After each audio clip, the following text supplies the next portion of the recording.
Prayer by the gentleman from Bolivar, Representative Sanders, and then please remain standing for our Pledge of Allegiance afterwards. Gentleman from Bolivar. Good morning, ladies and gentlemen. It's an honor to stand before you today to bring the Lord's Prayer. You know, a lot of times we come to the podium, we present bills and things of that nature, but to stand before you and to bring God's goodness to you, it's a blessing. Shall we pray? Father God, we come this morning to say thank you. Thank you for allowing us to come back to the House of Representatives. Father, we ask now that you just be in the midst. Help us to do the right things today, those things that will be pleasing in your eyesight. We know that everything that we do, we have to answer for. So, Father God, we come now to say thank you. Thank you for your goodness. Thank you for your kindness. And most of all today, Father, we ask that you just bless the families of these individuals who are at home trying to continue to provide for the home. Father God, we just ask now that we just go in this meeting today and we do the thing that's always pleasing in thy Son's sight. These blessings, all blessings, we ask under thy Son's Jesus' name. Amen. Amen. Salute. Pledge.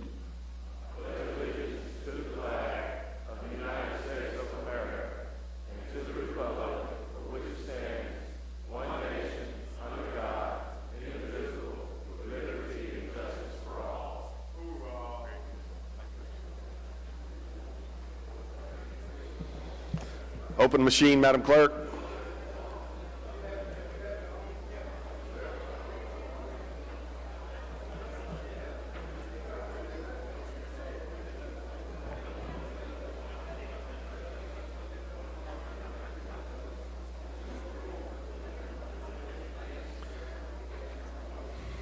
Close the machine, Madam Clerk. There's a quorum present, Mr. Speaker. We will have the reading of the journal. Gentleman from Rankin, Representative Powell, moves we dispense with the reading of the journal. All in favor say aye. Opposed, no.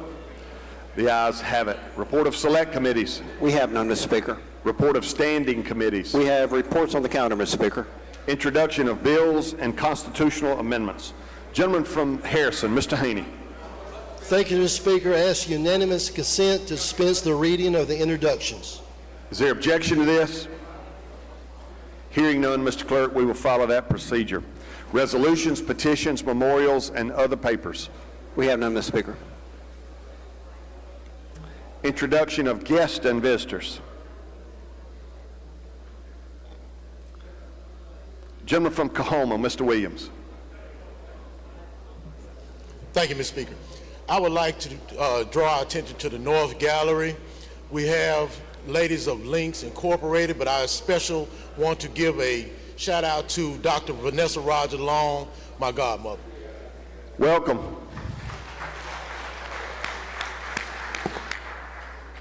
Good to have you all here today. Gentleman from Lowndes, Mr. Kareem. Thank you, Mr. Speaker. I have an introduction. Yes, sir. In the South Gallery, if the House will recognize a group of students from Jackson State, we have the Jackson State chapter of the NAACP and also the National Association of Black Journalists with their political action chair, Hannah Robinson. Will you all please make them welcome at their state capitol? Welcome.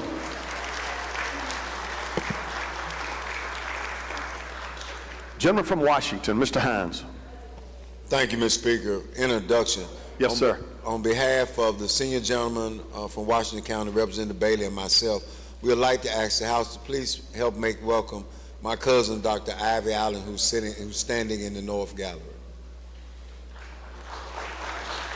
Welcome, Doc. Lady from Panola, Ms. Jackson. Thank you so much, Mr. Speaker. Ladies and gentlemen of the House, these introductions have been made similar, but I would be remiss if I did not welcome the ladies of Links Incorporated, and especially my chapter, the Mississippi Delta chapter, my mentor, Dr. Vanessa Rogers Long, and all of the beautiful ladies that are in the North Gallery. Thank you so much for being here today for Links Day at the Capitol. Gentleman from Marshall, Mr. Faulkner. Thank you, Mr. Speaker. Ladies and gentlemen of the House, help me make welcome to my left. These lovely ladies representing Marshall, DeSoto, Lafayette, and Union County, Mississippi Roses, chapter of the Links. Y'all please stand and be recognized. Make them feel welcome. Welcome.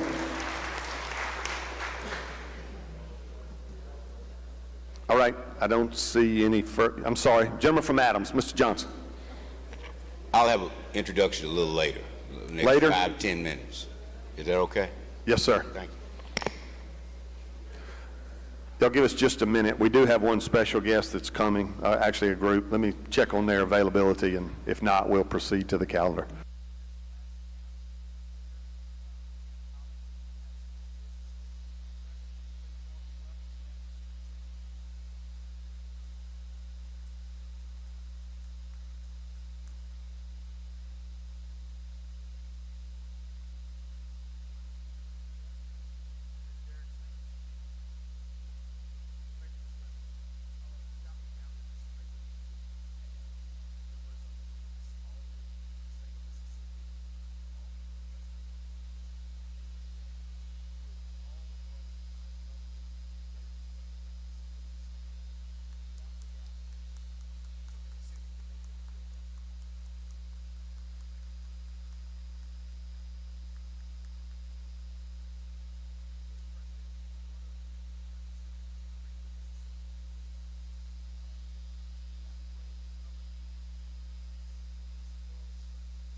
All right, I'm being told our guests maybe are hung up in the Senate, so we're going to move on, and when they get here, we will pause and recognize them at that time. So we will go to the calendar.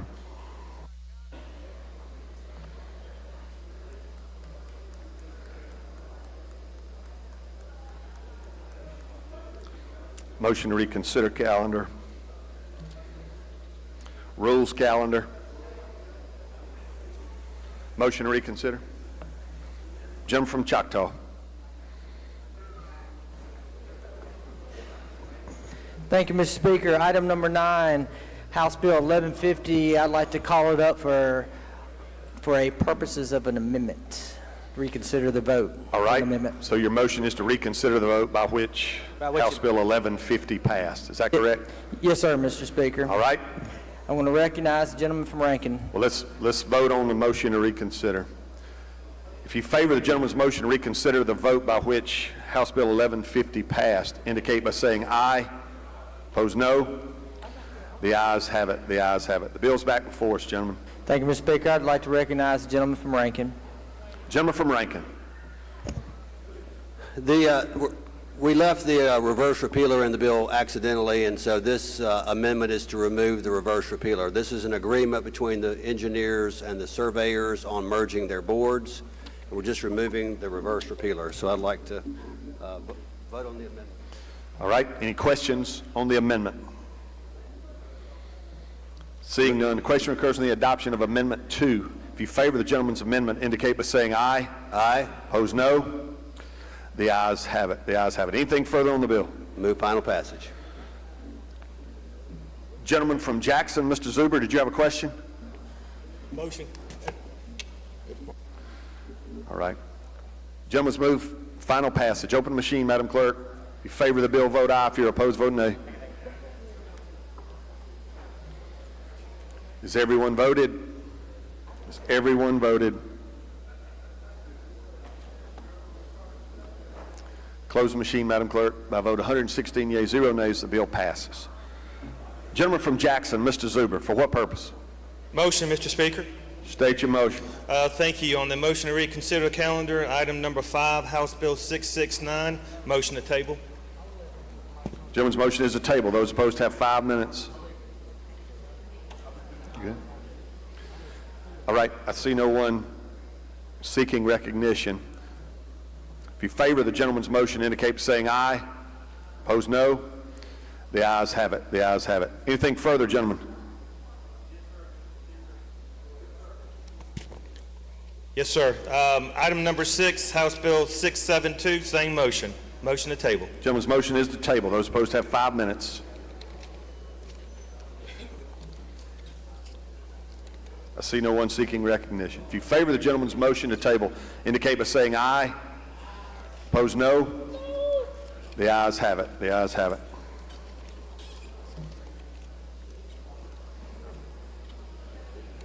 All right. I believe that concludes this rules calendar. He passes. Ways and Means passes.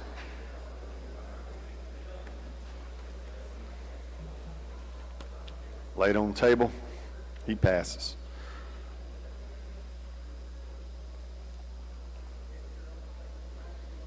All right, we are down to the general calendar.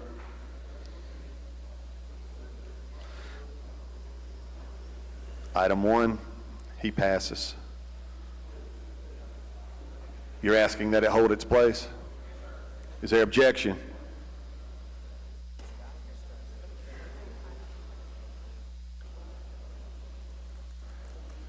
And the same thing on item 2 as well. I got you. Is there objection to that?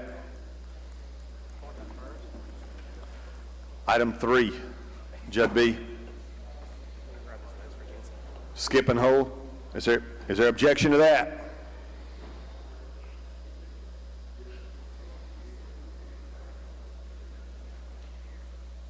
Item 4, elections. Chairman of elections. He passes. All right. Item 5, that's education. You want to take that one up? Gotcha. Yes, All sir, right. Mr. Speaker. You're recognized. Mr. Speaker, if we could go to item 5, House Bill number 1310, call it up and make the usual motion. Gentleman calls the bill up, moves the rules be suspended, the bill considered engrossed, read the third time, and placed on final passage. All in favor say aye. Opposed, no. The ayes have it. You're recognized, gentlemen. Mr. Speaker, if we could recognize the gentleman from Pearl River to handle the bill. Gentleman from Pearl River is recognized to explain the bill. Hey, Rob. Can't find it. No. Thank you, Mr. Chairman. Thank you, Mr. Speaker. Ladies and gentlemen of the House, this is the Open to Religion Act. This bill gives parents and students a choice, not a mandate. It provides schools a reliable legal framework to accommodate religious exercise without fear of litigation. It protects parents and students' religious freedom and ends official hostility to religion, restoring a constitutional balance that has long been missing. This bill requires that every public school offer a brief, designated period for voluntary prayer or scripture reading.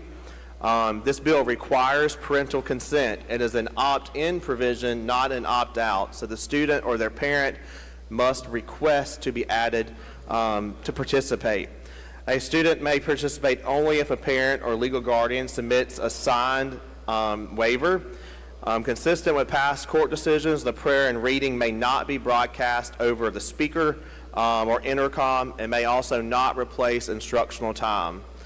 This bill affirms constitutional safeguards. It expressly conforms to laws that forbid the use of public funds to support a religious institution. No prayer or religious exercise is state-sponsored. That is an explanation of this bill, Mr. Speaker, and I do have a short amendment. All right. That I'll offer. You want to explain your amendment? This bill just clarifies, just basically corrects some errors in the bill. adding words like this where in subsection that were accidentally left out. That's an explanation of the amendment. Are there questions on the amendment? Lady from Hines, Ms. Yates. Thank you. Will the gentleman yield? Yes. It's my understanding that the original bill as written requires the schools to create an additional period if one does not exist. Does this amendment fix that, or is that addressed in a different amendment, or? Let's see. Provided the time of use of the designated areas does not interfere with instruction of other programs authorized by the school district during normal hours as prescribed in subparagraph 1 of this paragraph B. There's no requirement in this bill that I've read that makes them create an additional period. My reading of the bill says that they can do it before school hours, which my local high school allows students to come and meet before school hours. They can also use already designated break times, lunch periods, things like that to accommodate. But there's no requirement that they create an additional period. Thank you. Any further questions on the amendment? Gentleman from Marshall, Mr. Falk. Oh, no. Okay. All right, I don't see anyone as to the amendment. Question occurs on the adoption of Amendment 1. If you favor the amendment, indicate by saying aye. Opposed, no. The ayes have it. The amendment's adopted. Anything further on your explanation of the bill, gentlemen? No, Mr. Speaker. All right, do you yield for questions? Yes, Mr. Speaker. All right. Gentleman from Marshall, Mr. Faulkner. Thank you, Mr. Speaker. Gentlemen, you yield? Yes, sir. This this will be a new period established in schools that don't have one currently, correct, according to the bill? A new period? Right. No, when you're talking about a new period, you mean new class time? Right. No, it doesn't require that they establish a new class time. It just requires that they find time within the already established school day for these students to participate in religious exercise. This could include already established break periods, lunch periods, or allow for them to come in before normal school hours or even after school hours to participate in the program. So it's just whatever the school finds sufficient or necessary pursuant to their schedule. Okay. So how would this be set up? What would take place during this time? Exactly. I know it is prayer, but is there somebody overseeing this activity or what? The school would basically just allow the teacher or the student to participate during the school day. They just find accommodations for them, find a room, find an area on the break grounds, and then give those students the opportunity to exercise their religious freedom during that period of time designated. So, excuse me, so I would assume that all of these students would be in one area, correct? It would be separated. It would not be in one area. That is one requirement of the bill, that it can't interfere with individuals who have not opted in. So basically, if you have a group of students who want to go pray, they need to go into a room where students who have not opted in are not present. So an empty classroom, maybe the gymnasium, maybe out on the break ground, something like that. But I guess what I'm getting to, gentlemen, is that we have different religions. Mm-hmm. So all these students are in one room? No, sir. Explain that to me. So it's different, like grouped together by whatever religious faith you would tend to practice. Mm. You may have, Baptists over here, Catholics over here, or you may even have, Muslims or other non-Christian faiths that may want to participate, and the school would just accommodate them the same way depending on your various religious faiths. Okay. Thank you, Jim. Gentleman from Harrison, Mr. Hullum. Does the gentleman yield? Yes, sir. I appreciate what you're doing. Just one question. Who will be leading these prayers? Is it someone outside of the school or the individual students themselves? It's the students themselves and any faculty at the school who may also choose to participate. All right, thank you. And it doesn't preclude them inviting somebody to speak. If they want to invite a preacher or something like that, they could do that. Gentleman from Pike, Mr. Porter. Thank you, Mr. Speaker. Gentleman, will you yield? Yes, sir. Gentlemen, what's the purpose of this bill? To allow students to pray during school. They can't do it now? Well, that's disputed at the moment. By who? By various districts throughout the state, from what I understand. So what district is not allowing students to freely if my child wants to sit at her desk and say a silent prayer, who's prohibited? Well, she doesn't want to, they may not want to say a silent prayer. They may want to get together with their fellow believers in Christ and pray together. Okay, so, and what's stopping them from doing that? You just said Currently, in your many own schools- district that they do it before school, right? Currently, from my understanding, there is not protections in the law that would not only accommodate these students, but also provide protections to the schools from any potential lawsuits. That's one thing I did not mention.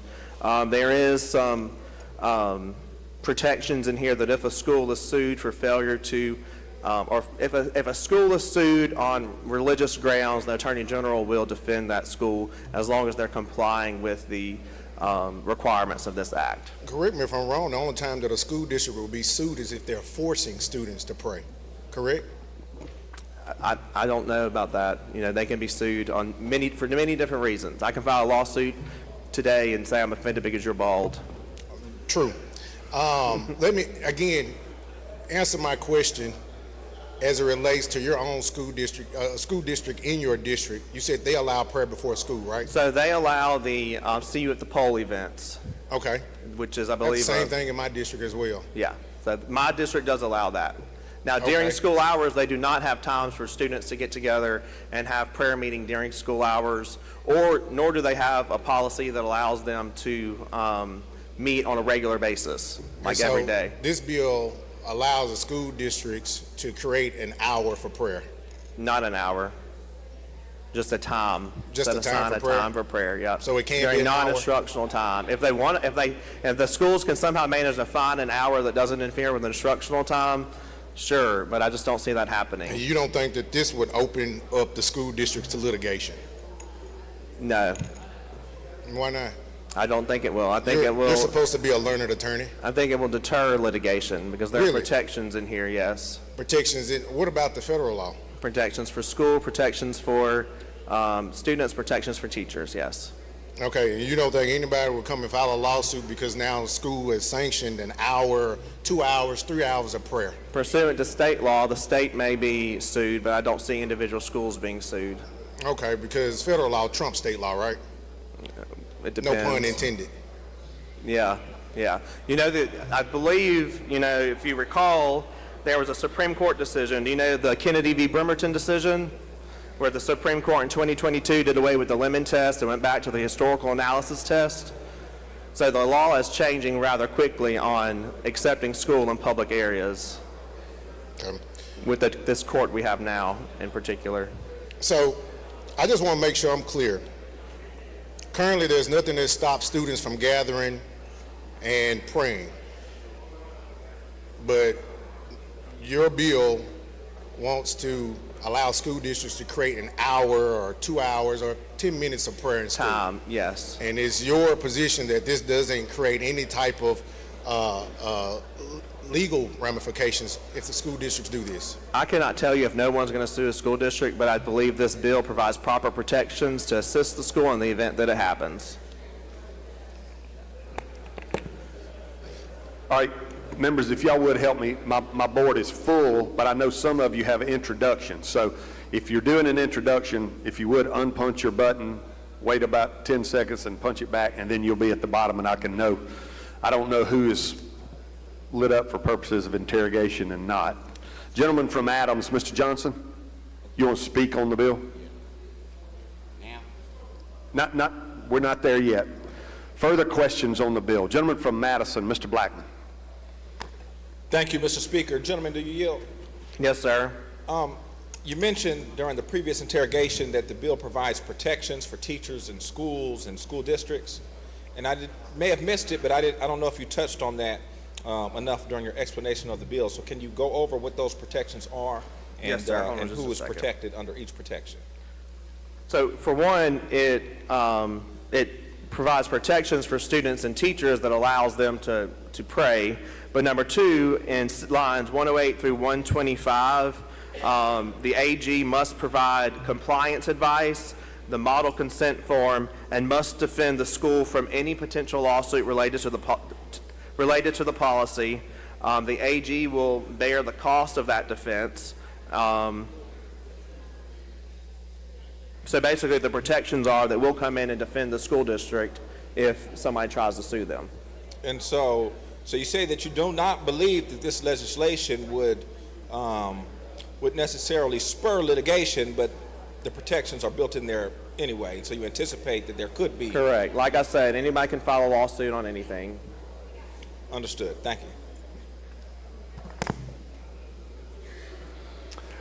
Gentleman from Monroe, Mr. Crosby. Will the gentleman yield? Yes, sir. So my first question is this a K through 12 model? Yes, sir. This is just for our K through 12 public and charter schools. Good deal. So I guess my worry is, sir, is that I have a 5-year-old that's in kindergarten, and she's impressionable. Most days she comes home and she wants to be a cheerleader or a dancer. Every once in a while she wants to be a football player. Do you have worries that they go into prayer, they see these different prayers, and now a child decides, well, I want to have a Muslim prayer today. I want to have an Indian prayer tomorrow. Do you worry that there's a sense that there being a mix of ideologies that parents may not agree with? Gentlemen, in our society, we already have that mix of ideologies. We're in America, we're a melting pot of different religious faiths.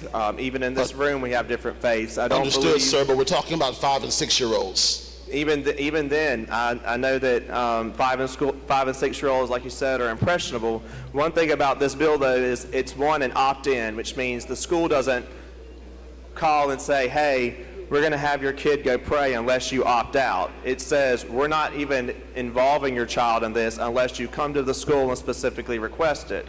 Another provision in the bill is that participating students have to be separate from non-participating students. We can't expose the non-participating students to the religious scripture reading or prayers of any other faith unless the parent comes to the school and says, let me in. It's spelled out very clear in the bill that we're not to expose any other student to these programs. Would you not agree, gentlemen, that children by nature don't follow the rules?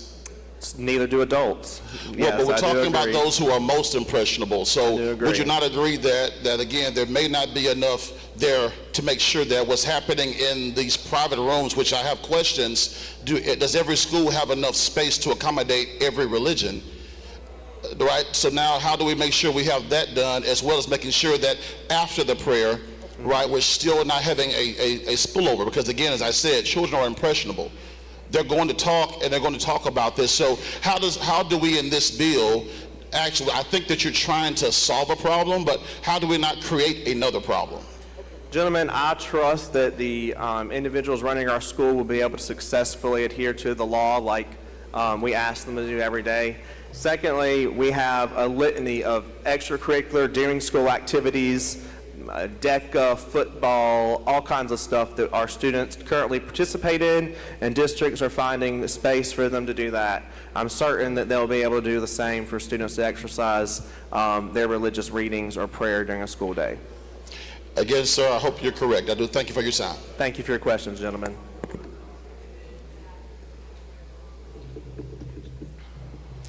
Gentleman from Jefferson, Mr. Harness.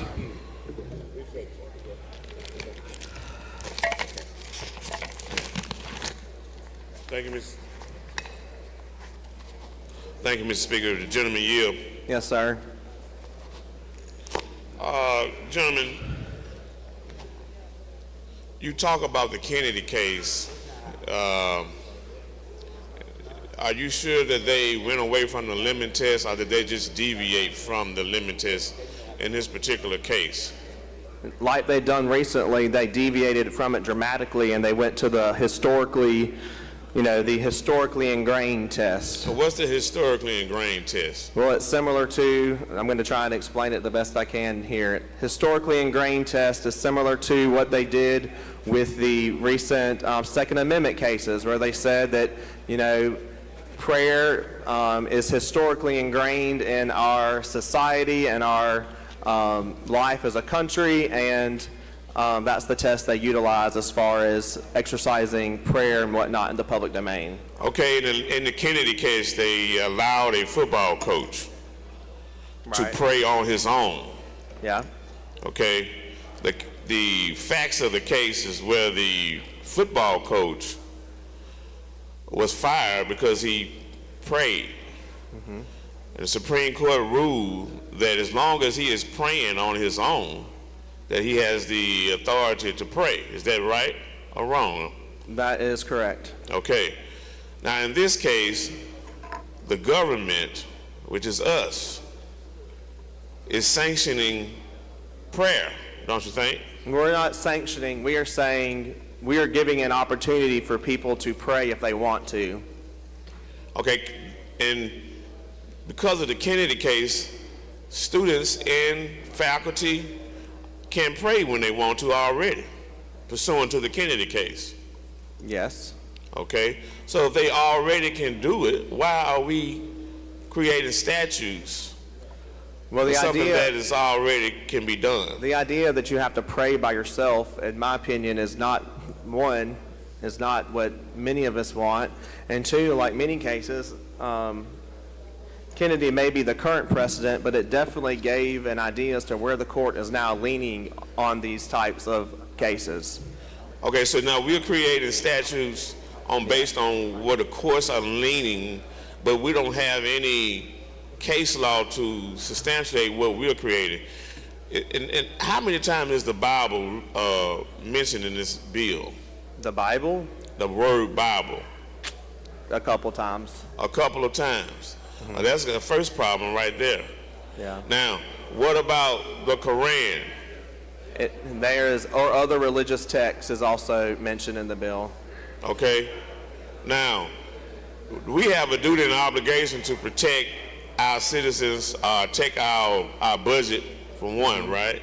Yes, sir. So you know as soon as July 1st arrives, there's going to be a lawsuit filed July 2nd. Okay, now how much money are we going to spend defending this lawsuit? I don't know. I'm sure we'll find out next year when we vote on appropriations. Because, gentlemen, I don't have a problem with prayer in school. I sent my child to a religious school so he can pray in school, but it wasn't a public school. You understand?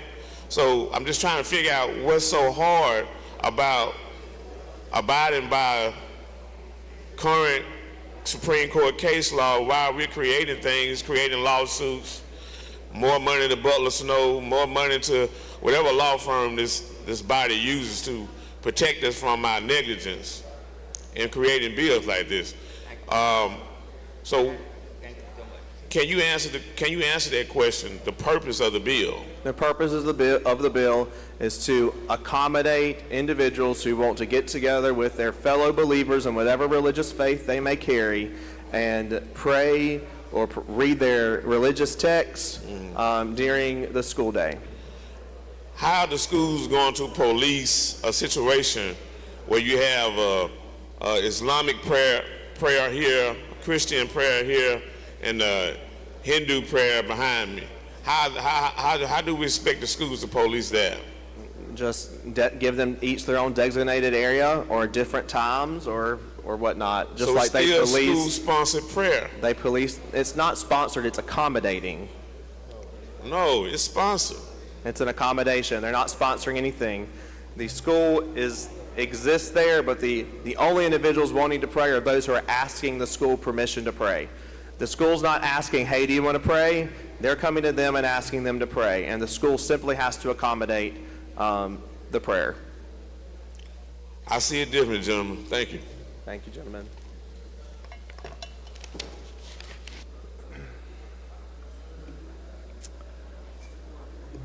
Gentleman from DeSoto, Mr. Eubanks. Thank you, Mr. Speaker. Will gentlemen yield? Yes, sir. Gentlemen, I know you're well aware that the Constitution and the Bill of Rights, it enshrines our right, freedom of religion, not freedom from religion. I think that's the intent here, right? But I also didn't know if you were aware, up in the Memphis area, I used to be very involved in like a preschool, where a group of kids would get together when we would do a devotion and whatever, and the schools started banning all of that. Their right to come together in a public space that our tax dollars pay for, and if I'm correct, that is all you're trying to do, is enshrine the ability for people to adhere and to practice their First Amendment rights. Correct. And in a public space, which is exactly what a school is. That's right. All right, thank you, If the sir. rodeo club can get together and the beta club can get together, So can the religious kids. Gentleman from Hines, Mr. Bell. Thank you, Mr. Speaker. Gentleman, you yield. Yeah. Quick question. What do the standards of MDE speak to this? What does what? The standards of MDE, what do they speak to this The Mississippi legislation? Department of Education? Correct. They don't have, they have no standards as it relates to this. Okay, so just say you have an hour. How many minutes did you say that you? There's no just designated time. There's no time limit? It just can't interfere with instructional time. Okay. So that means they will have to do it before school or after school? Or during like breaks, if they have a break, or maybe at lunch or something like that. Okay. Is there any other states that do this? I'm not aware. I didn't look into other states with this one. All right. Thank you, Jim. Further questions on the bill? Gentleman from Hines, Mr. Brown, for a question.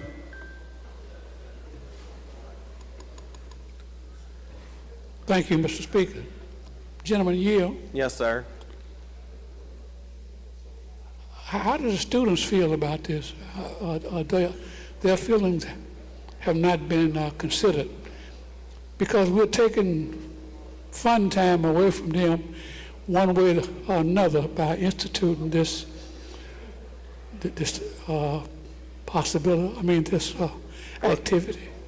Gentlemen, one, we're not requiring that the students participate. That's a key element of the bill. It's simply allowing them to if they want to.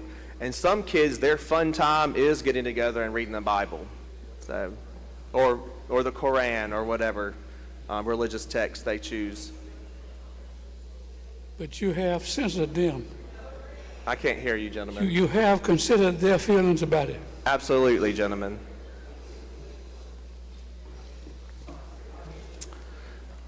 Gentleman from Sunflower, Mr. Anthony. Further questions? Gentleman from Washington, Mr. Hines. Thank you, Mr. Speaker. Gentleman, you. Yes, sir. Gentlemen, do we currently have Sunday school in this state? I'm sure we do in churches throughout the state. Yes, sir. Okay, so isn't that an established period for young people to pray, do devotion, and learn? Is there not a time? Yeah. Okay, so how do, let's just say I am a devout segregationist, and I lead a devotion where there are brown, black, yellow, all different types of children inside of this place. How am I to ensure that the children's rights to liberty is not being discriminated against? Well, with the parent opt-in process, the parent will know who is participating. The parent will know when they're participating, where they're going to be. So the parent is fully aware of the circumstances and the organization of this before they opt into allowing their child to participate. Gentlemen, would you not agree with me currently inside a public school setting or a charter school setting, when a teacher is absent, there's a substitute teacher Yes, that sir. fills in? Is that not true? That's true. Then the parent does not know the historical significance or the religious beliefs of the individual as a substitute teacher on that day.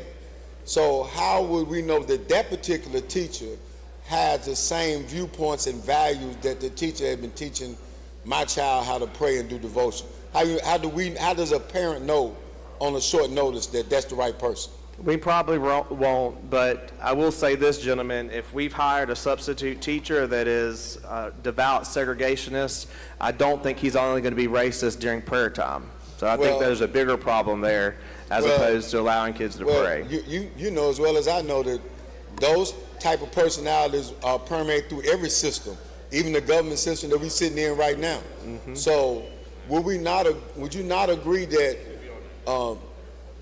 coming behind the gentleman that asked the question about the impressions on smaller children, how do we know that the individual that's,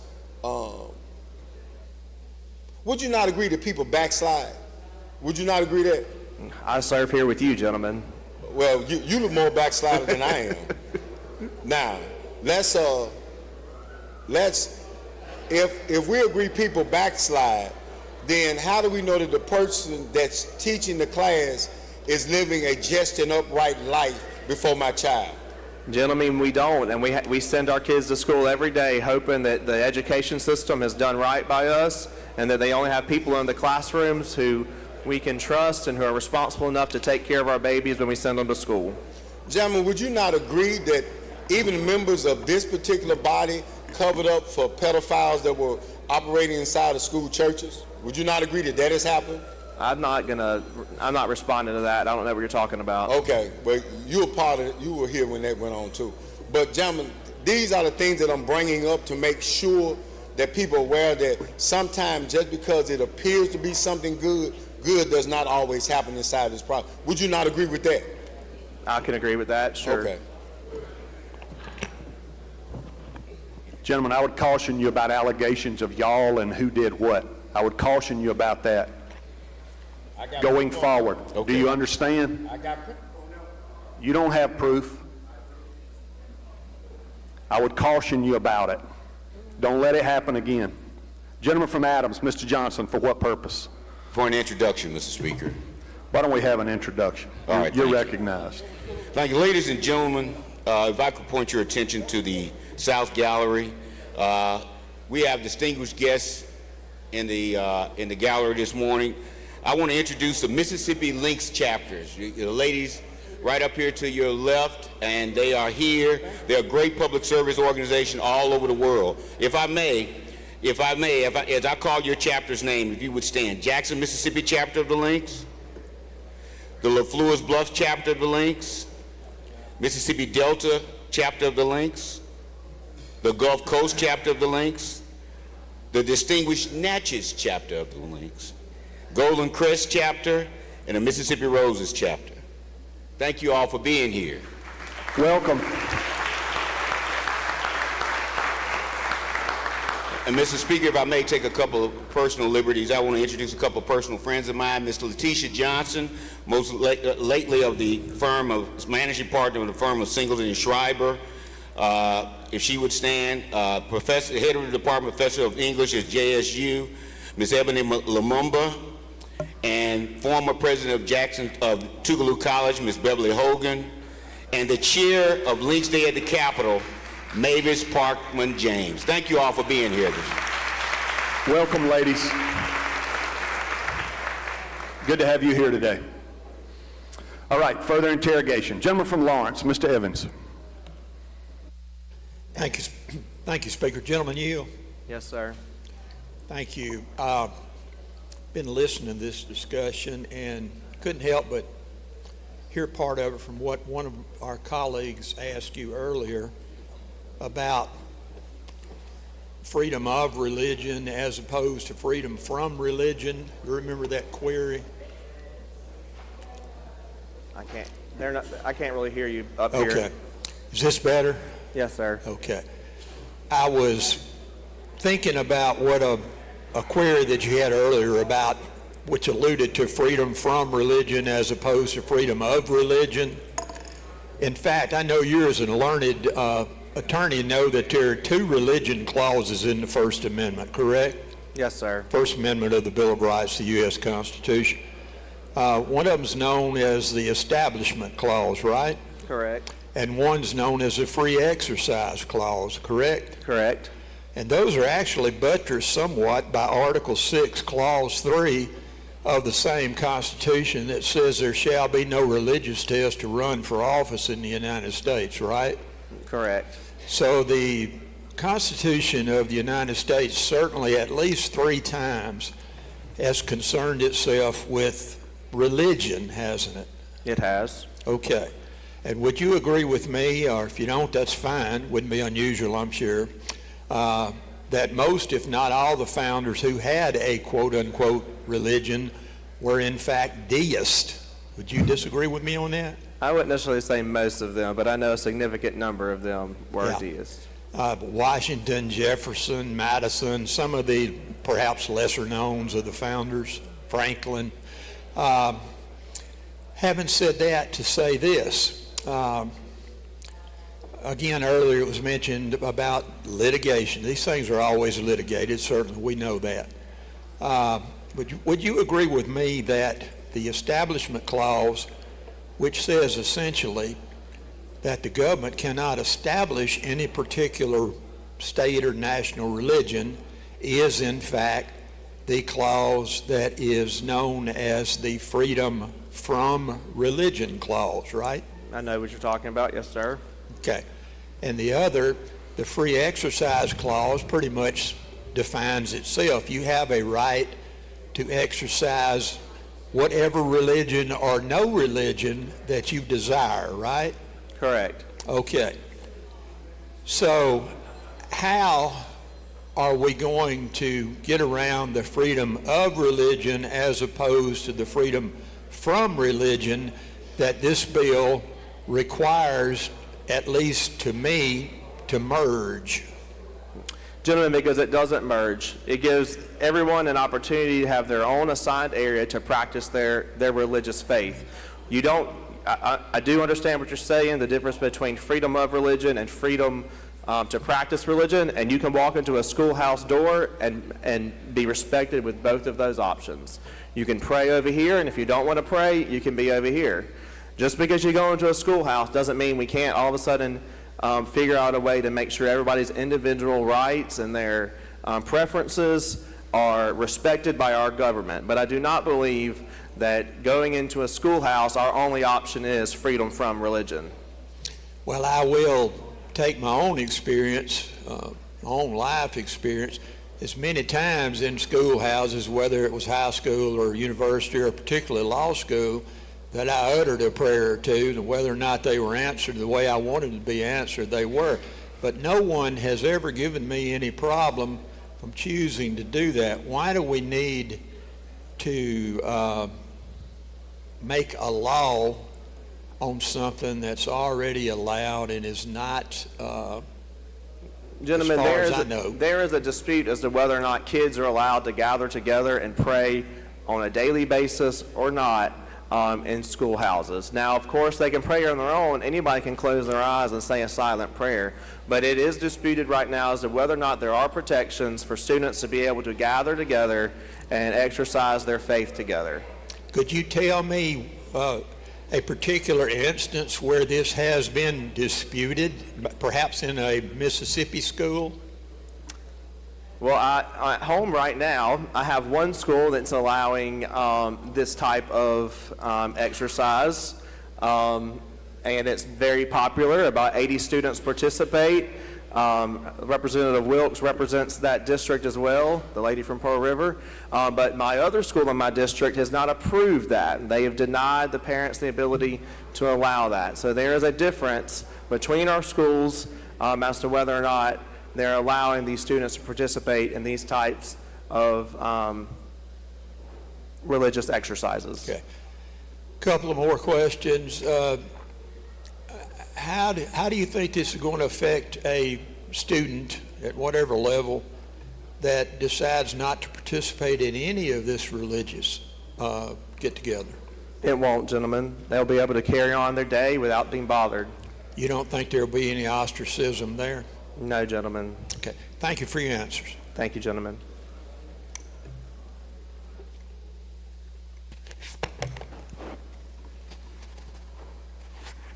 Gentlemen, questions on the bill? Gentleman from Madison, did you have further interrogation? No, Mr. Speaker, I have an introduction out of order. I'll get right to you. All right, I believe that, Mr. Anthony, you have introduction as well? All right, the gentleman from Adams has asked to speak on the bill. I believe that includes our interrogation. While he's getting ready, let's do those introductions. Gentleman from Sunflower, Mr. Anthony. Thank you, Mr. Speaker. I have three real quickly. The first one in the North Gallery, we have a gospel music icon. She is a singer and a songwriter. She's my constituent and an award-winning Southern songbird. We have psalmist Marion Cork. Recently. Stand up, lady. Stand up. Yes. All right.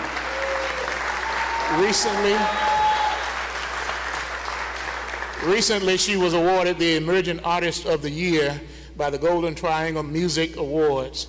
And we ought to hear her sometime. She has a beautiful voice. Thank you.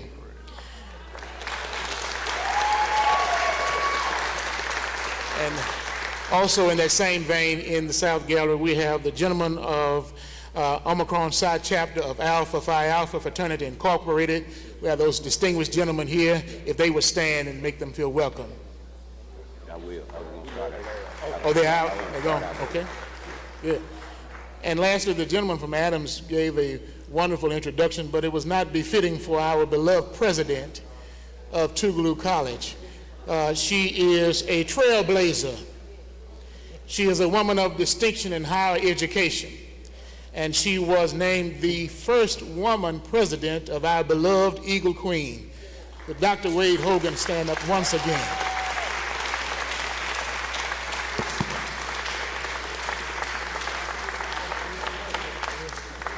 Welcome, lady.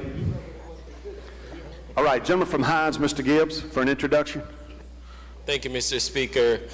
We turn our attention to the South Gallery. I have my constituent, Ms. Betty Mallett, who's here. I would like her to stand. Also in the North Gallery, I have Ms. Mavis James, who is here with us from District 72.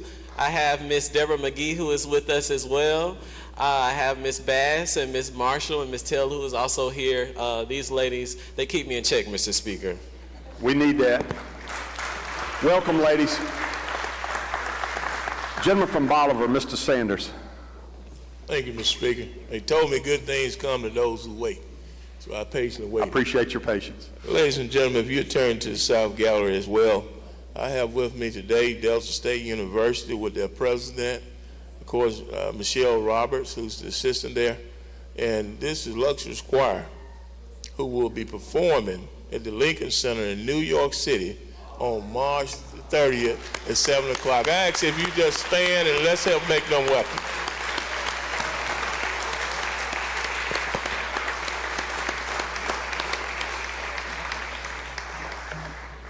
Welcome, sir. Good-looking group of young people. Congratulations to you all. You represent our state very well. All right, I don't see any further introductions. Give the gentleman from Adams your attention at the well. Gentleman's recognized to speak on the bill. Thank you, Mr. Speaker. I just want to make sure that the gentleman from Sunflower doesn't have to follow me again. He won't let me have the last word, so we'll be okay with that. I just get up to say, let me preface all my comments by one thing.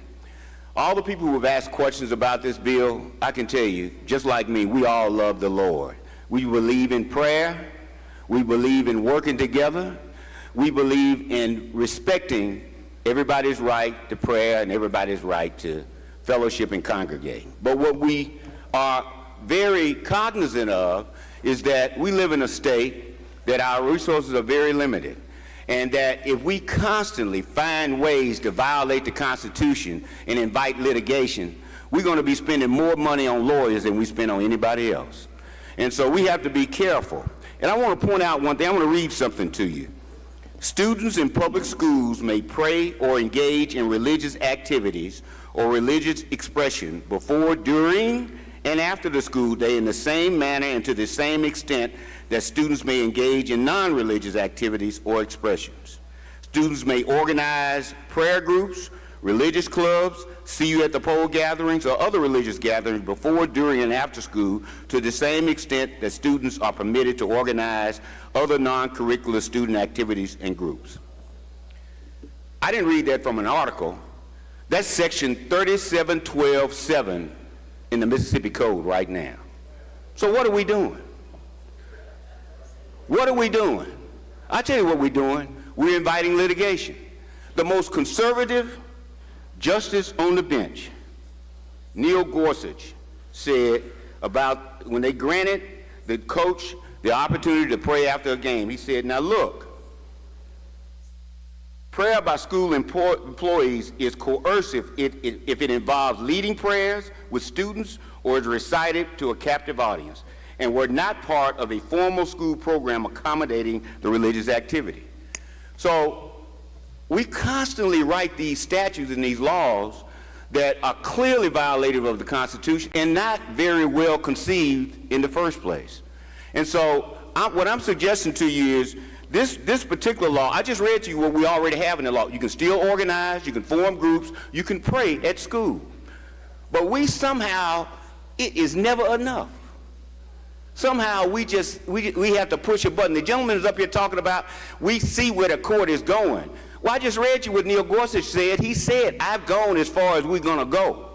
And I am a constitutional conservative, and I am a very religious man, and this is where we stop. We've done it. Why do we want to do what we've been told we can't do? And the practicality of it. This idea that you're going to have groups and you're going to set aside time for prayer, and you're going to have different places for different groups to pray. How does anybody, with everything that we're trying to do in school today, how do you expect administrators and teachers to accommodate all that? We got schools in various parts of the state that don't even have an auditorium. You tell them to find different rooms for different groups to pray when they can pray already, before, after, and during school. What I'm suggesting to you is that don't invite yourself into a situation, don't invite this state or this legislature into a situation where we are clearly in violation of the Constitution and clearly being redundant on something we've already taken care of. It is not practical, it doesn't make sense, and it's unconstitutional. So I would ask you to vote against this bill, not because you're against prayer. We've done that. This body has done that. Vote against it because it's not a good law, and the Supreme Court has told us we can't do it.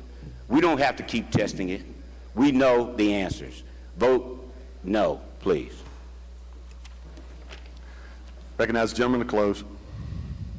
Thank you. I ask that you vote yes on this bill and allow our children of all faiths the opportunity to exercise that faith when they go to school. That's my explanation, argument on this bill, and at this point, I'm going to move for final passage. All right. Gentleman moves final passage. Open machine, Madam Clerk. If you favor the bill, vote aye. If you're opposed, vote nay.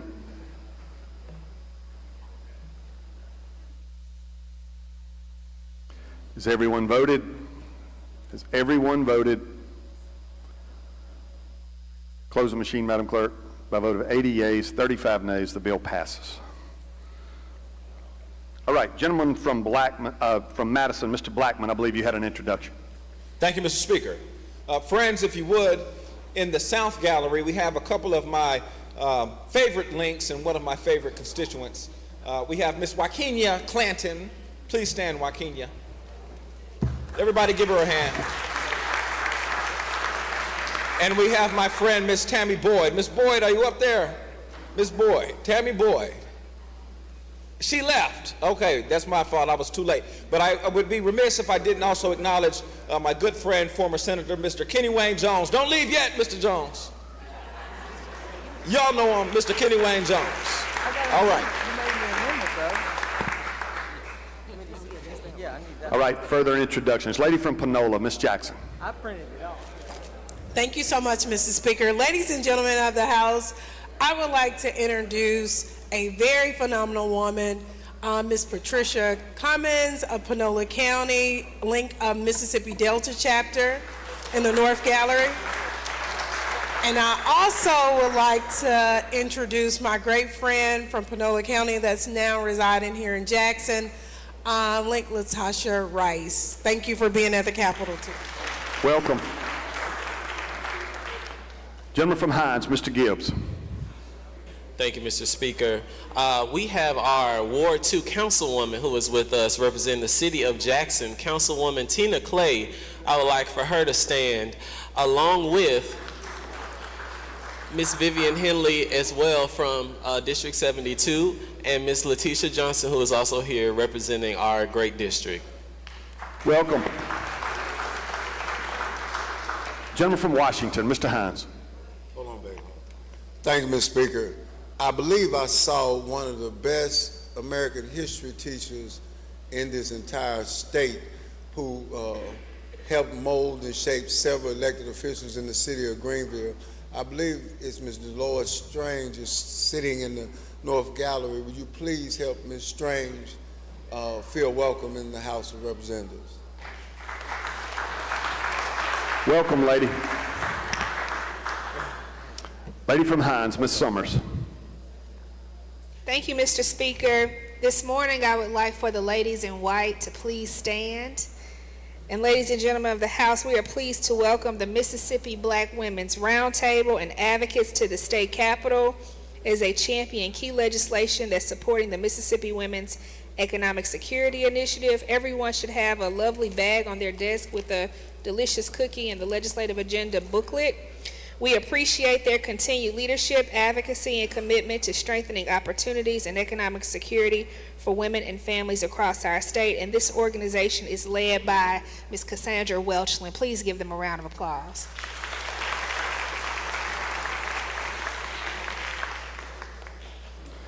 Lady from Humphreys, Ms. James Jones. Good morning. Thank you, Mr. Speaker. In our South Gallery, we have visiting with us a young lady who has done tremendous work, especially in the past couple of weeks from the ice storm, very dedicated in her volunteerism.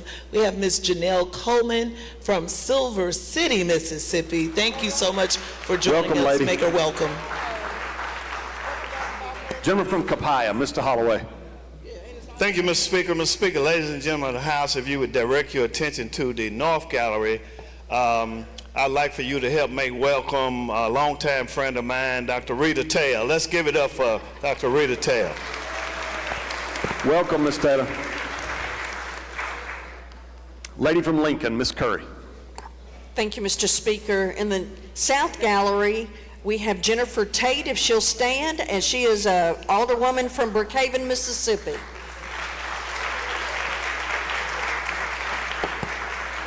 Welcome, lady. All right, at this time, I'd ask Sergeant at Arms to bring in our special guest.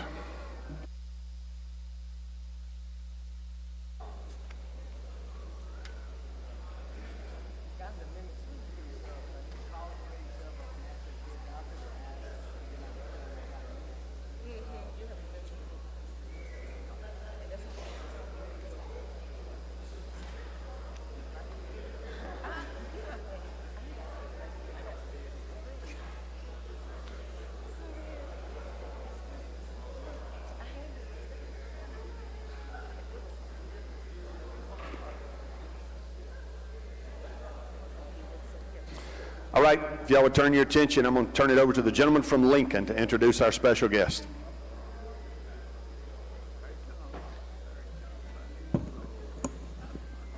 Thank you, Mr. Speaker. Ladies and gentlemen of the House, it is my pleasure and honor today to bring you the royalty of the rodeo. We have got the queens here that will be at the Dixie National this weekend. Some of them will be here for the entire time, but today we have them with us. So first of all, we have Miss Rodeo, Mississippi. She is from Florence, Mississippi, if anybody here is from Florence. Her name is Miss Brinkley Boswell, and she was crowned Miss Rodeo, Mississippi 2026. And it says here she is a graduate of the University of Mississippi. Really? Do they have a rodeo team? They do not have a rodeo team at the University of Mississippi. But we are honored and we are thankful that she is here today. Y'all give her a warm welcome.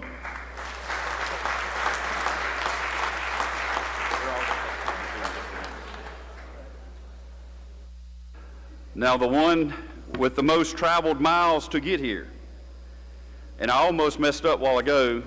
All the other ladies, like myself, have on an American flag cowl that y'all see me wear. Well, I noticed she didn't have one. And I said, you don't have a pin? I was going to give her mine. Well, I almost told her, I said, well, if you're not wearing a pin, you must be un-American. She is un-American. She's Miss Rodeo Canada, all the way from Saskatchewan. And it says here, she is from a long list of rodeo athletes from Edom, Saskatchewan. Miss Abby Hardy. Did I get that right? All right. Come on here, Miss Abby Hardy. Welcome to Mississippi. There we go. Thank you very much.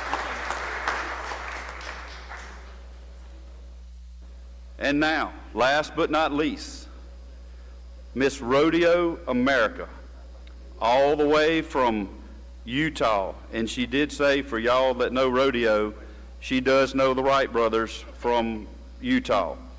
So Miss Olivia Favero, bam, from Taylor, Utah.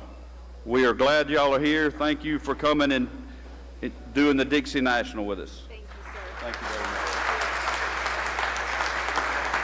Give them a hand. Thank you very much. All right, we're going to get a group picture.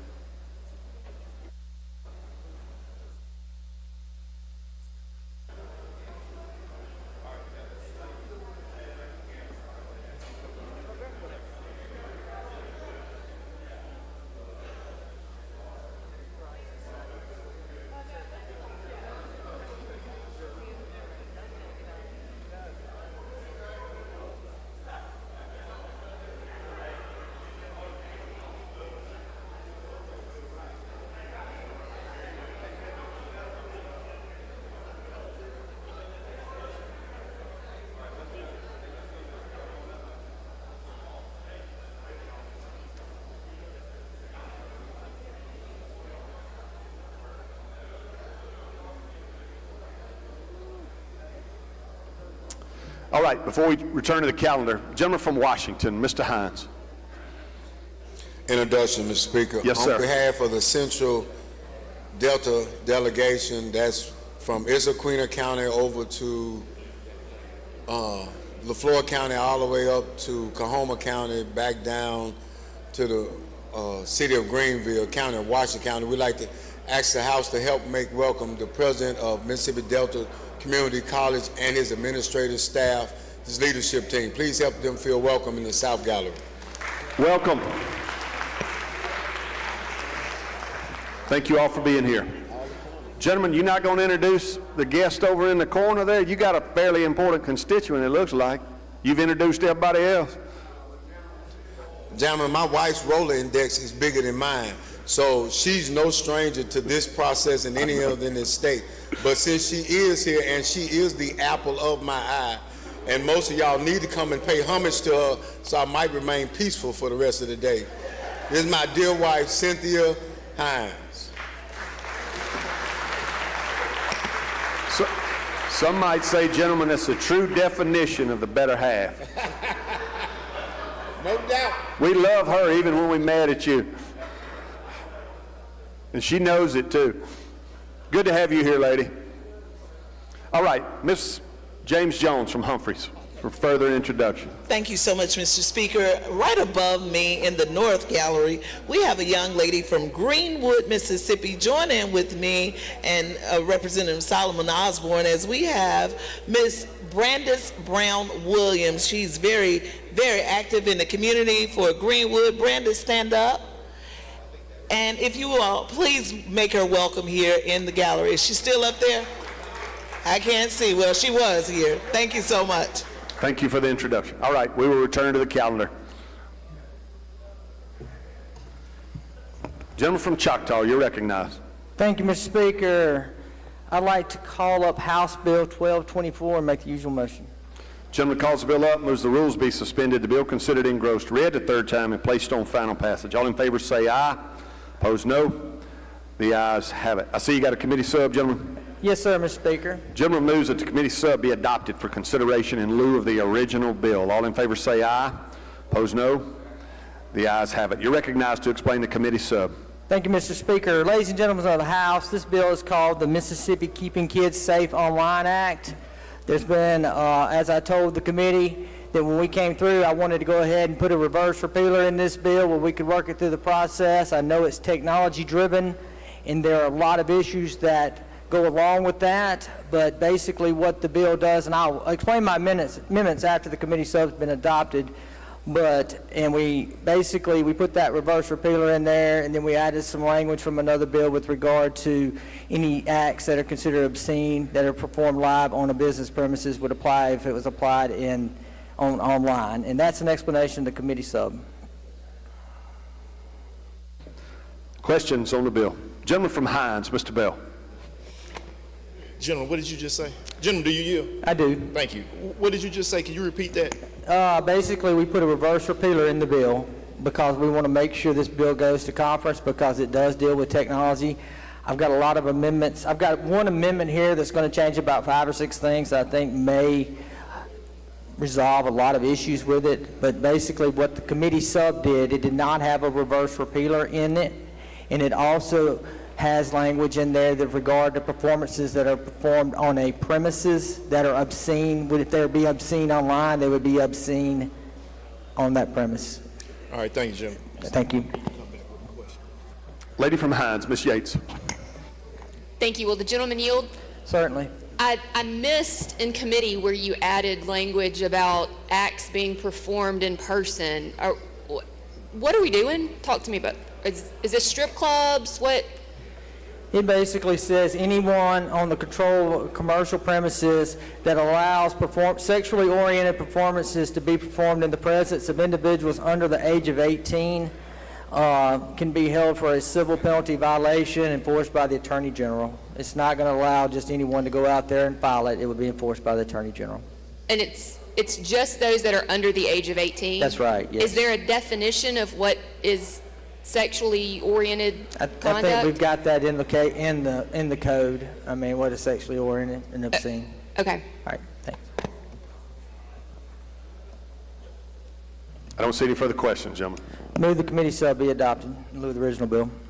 Do we have an amendment? Yes, sir, Mr. Speaker. I thought I saw that down there.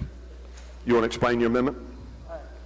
Yes, I do. Ladies and gentlemen of the House, this bill is, we live in a new century now, where technology affects every part of our lives. When we were growing up, or our parents were growing up, all they had to do is look at us on a playground or watch out from us for an individual that was a shady neighbor or person, but as long as they had their physical eyes on you, they could control what happened to you. Now we have parents that work, single parents, parents that work 9-to-5 jobs and their child's in their room. But people that would like to take advantage of our children and groom them or extort them through pictures and other types of things have access. So a lot of the parents that are out there right now think their child is safe, but in fact, these predators and these individuals that want to exploit children are able to do it right under the nose of the parent. And a lot of these children don't know that they're being extorted until it's too late. There's been several bad instances of things and conduct that's happened across this state. We've had the Walker-Montgomery bill, which we passed a couple of semesters ago with regard to that. But the amendment that I have, I know that there have been a lot of individuals under this Capitol dome that may or may not have approached you, but what I wanted to do was try to tighten this legislation up just a little bit because we are dealing with technology. And so what I want to do on line 37 is amend and define electronic email service and just define what an email is. On line 230, I want to do a carve out. I don't want this applying to all individuals that are out there. We're going to do basically a liability exemption, which we've done for our broadband providers, anyone with an email service, a text message service, or a telephone service. So we're trying to limit the scope of this to where it's going to be. On line 107, I'm going to re-letter a paragraph N and O. Since I'm carving out telephone and text messages, I had to provide a definition for that. On line 79, this bill also requires parents to have a consent for individuals that go to certain websites or use internet-based functions. And so we needed to include a definition of what a parent is, and we've let this mirror federal law. A parent means a person who is the interactive computer service provider or its agent has determined is a minor's parent through reasonable efforts in light of available technology, including verifying a parent's identifying by checking a form of government-issued ID against databases of such information, where the parent's identification is deleted by the interactive computer or its agent after such verification is complete. So amend on line 200 by deleting paragraph D and inserting the new paragraph. Allows an adult, we're going to tie down any adult that that interacts with a child. We didn't want to make it to where it would be just active, that's not someone that has an illicit purpose. What we wanted to do is limit to individuals who are trying to communicate with a minor to gain, to prepare, persuade, induce, curse a child to engage in sexually explicit conduct or human trafficking, or to procure sexual servitude of a child. Basically, we want to limit this type to anyone that's trying to groom a child or take advantage of them knowingly, not just any type of innocent communication that you have, because you can see where that could be an issue as we go through the process on what we're trying to do.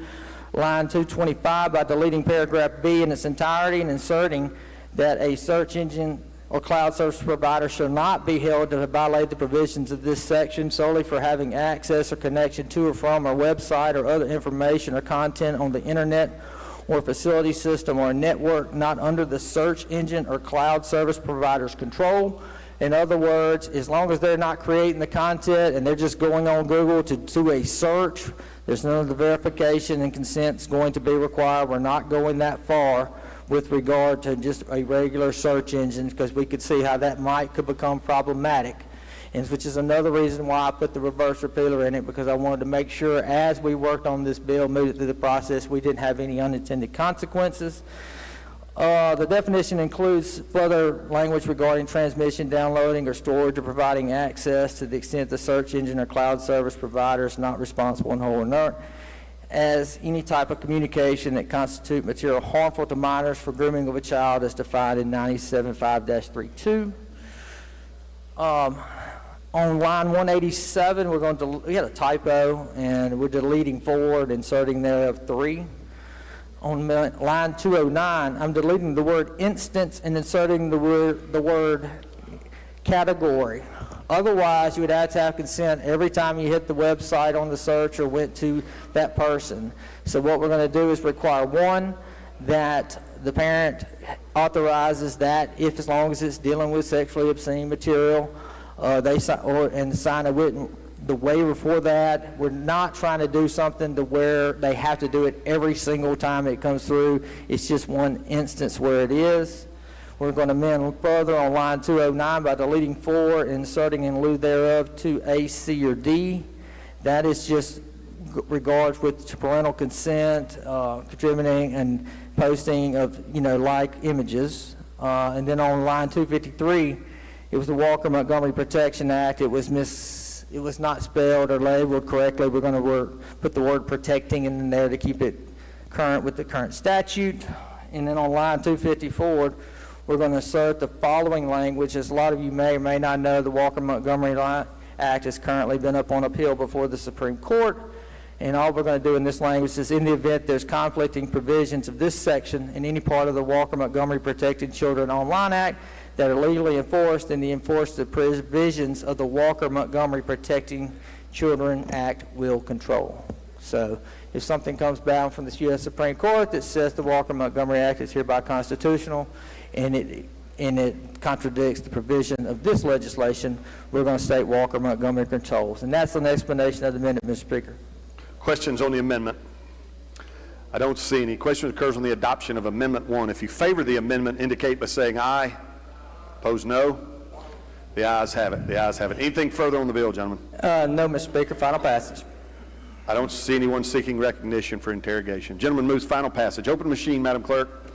If you favor the bill, vote aye. If you're opposed, vote nay.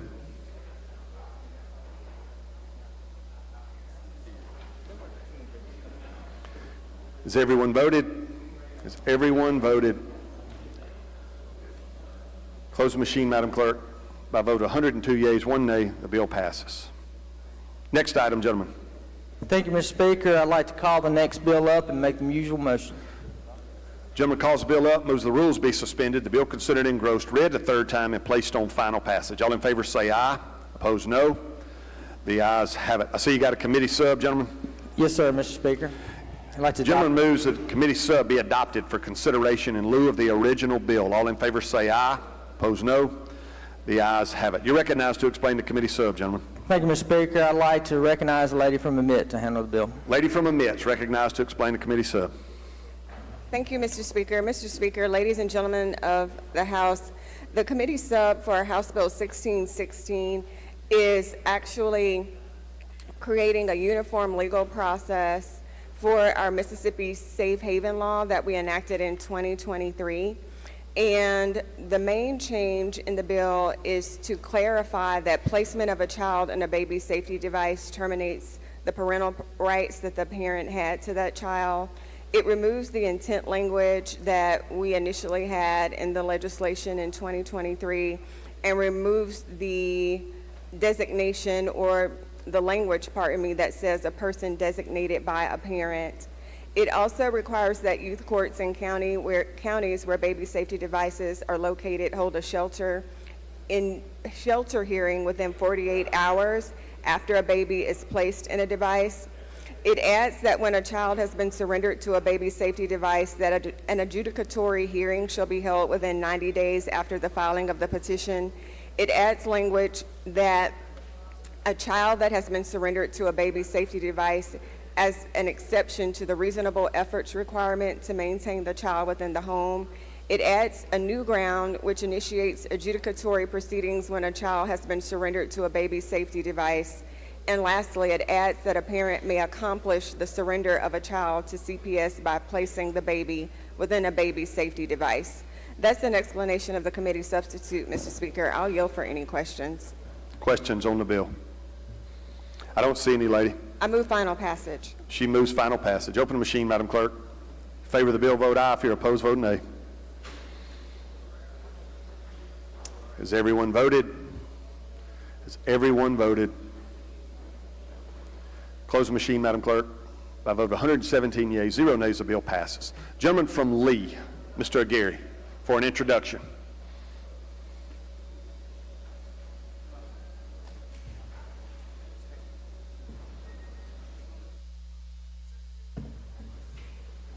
Thank you, Mr. Speaker. If everyone will turn your attention to the South Gallery, we have the cheerleaders from Tupelo Christian Preparatory School who are celebrating their 4th consecutive state championship in 1A. So let's make them welcome. Congratulations, ladies.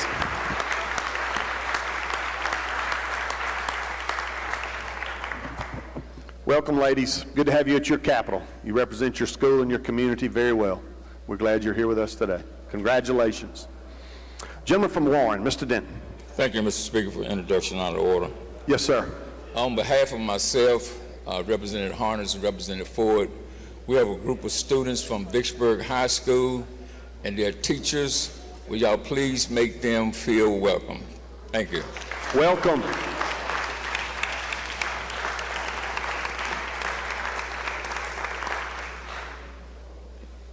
Are those Gators, gentlemen? Little Gators. All right. We'll recognize the chairman of banking. I believe he has the next item on the general calendar.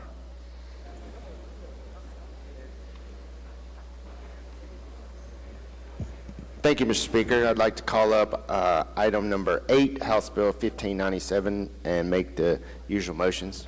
Gentleman calls the bill up, moves the rules be suspended, the bill considered engrossed, read the 3rd time, and placed on final passage. All in favor say aye. Opposed, no. The ayes have it. I see you got a committee sub, gentlemen. Yes, sir. I'd like to adopt the committee sub, please. Gentleman moves that the committee substitute be adopted for consideration in lieu of the original bill. All in favor say aye. Opposed, no.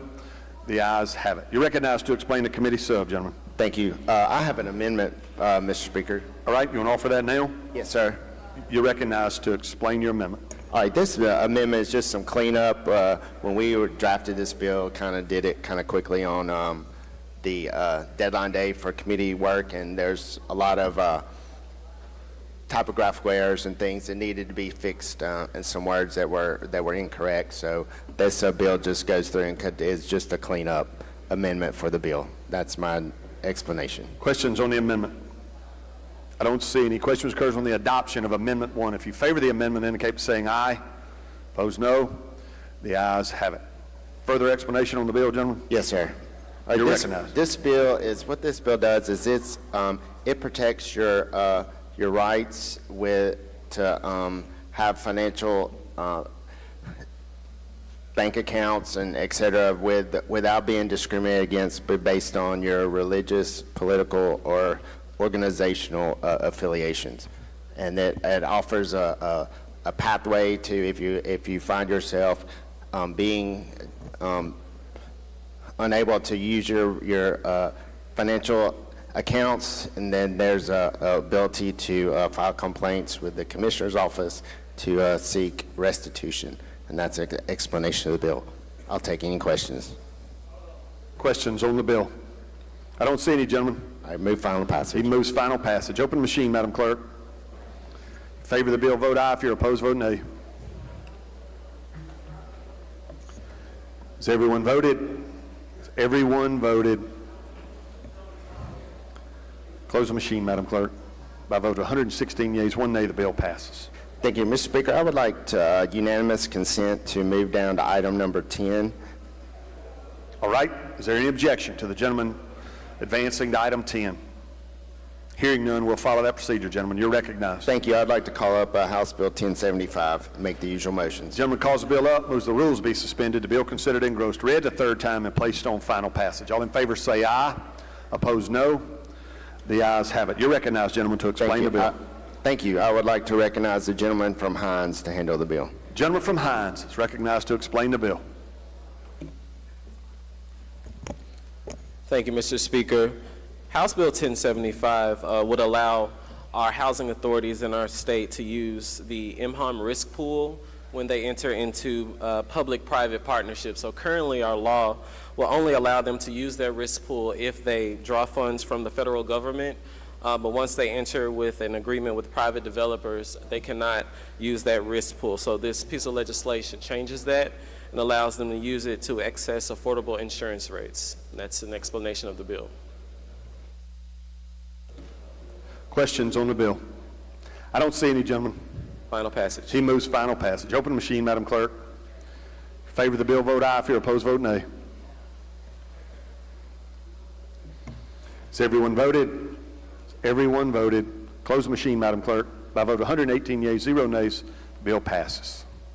Anything further, Mr. Chairman? Yes, sir. I'd like to unanimous consent to move down to item number 20 and bring up House Bill 362. All right. Is there objection?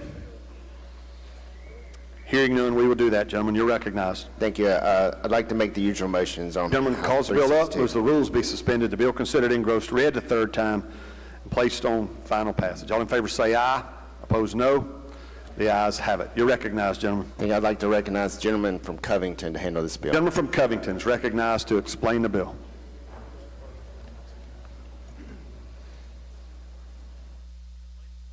Thank you, Mr. Chairman. Thank you, Mr. Speaker. House Bill 362 would create a fee on money transmissions to foreign countries. The transmission fee would be $5 on transactions of less than $500 and on 1% on amounts over $500. It would create a tax credit for the amount that anyone pays in that fee, and that is a basic description of the bill. There's an amendment coming in just a second that will provide for where those funds raised would be spent. So if you would hold your questions till after that amendment and make it a little easier to follow. But that's a description of the bill, Mr. Speaker. You want to explain your amendment? Oh, okay.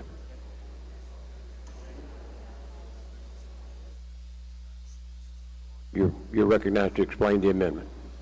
Thank you, Mr. Speaker. The revenue generated from House Bill 362 will be deposited into the Mississippi Heroes Fund, which would benefit first responders throughout our state, create an opportunity for recruitment and retainment. There's also a one-year repealer placed in that amendment where this body would have to look at it next year to determine how much money's coming in and who it would go to and how much. It would also increase the percentage from 1% to 1.5%. That's my explanation of the amendment. Any questions on the amendment? Does the question on Amendment 1? All those in favor say aye. Any opposed? Ayes have it. Amendment is adopted. You're back on the bill. Yield for questions, Mr. Speaker. Yield for questions. Gentleman from Knoxville, Mr. Meekins.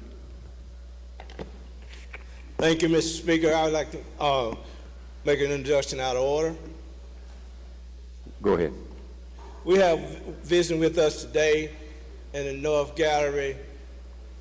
Will you stand, Representative Dixon, our former state representative of District 42, Risa Dixon.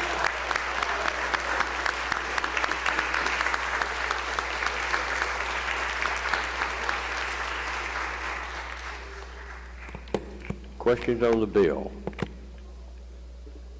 Gentleman from Madison, Mr. Blackman. Thank you, Mr. Speaker. Gentlemen, do you yield? Yes, sir. Would this impact transfer platforms that are online, like Cash App, Apple Pay, things like that? No, sir, because those would be tied to a bank account. These are ones where people are paying cash or money order, things like that. Like MoneyGram and things like that? I believe that's one of the companies that provide these transmissions. That's right. And Walmart to Walmart? Sir? Things like Walmart, how they? I don't know if Walmart does it, but I take your word that they very well may. Okay, thank you. Yes, sir. Lady from Jones, Ms. Scott. Thank you so much, Mr. Speaker. Will the gentleman yield? Yes, ma'am. Now, gentlemen, I'm just trying to see.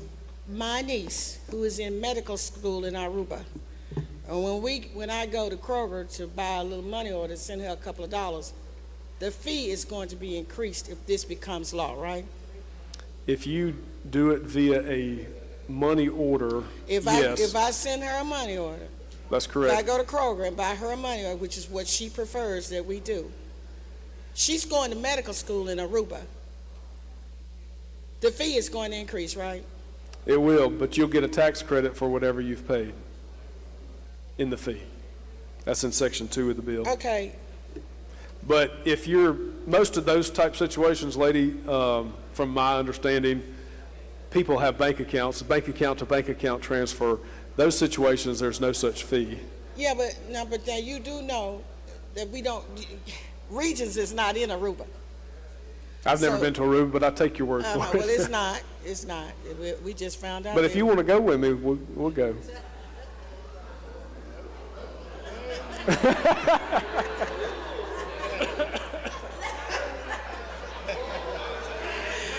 Now, y'all know that's my son, right? That's my son. So let's keep everything. Let them know, Noah, that we're going as mother and son. But back to my niece. So I can get a tax. So if over the course of the year, and we send her, $8,000-$10,000 while she's over there going to school, then we get a tax credit. That's right. How much is the whole thing? The whole amount that you every transmission that I can take it off. That's right, and you can carry it over for 5 years. All right. Okay. Thank you. Yes, ma'am. Lady from Pearl River, Ms. Wilkes. Thank you. Does the gentleman yield? Yes, sir. I missed some of the explanation as far as the fees that are being affixed. Who's the payor of the fees? Whomever is sending the transmission. Over here or yes. Over there? So this is from, the fee is affixed to the foreign person sending money here? No. The fee is whomever is here sending money to a foreign country would pay a fee. Okay. Here. Yeah. Is there like a minimum amount, or is there like a threshold amount, or is it any dollar amount? The threshold is $5 for if it's under 500. Anything over that would be 1.5%. 1.5% of anything of over whatever's $500. being sent. That's right. And who's responsible for tracking this? The money transmission companies. They're already having to do this under federal law, so this is just a state provision as well. I don't think it'd be any more reporting for them. They're already doing it for the federals. They do it for the state. Under federal law, do we pay a fee right now to send money? You do now, yes. And this will be stacked on top of that fee we already pay? That's correct. How many other states are doing this? Oklahoma's had this on the books for several years, but the federal government just began doing it this year, or in '25. So I imagine several states will probably fall in line now. Did that come as a result of legislation, or was that a federal That was part of regulatory the change? part of the one big beautiful bill. Okay. Thank you, gentlemen. Gentleman from DeSoto, Mr. Eubanks. Thank you, Mr. Speaker. Will gentlemen yield? Yes, sir. Gentlemen, I'm just curious, I wasn't in committee when we discussed this bill, but what was the rationale behind just picking foreign transfers? Was it the result of just mirroring the one big beautiful bill, or was it intentionally done? Well, I think probably both, but the purpose of it would be that I think everyone who is thinking honestly through it knows that we have between 12 and 17 million illegal immigrants in this country. And a pretty large number of them are working under the table, which means they're not paying taxes. They pay sales tax when they purchase things, they're not paying income tax. A common practice among them, and I'm not saying they're bad people or anything like that, a common practice is to send money overseas. In 2024, $94 billion with a B went overseas from the United States. Money that was theoretically earned in the United States that's not staying in our economy, it's going overseas. The largest recipients were Mexico, China, India, and Guatemala. So this is just a recognition of trying to make sure that, you know, when your family member who cuts grass or is an electrician or whatever, and they're paying federal taxes, their competition is not. That's, you know, we're just trying to do something to earn, you know, to close a little bit of that gap, but that's the purpose. Well, I understand the intent, but caught in that net are a bunch of legal immigrants that are working here that are being penalized, and also individuals like Representative Scott over there who's transferring. She may be able to file to get it back on her taxes, whatever fees she spends, but what about all of the religious organizations like our church sponsors missions in Honduras, missions in Mexico? We transfer money, we're already tax exempt. We're still going to have to pay that fee. No, this is for people, again, a bank account to a bank account, nothing. A wire transfer from a bank, nothing. This is only for people who, a lot of times you see them in gas stations or whatever, they're bringing cash and saying, I want you to send this overseas, or they're bringing a money order and saying, I want you to send this overseas. Now, I'm guessing the mission work you're doing in the Dominican Republic is not, y'all not paying cash and sending money. If we transfer funds. Transfer of funds. And I'm not sure what methodology we use or what methodology most nonprofits and religious organizations use when they transfer funds to missions that they support, but I would hate for them to get caught up in the fees and not be reimbursed because, you know, they're not filing taxes like individuals. It would be very surprising to me if religious organizations are taking cash to one of these companies and saying, send it overseas. I have donated money to missions in foreign countries. I send it via my bank. Right. So I don't see that being an issue. If you're a legal immigrant working here in the States, because you know we have corporate sponsorships and a path for bringing folks in that are sponsored to work legally here and pay taxes, do they get a benefit too as far as getting the fees back? I understand if you're trying to catch those that aren't supposed to be here sending money, but the folks that are here legally, do they get the same treatment as a resident when it comes to at the end of the year? Whomever files, if you file your taxes, then you can file for the credit. Okay, thank you. Yeah.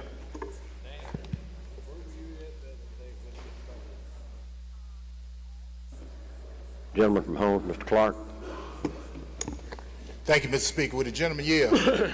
Yes, sir. Gentlemen, I was trying to read this Modernization Act in what institutions, but I'm assuming it's institutions like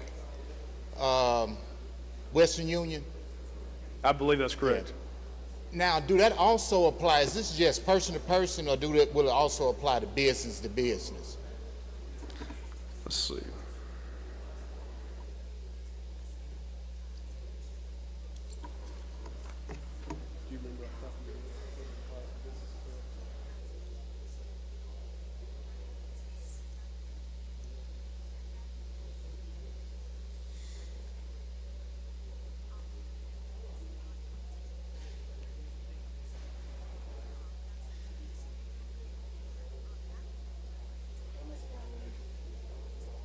It mirrors the federal, but I believe it's just person to person. Just person to person.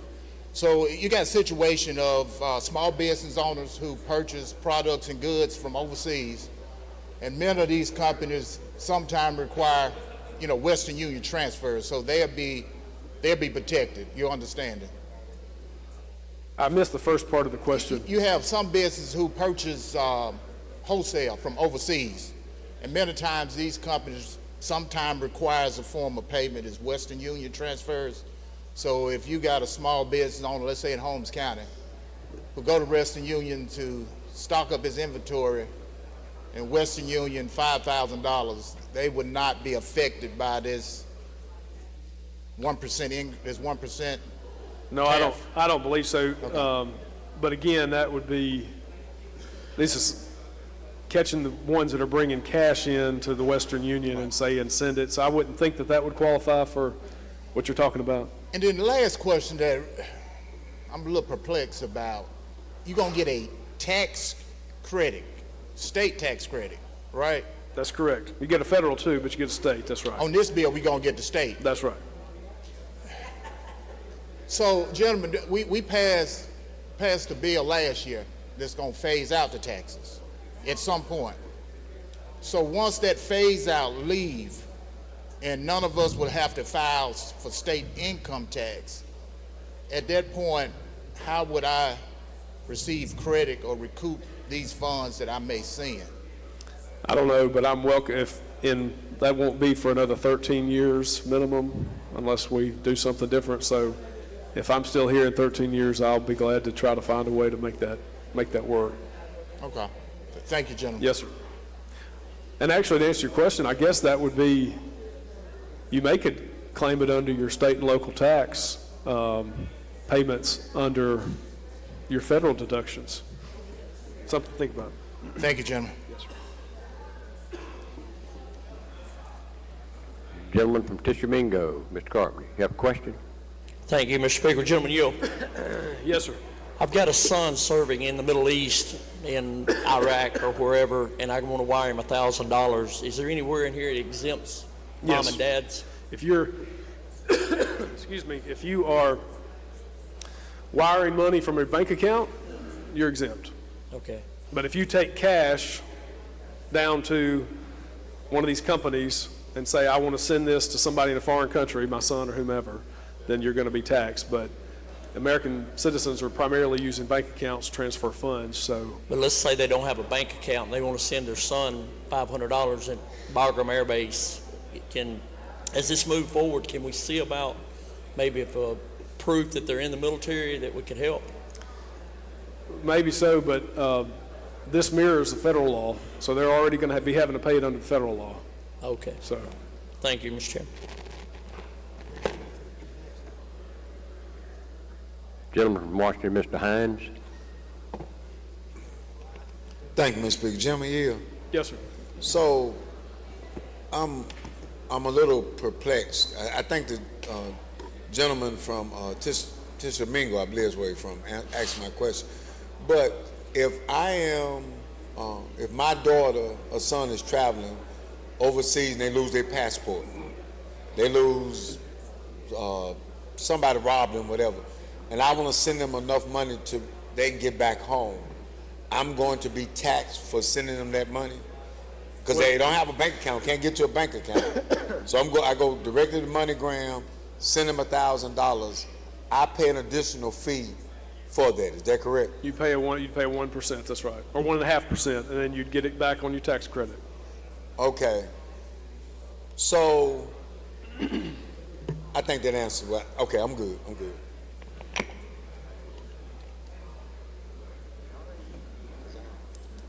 Lady from Hines, Ms. Yates. Thank you. Will the gentleman yield? Yes, ma'am. We've talked about bank accounts, but I'm just curious how, if in any way, this would impact Venmo, PayPal, Apple Pay, Cash App, any of those. Anything that is tied to your bank account would be the same thing, which all those are. They don't have to be, though. How are those? So you can have a Venmo account and somebody can send you cash to your Venmo account. You can either choose to deposit that into your bank account, or you can have that cash stay in your Venmo cash and just transfer that back and forth. It never has to touch a bank account. I don't think, and I don't use Venmo or Cash App or whatever, so I may not be the one to talk exactly about it, but this is only where the destination is a foreign country. And I don't even know how they would have any, Venmo would necessarily know where the person's traveling at the time. I don't even think that could be, enforced. Can we look at that and just make sure that this isn't going to impact those? Sure. Thank you. Gentleman from Harris, Mr. Hullum. Yes, sir. Okay. I understand the intent of what's trying to be done here, right? Because like you, living in my community and going to the local Walmart, we see people with bales and bales of cash being transacted. And something must be done about it. But in the midst of something must be done about it, we need to look at this from a strategic standpoint. As a military personnel, what you just saw, me just left the House floor not even 30 minutes ago to send my nephew some money in Hawaii because something's going on with his bank. So that means I would have to send him a different thing, because we send money in the military, we don't send it to a bank. We send it by Western Union, about MoneyGram to the PX. There's already a fee that we got to pay for that. So we got to pay additional fee on top of that with this bill you're saying. Depending on the method by which you send it, but if you send it via cash, if you carry cash down to the Western Union to send it that way, then yes, that would be, you'd have to pay a state fee in addition to the federal fee that you're paying now. And also, what about family members that's overseas? When their spouses are deployed and they depend on their family members back on the home front, sending them resources to help them out. Because all military members don't do right by their financial responsibilities nor obligations. They depend on their members to help them out. What about those people? Well, again, American citizens who are paying taxes get it back as a credit. So you may be fronting the expenses, but you'll get it back as a tax credit. But don't you think at the same time we're putting the cart before the horse? Because you just stated that this is a part of the big, beautiful bill. We need to start focusing more on what's good for people in Mississippi, helping Mississippi than carrying water pails. And I understand what's going on, but right now, service members are being punished, they were about to be punished for something that's lumping them in something they don't have nothing to do with. So can you put something in this bill, because you can do it, I know you can do it, that says it will exempt any service member from abiding by this policy or law before we even send this across the hall? I'm good with that. Like I talked to the gentleman from Tishomingo, trying to find a way to cover those transactions for sure. Because that's not the intention of the bill. But I'm saying right now, we can do an amendment, a simple amendment that says this exempts any military service member or federal official from the state of Mississippi or the United States of America sending resources to their family member. We can do that right now before we send that over to the Senate. We can, or if you want to put a reverse repealer in it, and then we can work on that, getting that language exact. Or reverse repealer, we would get the bill back if they pass it. So, okay, hold on 1 second. I'm happy to do that. We'll do a reverse repealer. All right, we'll do it. Hold on 1 second. Gentleman from Pike, Mr. Porter. Well, the gentleman from Harrison kind of hit on what I was going to ask about. Essentially, this is a triple tax, and it affects both missionaries. I think the gentleman from DeSoto mentioned that, and it affects our military personnel that's abroad as well. Correct? If they're trying to send money back home, or if somebody's trying to. It wouldn't affect anything being sent back here. It would not affect money being sent to the United States. This is only from the United States sent overseas. But it would affect if I was just, like he said, he was sending money to, I think he said his son overseas. And essentially they'd be triple taxed, correct? He sent a bill, Western Union, taxed by them, taxed by the federal government, then it's going to be taxed by the state with this bill, correct? Well, I mean, that'd be the same case with almost any of our taxes would be maybe triple tax, but.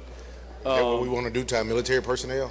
I understand. I said, is that what we want to do to our military personnel? No, that's why I just told him tax? to bring a reverse repealer, and we'll try to find a way to make sure they're exempt. Okay.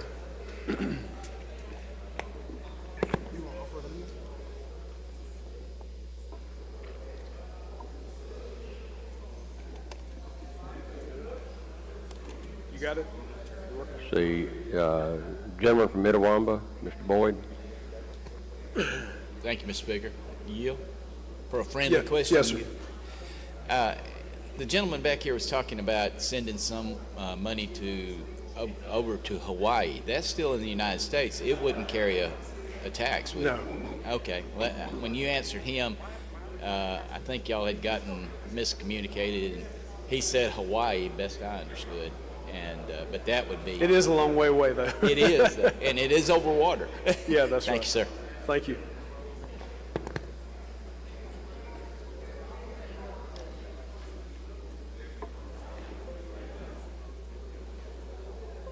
Okay, I don't see any other questions, but we do have an amendment. Would you like to explain your amendment, sir?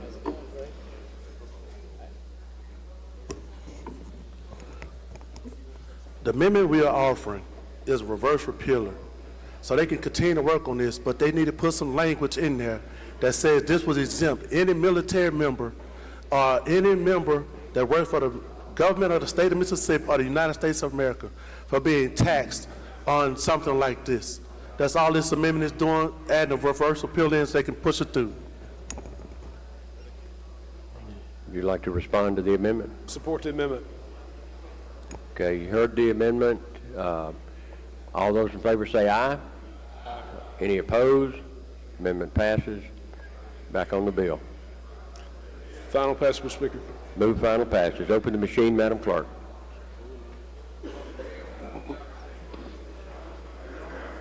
Has everyone voted? Has everyone voted? Has everyone voted? Close the machine, Madam Clerk. By a vote of 63 yeas, 47 nays, bill passes. Oh, I'm sorry. It failed. Required it was a 3/5 vote, so the bill fails.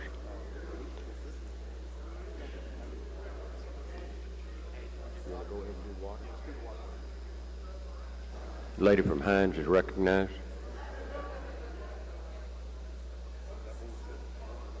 While she's coming up, I want to recognize the gentleman from Forest for he has an introduction. Thank you, Mr. Speaker. Members of the House, will you please give your attention to the South Gallery? We have a group of some 33 in the total group. These are cadets from the Mississippi Youth Challenge Academy. They have distinguished themselves by being a part of this group that's allowed to come to the Capitol to see their government at work. The Youth Challenge Academy takes young people from I guess, ages 16 to 18, and they have a mission of academic excellence, physical fitness, life coping skills, service to community, etc. So please make them welcome, and I'd like to congratulate you for being here today, and pray for your continued success. I know that it is called Youth Challenge for a reason. You're challenged.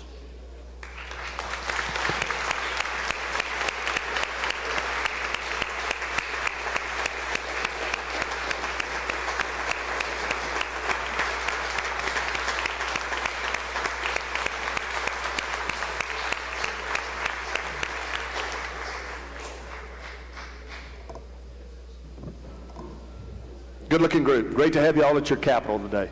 You're welcome here anytime. All right. I recognize the lady from Hines. Thank you, Mr. Speaker. I'd like to return to item 9 on the calendar, House Bill 1677. Call the bill up, make the usual motions, and I do have a committee sub. All right. Lady calls the bill up, moves the rules be suspended, the bill considered engrossed, read the third time, and placed on final passage. All in favor say aye. Opposed, no. The ayes have it.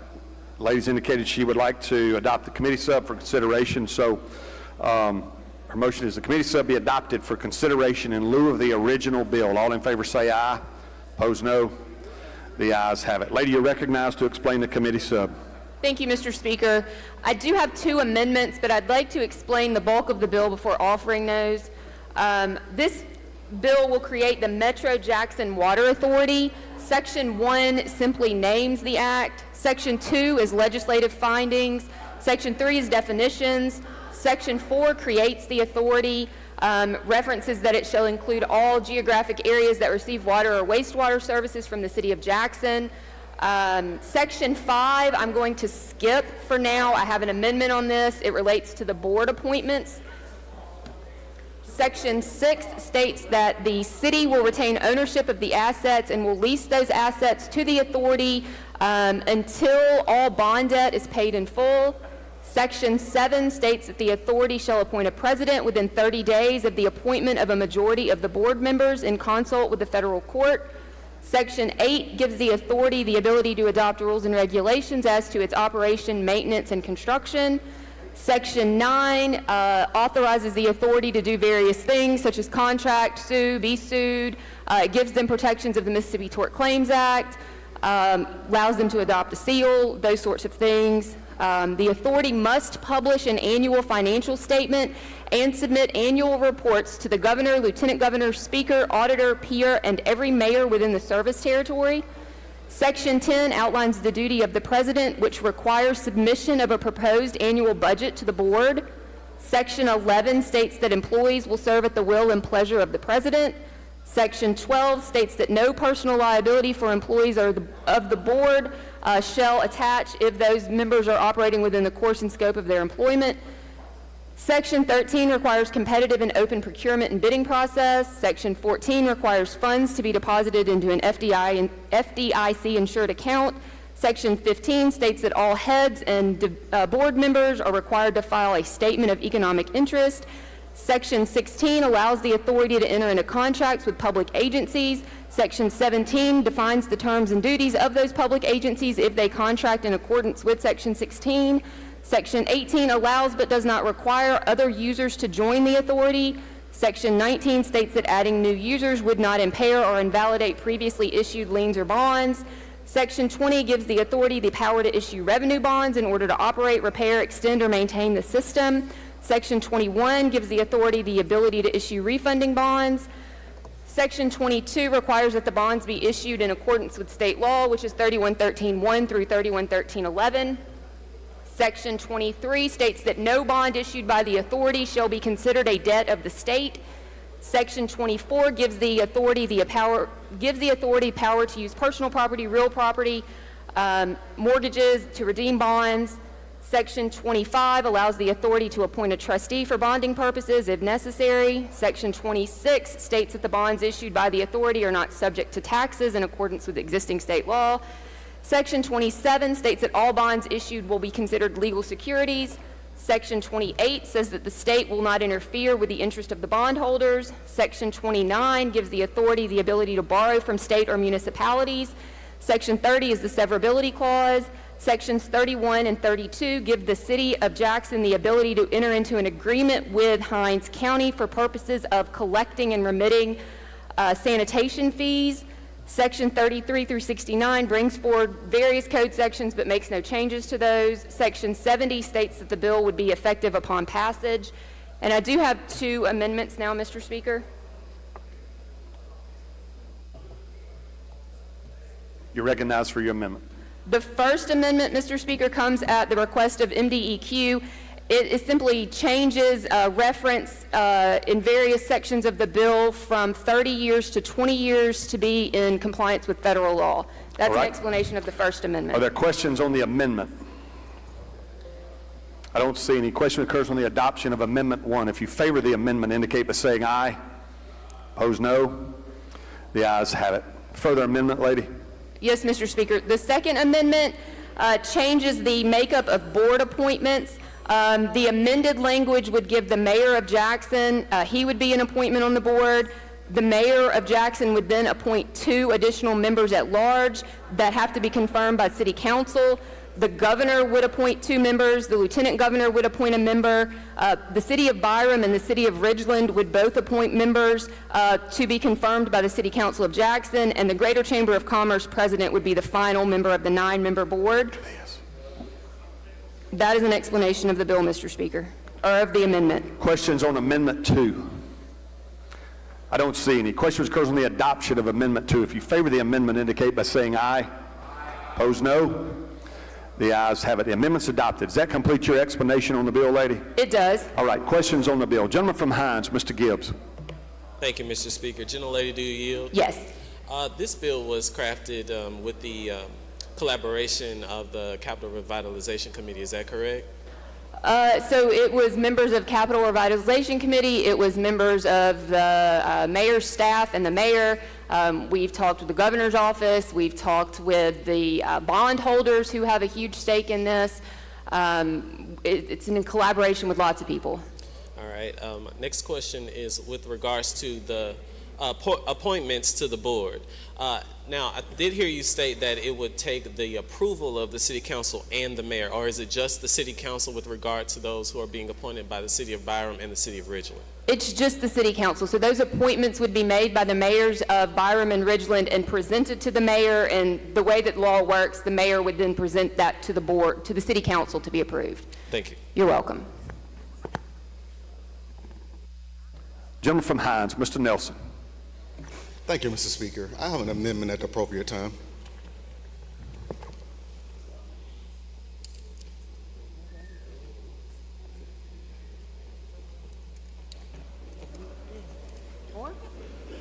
Would you restate that, gentleman? He has an amendment. You have an amendment? We'll get right to you. Thank you. Gentleman from Hines, Mr. Brown. Thank you very much, Mr. Speaker.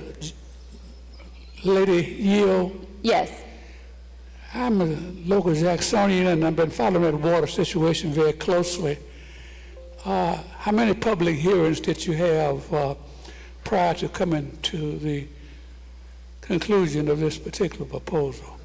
So the select committee had multiple hearings over the last 2 years, and we addressed water at least 3 or 4 of those. I mean on this particular item. Sure. We discussed water. We discussed future governance. At the last hearing that we had on this, the mayor came forward and talked about this and specified that he supported a water authority. We've worked with him and his staff to craft this. What happens to the current agreement? Do you mean the court order that it's operating under at the moment? Yes, ma'am. Sure. So the federal judge is going to have to relinquish the interim third-party administrator at some point in time, and all of this is specified in the bill. It will be done in concert with the federal court to make the transition as smooth as possible.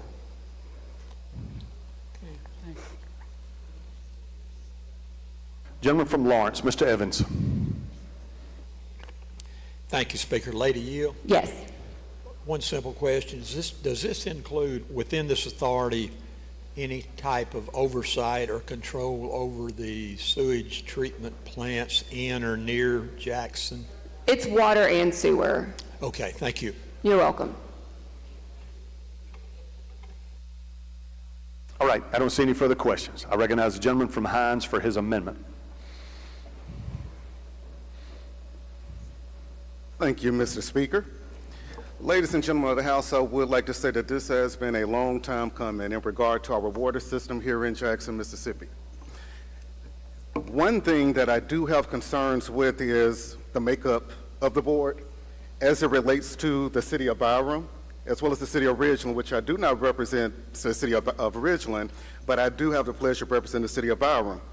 Now, currently, in this legislation, it calls for the mayor of the city of Byram to make an appointee to this board, which is basically a recommendation to the Jackson City Council.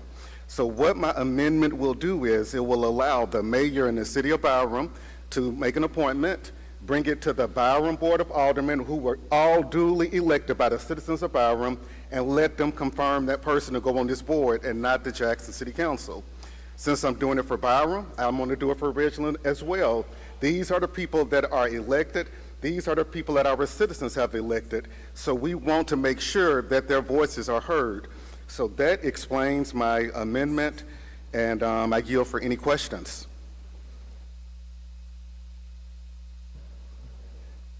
Questions on the gentleman's amendment? I don't see any, gentlemen. I recognize the lady to respond. Thank you, Mr. Speaker. I will say that months of work went into crafting something that we felt like a majority of the delegation could agree with, and as well as the mayor of Jackson. But I do understand that there is a split within the Hinds County delegation on this particular issue, and so I would just say for the delegation to vote how the delegation would like to vote on this particular amendment. All right. I recognize the author of the amendment to close if he wishes.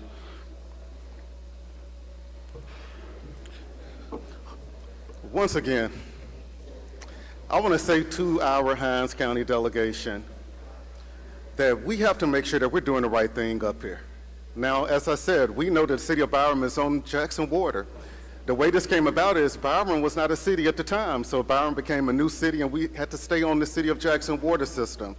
The city of Byram has been trying to come off of the water system, but we really don't have the money to right now.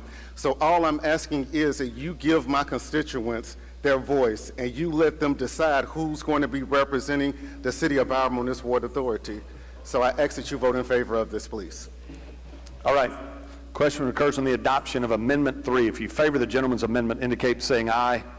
Aye. Opposed, no. No. Noes have it. The noes have it. Anything further on the bill, lady? Final passage. She moves final passage. Open the machine, Madam Clerk. If you favor the bill, vote aye. If you're opposed, vote nay.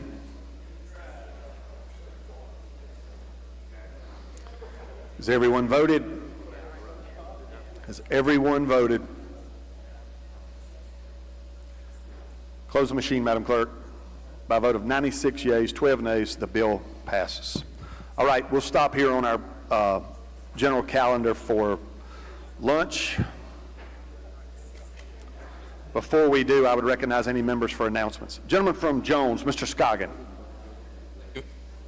Thank you, Mr. Speaker. I'd like to remind everybody that Delta State University is having a box lunch down in room 201A. Gentleman from Itawamba, Mr. Boyd. Thank you, Mr. Speaker. I'd like to hold HB 362 on a motion. Please notify the chairman. Gentleman from Pike, Mr. Porter. Thank you, Mr. Speaker. I'd like to ask unanimous consent to be voted on House Bill 362 as nay. All right. Did you cast a vote? Oh, apparently not. I need to fill out a little form. I got you. Record the gentleman's vote. Thank you. Lady from Amite, Ms. Cockerham. Thank you, Mr. Speaker. To the vote, this is on item number 8. I recorded a vote as yes, but I need to be recorded as just not voting. There's no objection. Change the lady's vote. Gentleman from Adams, Mr. Johnson. Thank you, Mr. Speaker. To the vote, item number 8, House number 1597. I voted yes. I'd like to change my, with unanimous consent, I'd like to change my vote to no. Is there objection? Change the gentleman's vote. Gentleman from Washington, Mr. Hines. Same request, Mr. Speaker. All right.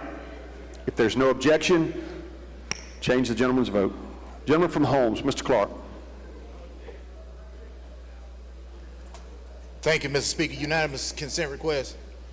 On item number 8, 1597, Mr. Speaker, I inadvertently voted yes, and I'd like to vote no, if there's no objection. Is there objection? Change the gentleman's vote. Gentleman from Pike, Mr. Porter. Sorry, I forgot this one earlier. Same request. On that item bill? number 8, 1597, voting no. If there's no objection, change the gentleman's vote. Gentleman from Lee, Mr. Thompson. Thank you, Mr. Speaker. On item number 8, 1597, I'd like to change my vote, please, sir. From yea to nay. Is there objection? Change the gentleman's vote. Gentleman from Jackson, Mr. Anderson. Thank you, Mr. Speaker. Unanimous consent to request to change my vote and my deskmate's vote from the gentleman from Lauderdale on item 8, House Bill 1597, from yes to no. Is there objection? Change the gentleman and his deskmate from Lauderdale's vote. Gentleman from Hines, Mr. Crudup. Mr. Speaker, same request for myself and my deskmate.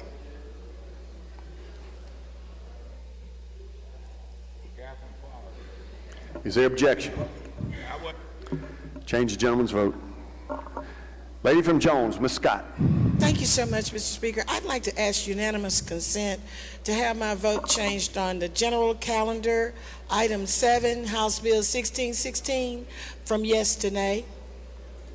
Is there objection? Thank you. Change the lady's vote. Gentleman from Hines, Mr. Gibbs. Thank you, Mr. Speaker. I'd like unanimous consent to change my vote on item 9, House Bill 1677, from yes to present. All right. Is there objection? Hearing none, change the gentleman's vote. Gentleman from Hines, Mr. Banks. Thank you, Speaker. I'd like to request that Mr. Harnish, my deskmates, on item 8, House Bill 1597, be changed from yea to nay. Thank you, sir, if there's no objection. Is there objection? Okay. Change the gentleman's vote. Gentleman from Pike, Mr. Porter. Sorry. I'd like to ask unanimous consent for my deskmate, Mickens and Denton, to change their vote on item 8, 1597, from yea to nay. All right. Is there objection to that? Change both the gentlemen's votes. And lady from Humphreys, Ms. James Jones. Thank you, Mr. Speaker. Item number 8, House Bill 1597, I'd ask the unanimous consent to change my vote to nay. From yea Right. to Is there objection? Change the lady's vote. I'm trying to work with you. I have a general objection to all the vote changing. Let's try to get our votes right. I try not to go too fast when we're deliberating. Sounds like a bunch of you were tricked on the legislation, I guess, or maybe you just wanted it to pass and then be a no. I don't know about any of that. Let's try to get our votes right. It's getting out of hand on the vote changing. I'll just leave it at that. I don't see any further one seeking recognition. I will recognize the gentleman from Rankin for the motion. I move that the House stand in recess until 2 p.m. Gentleman's motion is the House stand in recess until 2 p.m. If you favor the gentleman's motion, indicate by saying aye. Opposed, no. The ayes have it. The House will stand in recess until 2 p.m.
Let the House please come back to order.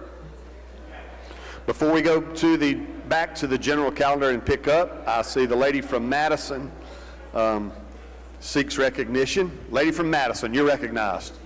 Thank you, Mr. Speaker. I would like to ask the representatives from Madison to stand up, please. Representative Lawrence Blackman, Jonathan McMillan, Justice Gibbs, Celeste Hurst, Clay Mansell, and myself would like to welcome the Madison County Business League and Foundations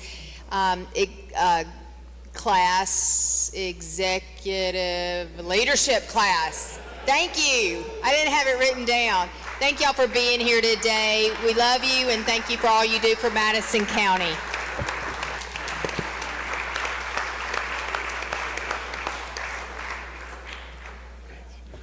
Welcome. Ooh, I'm sorry. Didn't know my mic was on. Good to see you all. I see a few familiar faces up there. Miss Jan, you've assembled a good group. I even see a Holmes County native up there too. He can help out Madison County, I know. All right. I also like the way the Madison delegation just took orders directly from Ms. Ford. Well, I see she's got the row in check for sure. All right, we will go back to the calendar. I believe we are down to item 11. Gentleman from Grenada, Chairman of Judd B. Gentleman from Harrison, why are you coming down? Gentleman from Harrison. Introduction, Mr. Speaker. Yes, sir. Further within that group is Ms. Christy Daniels. She served with us on the First Responders Suicide Prevention and PTSD Task Force. Just want to give her a special welcome. Thank you. Thank you, lady. Gentleman from Hines, Mr. Bell. Thank you, Mr. Speaker. Ladies and gentlemen, please help make welcome a good friend of mine, my fraternity brother, and a veteran, a military veteran, Mr. Dexter Brookins. Please make him feel welcome. Welcome, sir. Good to have you here. All right, gentleman from Grenada, you're recognized.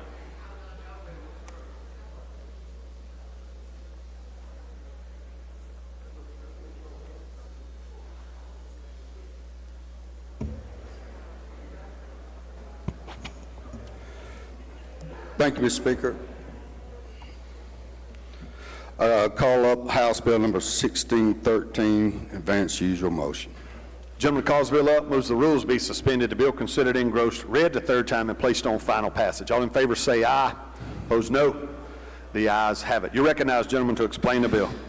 Thank you, Mr. Speaker. House Bill 1613 comes from the Prosecutors Association, whereby on the aggravated drug trafficking dosage units have been inadvertently left out, whereby the language adds that there's 200 dosage units or 200 grams in the bill that identifies the drug trafficking amount. That's the explanation of the bill, and I think the gentlelady from Rankin has an amendment. Questions on the bill? Gentleman from Madison, Mr. Blackman, for a question. I'm sorry, I was listening, but I totally did not understand that explanation. If you look at the aggravated trafficking code section, there is a dosage amount for trafficking, but not a dosage amount and gram amount for aggravated trafficking. This bill makes it 200 grams. The Senate has a companion bill that makes it 267. I don't know why they put 267 in it, but our amount is 200 grams, gentlemen. Well, I've always wondered this, you know, being that I practice criminal law, yes. How did we come up with the amount of dosage units or grams that would constitute trafficking? Well, that's a 2014 bill that's been on 10 years, over 10 years, that came up with 30 grams for trafficking and did not have an amount of grams for the aggravated trafficking. This inserts the 200 grams for trafficking, gentlemen, for the aggravated assault code section. That's what this does. It adds an amount. Gentlemen, I will tell you that I've had some conversations with some of the prosecutors about the 30-gram amount. It used to be, you know, that methamphetamine selling for about $100 a gram. It's down to about $10 a gram. So 30 grams is about $300 now. And I hope when we move through the process, we can do something about the general trafficking amount, but the 200 gram amount is placed in there for the prosecutors want that number in there. I think probably we may adopt the Senate version. I don't know, but that's what was in the bill. And that's kind of where we are with the amount for aggravated trafficking, gentlemen.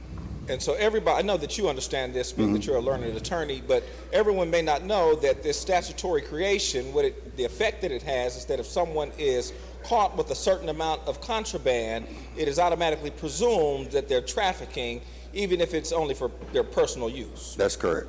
And so one of the problems that I have with that is something that you just alluded to, which is that, whenever this statute was created, things may have been a little more pure, right? The methamphetamine more pure, the cocaine more pure. And so today, when you have all of these other substances mixed in, when you get your report back from the crime lab, you have caffeine and you have other things added in, but the statute doesn't really account for that, right? Yes, it doesn't account for what's called a quantitative analysis of those substances like the feds do. It doesn't separate the methamphetamine or fentanyl from the substance to see what kind of fillers are in there. You're right, gentlemen.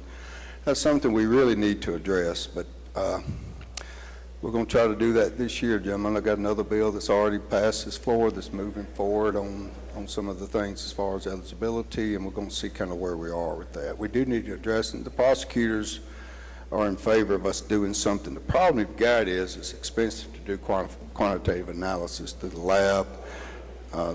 Our lab's not set up for it, and only clients that have a lot of money can do their own testing, and really it needs to be addressed as far as some eligibility for parole as opposed to quantitative analysis, gentlemen. Hopefully we're going to get that done. But what this bill does is add on, I think, line 119 or something, adds the 200 grams in there that we don't have a gram amount in the aggravated trafficking, and that's what this bill does. Well, let me ask you this. As far as the quantitative analysis, and I agree that that's an adjustment that should be made because it's technically it's not fair, right? Excuse me, gentlemen.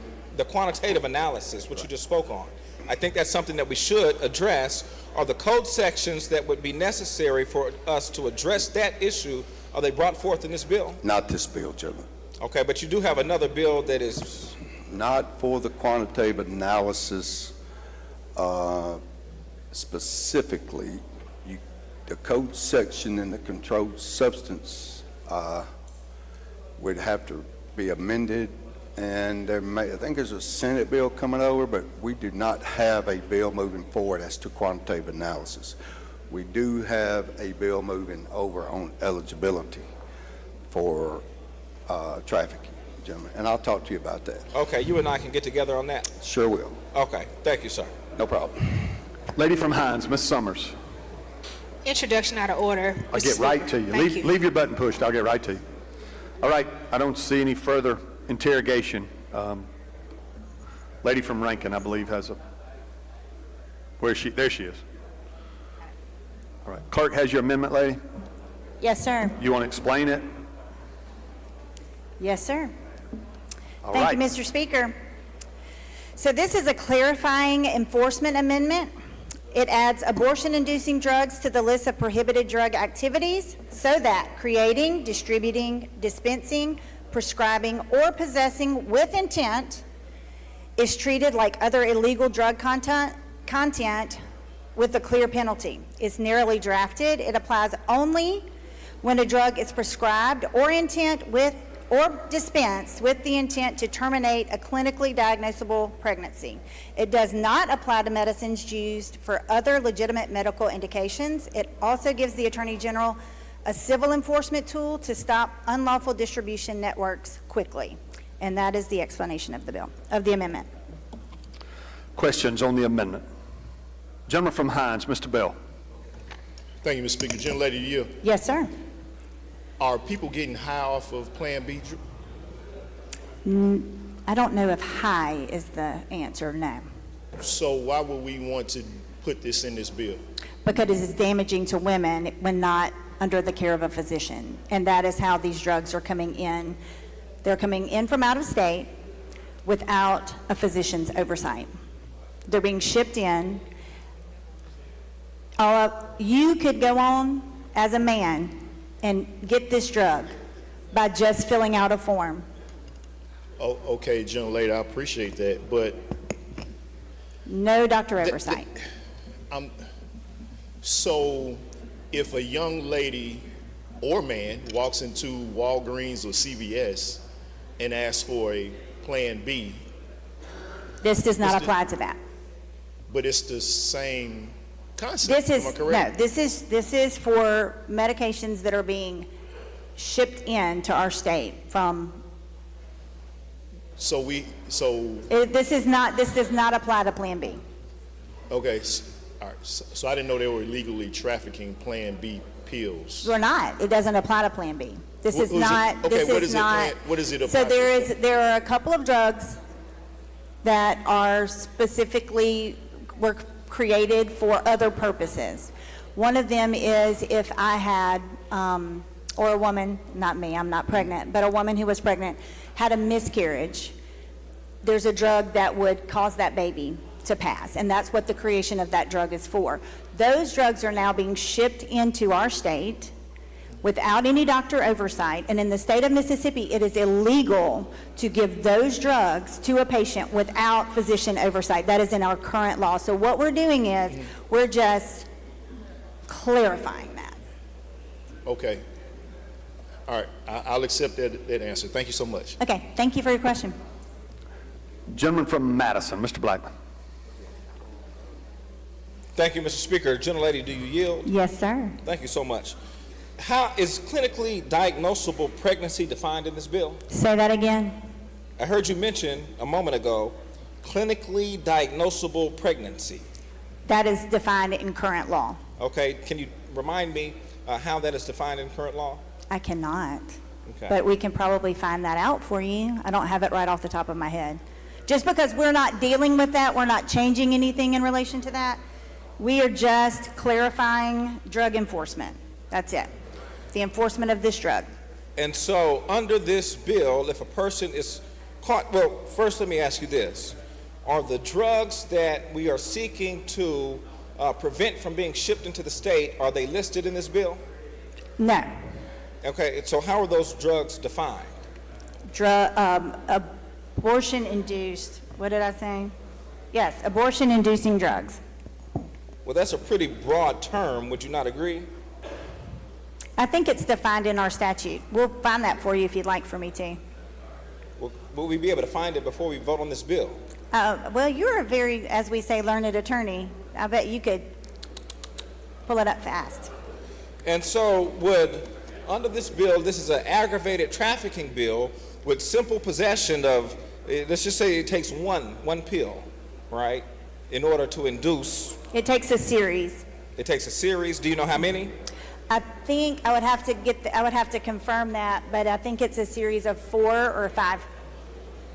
And so it's kind of a thing that you take in steps. You take one, and then you take two, and all together. I have never taken the drug myself, so I'm not exactly certain of the number, but I would say 3 or more. And so if you possess 3 or more of these drugs, if a woman, of course not yourself, but if a woman or a man possesses 3 or more of these drugs, then they would be guilty under this statute of aggravated trafficking? Not for possession, no. It is possessing with intent. Right, and so. To dispense. Well, it's my understanding that trafficking is presumed if you possess a certain quantity of the drug, whether or not you actually have the intent to distribute that, correct? Yeah, what we're doing here, we're just clarifying the drug, the enforcement of this particular drug. And so under this statute, if a person possesses a certain amount of these abortion-inducing drugs, would they then be open to being charged with trafficking? Say that one more time. I'm sorry. Under this bill, if a person possesses a certain amount of these abortion-inducing drugs, would they then be guilty of aggravated trafficking? Time's expired on Lady's amendment. I'll let her answer that. I assume if it was for the intent of performing an abortion, the answer would be yes. But that would have to be proved in a court of law. All right. Time's expired on the amendment. I recognize the chairman to respond should he wish to. Chair is in favor of the amendment, Mr. Speaker. All right. Question, please maintain order. Question occurs on the adoption of Amendment 1. If you favor the amendment, indicate by saying aye. Opposed, no. The ayes have it. The ayes have it. Anything further on the bill, gentlemen? Nothing further. Move final passage. All right. Gentlemen, I see the button pushed. You will maintain order, or I'll have you escorted out of the chamber. Do you understand? No. If you don't, you can go. Raise your voice again. You'll be escorted out. I hadn't passed over a single person who has sought recognition in this chamber in 2.5 years.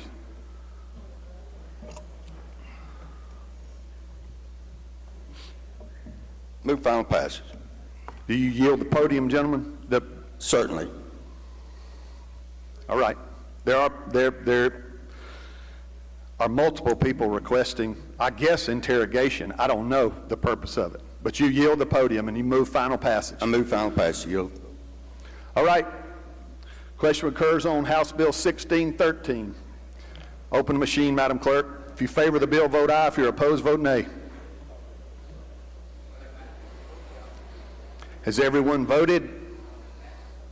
Has everyone voted?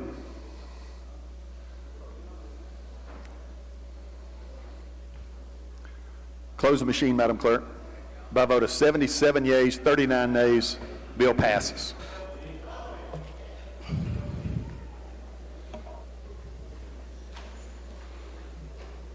Judge B yields the floor. Thank you, gentlemen.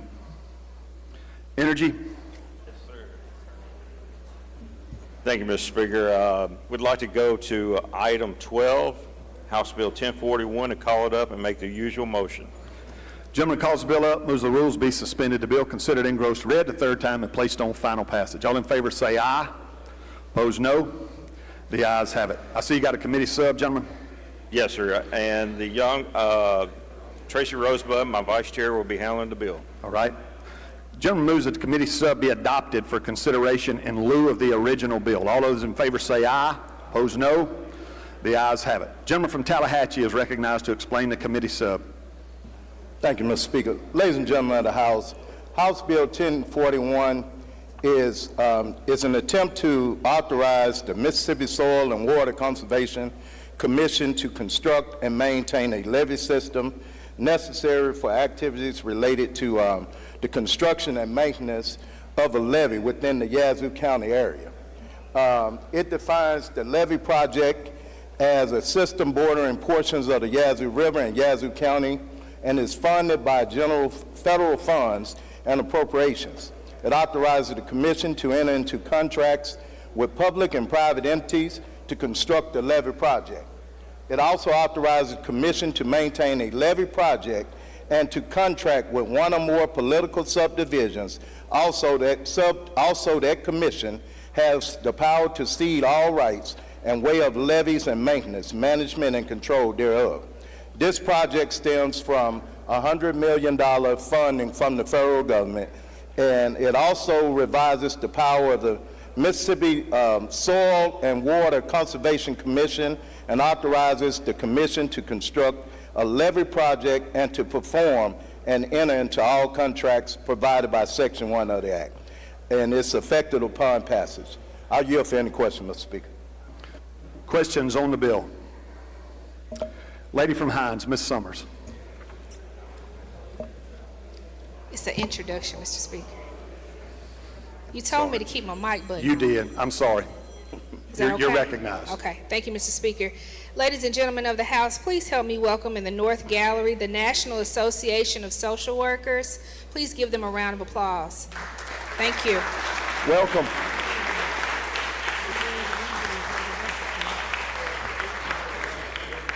Thank you all for being here today at your capital. Gentleman from Newton, Mr. Rushing. Thank you, Mr. Speaker. Will the gentleman yield? I will. Is this in relation to the, you hear a bunch of, or seen a bunch of articles on the pump projects, the flooding control in the Delta. Is that related to this project? Unfortunately, it's not. It's related directly here within Yazoo County to help support the already established levee. And what this does, it reinforces it to make sure that water doesn't get into some of those areas, but it's quite a distance away from the area affected by the pumps. Thank you, gentlemen. That's what I was wondering. Thank you, sir.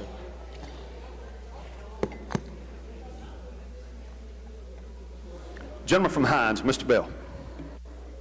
Thank you, Mr. Speaker. Gentlemen, you yield. I will. Gentlemen, can you tell me what type of soil that they have in the, well, let me go back. Gentlemen, you're familiar with soil, am I correct? I have been. Can you tell me what type of soil that you're talking about on this bill?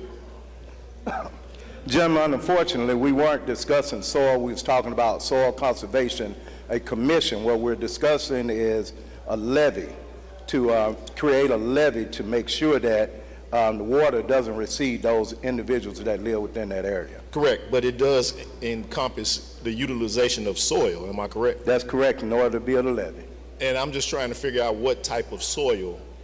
Sir, I guess it would be up to the engineers and the individuals that are professionals in that. Unfortunately, this bill doesn't address it. Thank you. Thank you, Jim. Thank you. I don't see any further questions, gentlemen. Final passage. He moves final passage. Open the machine, Madam Clerk. In favor of the bill, vote aye. If you're opposed, vote nay. Has everyone voted? Has everyone voted? Close the machine, Madam Clerk. By a vote of 120 yeas, 0 nays, the bill passes. You have further work, Mr. Chairman? Yes, sir. With unanimous consent, I would like to go to page 8, item number 67, House Bill 1069. Senior gentleman, Representative Kincaid, will be handling the bill. All right. Is there objection to the gentleman advancing to another energy bill? I believe he referred to me as a senior gentleman. I do not hear an objection. Gentlemen, we are now to item 67. We'll need to call that bill up. Call up House Bill 1069, make the usual motion. Gentleman calls the bill up, moves the rules be suspended, the bill considered engrossed, read the third time, and placed on final passage. All in favor say aye. Opposed, no. The ayes have it. You're recognized, gentlemen, to explain the bill. Thank you, Mr. Speaker. Ladies and gentlemen, what we have is the Agricultural and Farmland Wind Tower Protection Act. A little bit about the genesis of this bill is this summer we had a hearing with the House and the Senate. We talked about wind generation, existing turbines, and specifically I had questions on decommissioning and reclamation of those units once that lifespan was gone. And I determined through talking to DEQ and PSC that nobody had any regulations on this whatsoever. So what this bill does is it establishes a framework, a regulatory framework to say how these things are constructed, how they're maintained, and what happens after the lifespan is over. So, first of all, what this bill does not do, it does not create a moratorium. We're not trying to prevent somebody from doing this. No ban on wind energy, and no prohibition on private landowners. But what it does do, it provides, it recognizes that Mississippi currently has no state entity responsible for reviewing and approving wind tower projects. Wind energy functions like every other wind or electricity generation is monitored by the PSC, and they make the rules. Wind towers are simply something that came along after the PSC, and we didn't have any language to address that. And that's what this bill does. We've come to understand that there's a lot of impact from these wind turbines, and it's positive in most cases, but there are some agricultural and aviation concerns, as well as some wildlife and environmental concerns that are addressed through the PSC. And so that's a description of the bill. I'd be happy to take any questions. Questions on the bill? I don't see any, gentlemen. Final passage. He moves final passage. Open the machine, Madam Clerk. In favor of the bill, vote aye. If you're opposed, vote nay.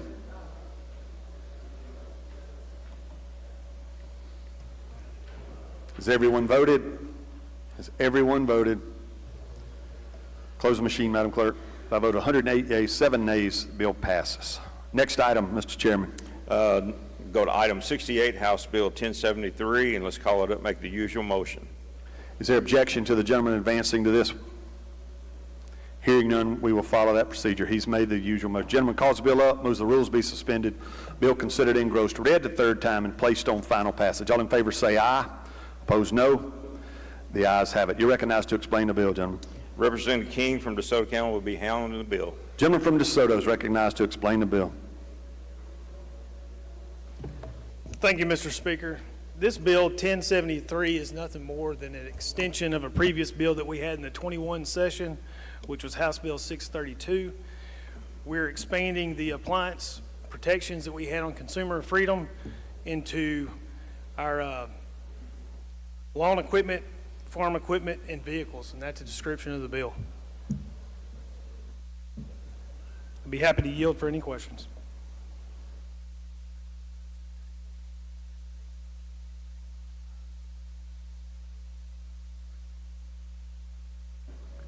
Does that conclude your explanation, gentlemen?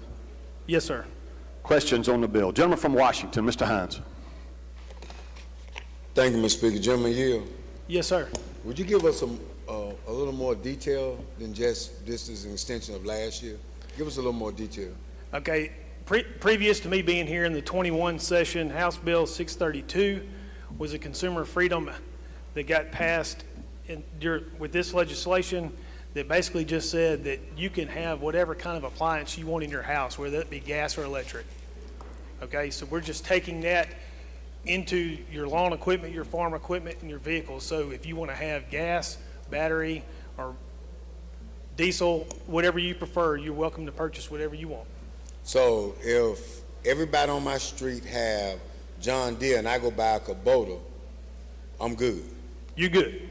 Okay, so what is the need for this? Because can a consumer buy whatever piece of equipment he or she wants right now? Yes, they can right now. This is preventative maintenance. We've seen that there are some states that are already moving to restrict this, so we're just trying to put that in place now. So have there been some complaints about folks buying Kubota over John Deere? No, sir, not that I know of, no. Okay, so why are we messing with this particular issue?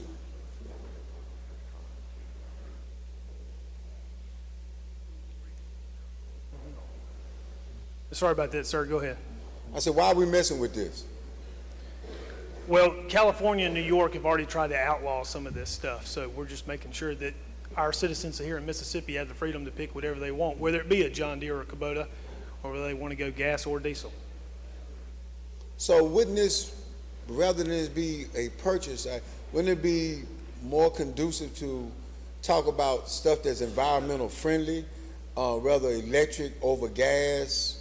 Wouldn't that be, or battery? Wouldn't that be a more generalized statement rather than the purchase of the equipment itself?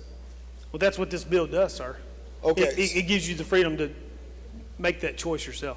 So if I am old school and I want to buy a gas and oil operated weed eater, I can do so without any problem. That's what you're telling me. That's correct. Even if my neighborhood has a covenant that says we will not use gas or diesel equipment in this housing district, we will only use battery operated or electric equipment. So will this law supersede that covenant?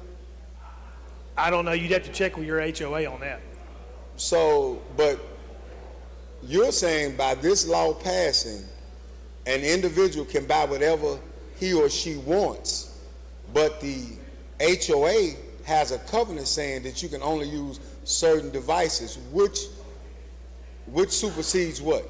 Which is more powerful? This bill right here would be. So the recourse from them finding somebody in the HOA or anything, we can fall back on this particular law. That's what you're saying. What I'm saying, this particular bill in front of me right now, and I may not be explaining it to you to understand it has nothing to do with an HOA. But if you have a local HOA ordinance, I mean, where you choose to live, that may be something that you got to deal with. What I'm saying is this bill right here is going to give you the freedom to be able to pick whatever you want. So again, you're saying, all I'm trying to say, because several people in this room here live in a HOA. Several citizens have an HOA. They have covenant that says you can only do A, B, and C. If they say you cannot, some tree hugger decides to say, hey, we don't want any gas or oil operated machinery used in this community. then everybody has to use battery or electric. I'm an older person. I don't understand all the new age stuff. I just want to crank up my weed eater. And are we allowing him or her to do that? That's all I need to know. This bill right here will give you the individual consumer authority to use whatever equipment you want to use. Okay.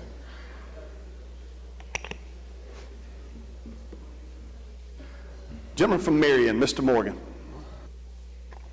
Thank you, Mr. Speaker. Gentleman Yield. Yes, sir. I think what you got here is kind of a friendly bill saying that it really didn't make any difference if you had a diesel, gasoline, or electric. You could use all one of the three. That's correct. All right. This has nothing to do with a situation like Mahindra tractors.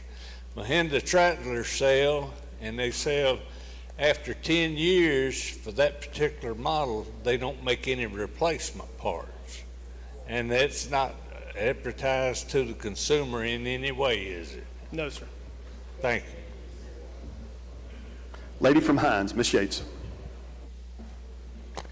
Thank you, Mr. Speaker. Will the gentleman yield? Yes, ma'am. I just want to make sure that I understand what's going on here. This gives the consumer the ability to buy a gas-powered or electric-powered piece of farm equipment or lawn tool. Is that correct? That is correct.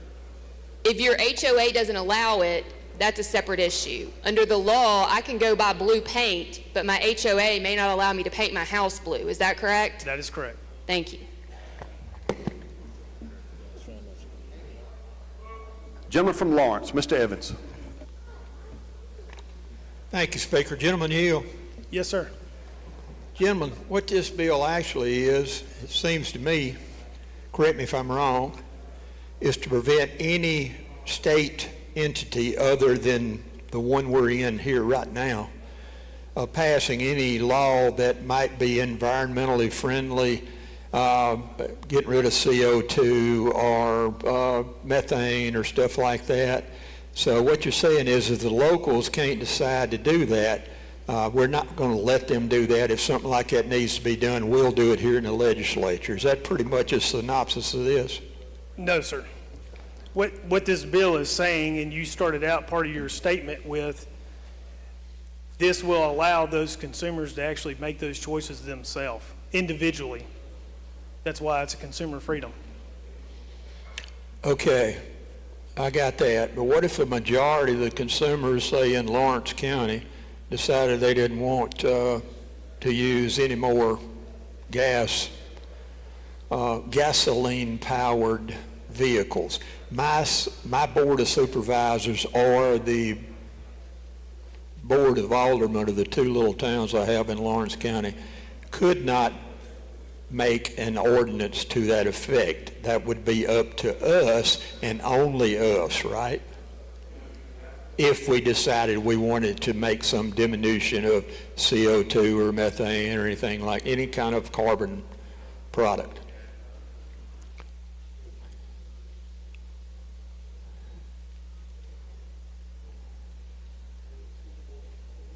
Yes, there's no state government agency that's going to regulate this other than this bill right here that gives the freedom to the people.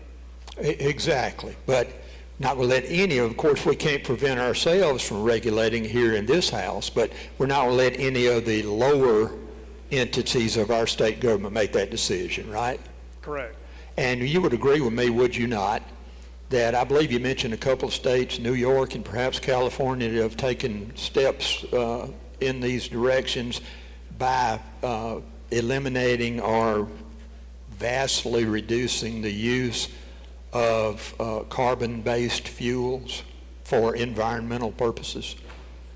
I don't know what their purpose was, but yes, they have done that. Thank you.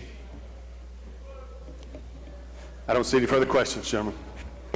Move for final passage. He moves final passage. Open the machine, Madam Clerk. In favor of the bill, vote aye. If you're opposed, vote nay. Has everyone voted? Has everyone voted? Close the machine, Madam Clerk.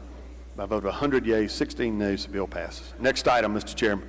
Yes, sir. Item 71, House Bill 965.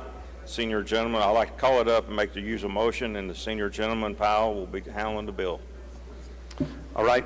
Gentlemen, you're requesting unanimous consent to advance to item 70. You're passing over your item 69. I got you.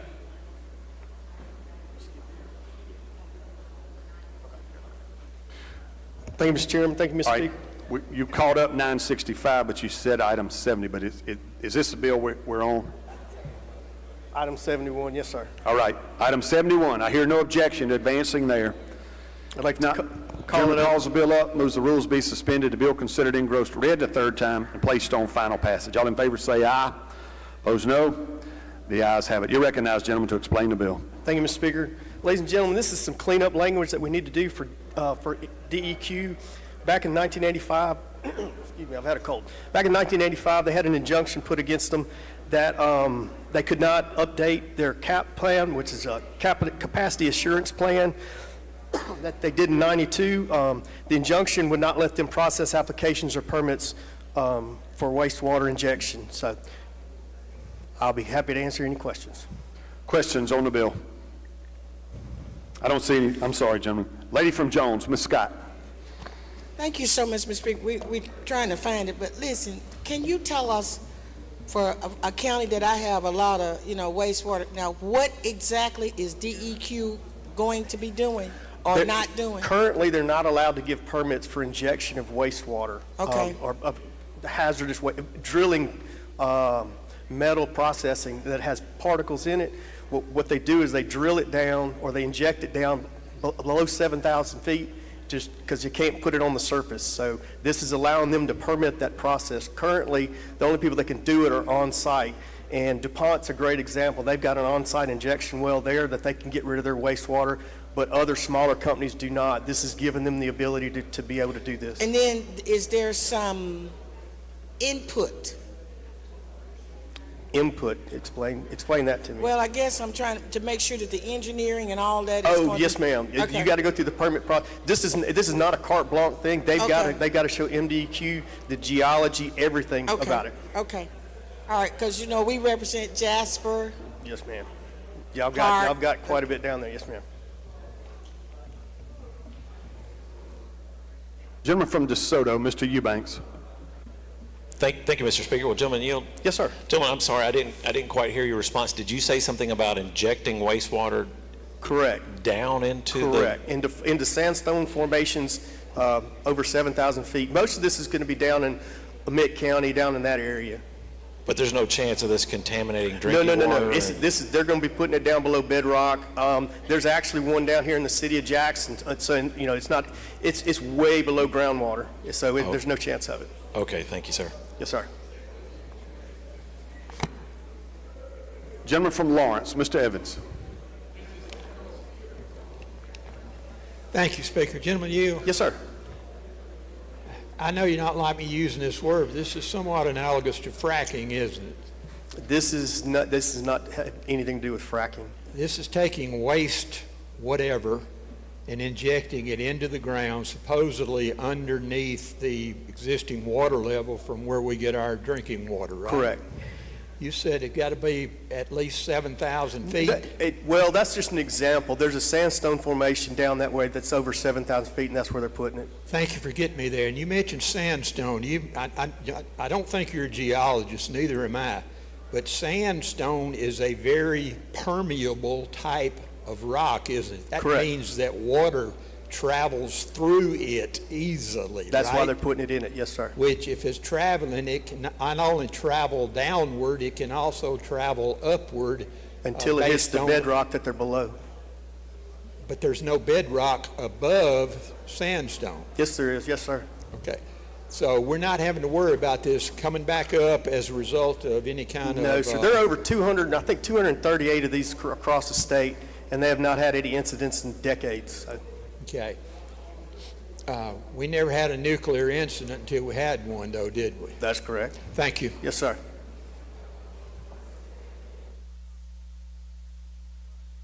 Gentleman from Pike, Mr. Porter. He passes. I don't see any further questions, gentlemen. Final passage. He moves final passage. Open the machine, Madam Clerk. If you favor the bill, vote aye. If you're opposed, vote nay.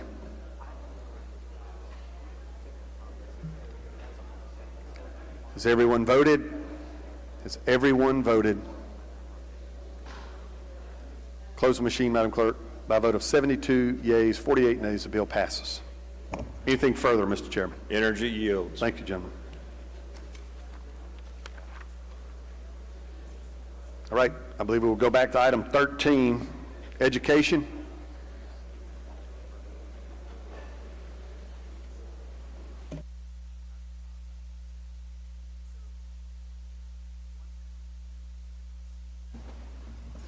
Thank you, Mr. Speaker.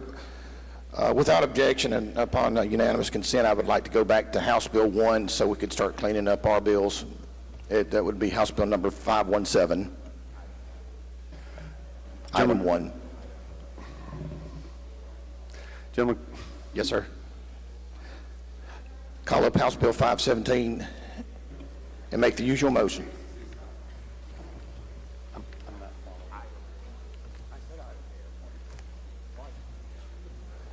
That's item 1, House Bill number 517. I got you, gentlemen. My calendar's out of order. It's my fault. I'm sorry. I'd ask that the gentleman from Lamar be... Is there objection to the gentleman going back to item 1? Hearing none, we will follow that procedure. Thank you, Mr. Speaker. The gentleman calls the bill up, moves the rules be suspended, the bill considered engrossed read the third time and placed on final passage. All in favor say aye. Opposed, no. The ayes have it. You're recognized, gentlemen. I'd ask that we recognize the gentleman from Lamar, Vice Chair. Gentleman from Lamar, Vice Chairman is recognized to explain the bill. Thank you, Mr. Speaker. House Bill 517, oh, wait, no, I'm sorry, hang on one second.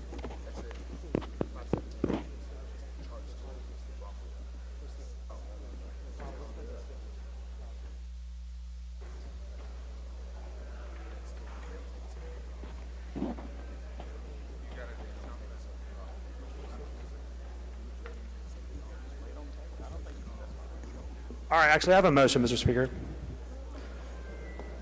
That motion would be to lay this on the table, subject to call. All right. Gentleman's motion is to lay the bill on the table, subject to call. Okay. If you favor the gentleman's motion, indicate by saying aye. Opposed, no. The ayes have it. The ayes have it. All right. I would like to go to item 2, House Bill 1260. I'll call that up and make the usual motions. You'll need unanimous consent to go to that item as we've already passed it for the day. Is there objection to the gentleman going back to item 2? Hearing none, we'll follow that procedure. I'm sorry, gentlemen, we're now on item 2, House Bill 1260. Yes, I made the usual motion. Gentleman calls the bill up, moves the rules be suspended, the bill considered engrossed read the third time and placed on final passage. All in favor say aye. Opposed, no. The ayes have it. I see you've got a committee sub, gentlemen. I do have an amendment as well. All right, you want to consider the committee sub first? Yeah. Gentleman moves the committee sub be adopted for consideration in lieu of the original bill. All in favor say aye. Opposed, no. The ayes have it. You're recognized to explain the committee sub. Okay, now that we're on the right one. This is just the code section for the school funding formula. There's no changes made to this.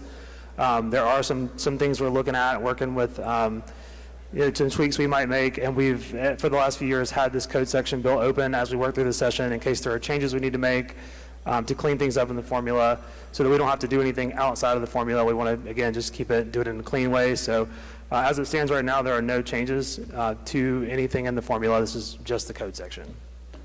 All right, that's the committee sub, and I believe you indicated you had an amendment as do, well. yes. I have an amendment, and that would just be a reverse repealer. All right. Any questions on Amendment 1, the reverse repealer?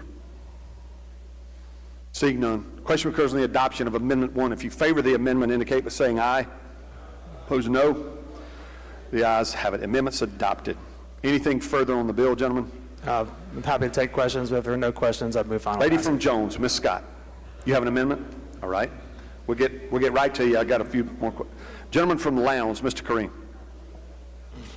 Thank you, Mr. Speaker. Will the gentleman yield? Yes, gentlemen.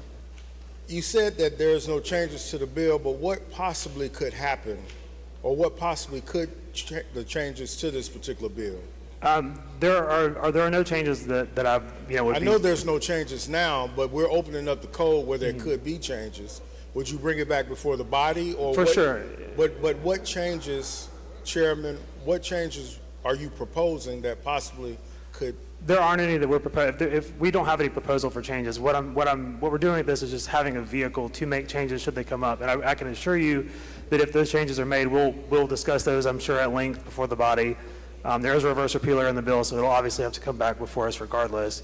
And I understand if you don't want to, disclose what you're thinking, I mean, for you to have the code sections open, there has to be something that you're thinking about. No, there's really not. I mean, this is a new formula we passed 3 years ago, and we've had to tweak it here and there. Are you not thinking about decreasing the formula, the amount that the children No, get? and in fact, in the most recent teacher pay raise that we passed, we'd already increased that base student cost up to, I believe, $7,400, which is about a $500 increase over last year. So any move we've made to the formula this year already has been to increase that base student cost, not to decrease it. And there's no need for us to decrease it, and that would not be the changes we were looking at. No, they would not be about that whatsoever.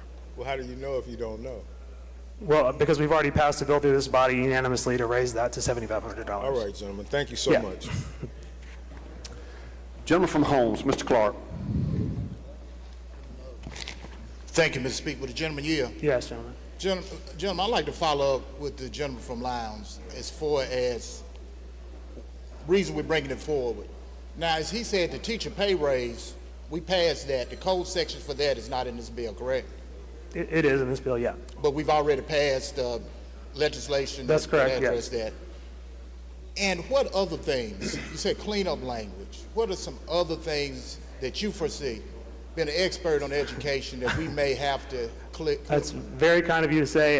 This expert on education does not have any other things on his agenda at this time to make changes to the formula. Let me give you a hypothetical. Highly debated issue, probably the landmark legislation of this session, was school choice, correct? Mm-hmm. Would these code sections be needed in order to fund that piece of legislation?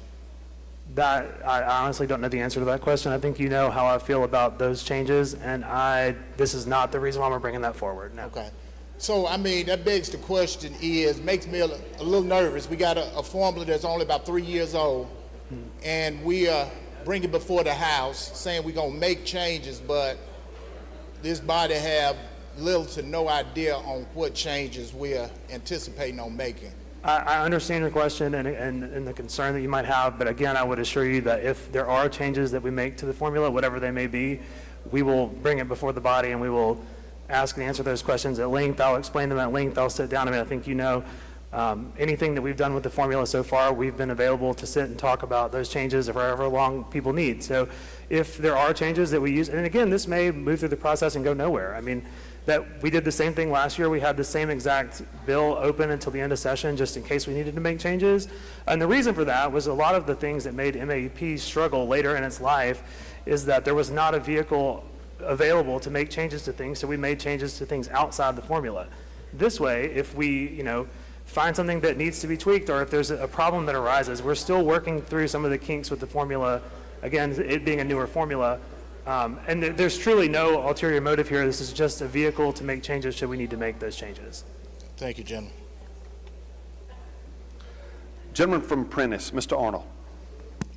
Thank you, Mr. Speaker. Gentlemen, you? Yes, gentlemen. Could this bill here be utilized to sustain our teacher pay raise or assistant teacher pay raise if we needed another vehicle on over in the process? What was the first part of your question? Could this bill be utilized for our teacher pay raise and our assistant teacher pay raise if we needed over in the other part of the if we needed another vehicle, yes. What?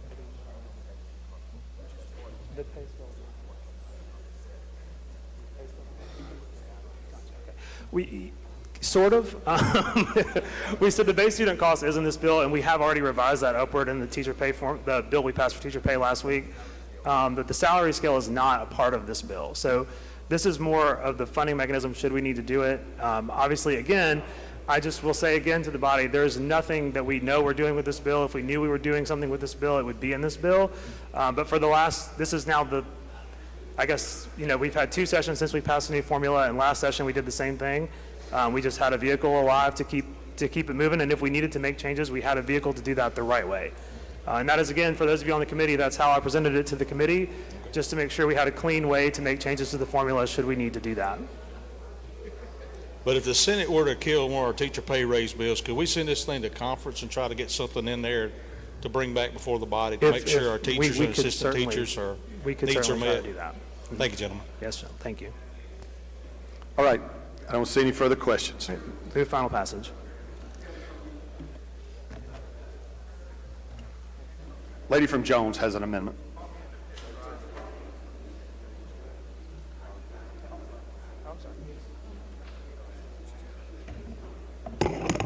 Get a cup of beer.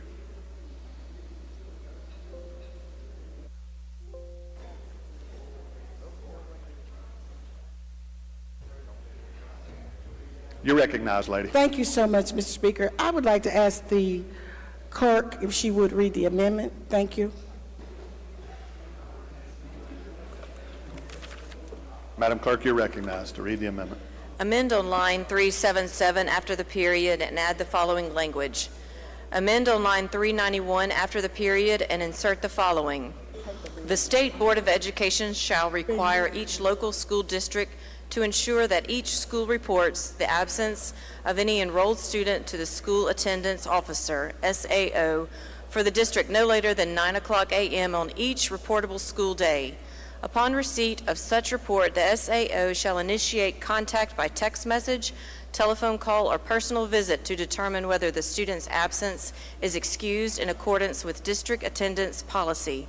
If the absence is determined to be unexcused, the parent or legal guardian shall be required to attend an in-person meeting with a designated school official and the SAO to review and discuss the district's attendance policy.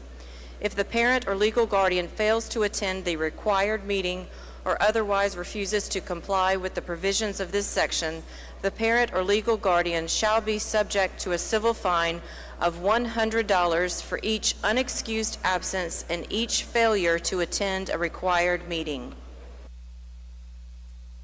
Thank you, Madam Clerk. Mr. Speaker, ladies and gentlemen of the House, you all know that we have a serious problem with absenteeism in our schools in Mississippi. But let me give you another reason why we need to address absenteeism. We're having a lot of youth crime in our state, and we don't want to lose any more of our children if we can. So you know who's getting to our children when they're absent? These gangs. And then they tell them you got to do this or that to prove yourself, and then our children are in trouble and their lives are ruined forever. When really all we needed to do to help save some of them was to put in place a procedure to make sure that we knew that where they were, first of all, that's in school.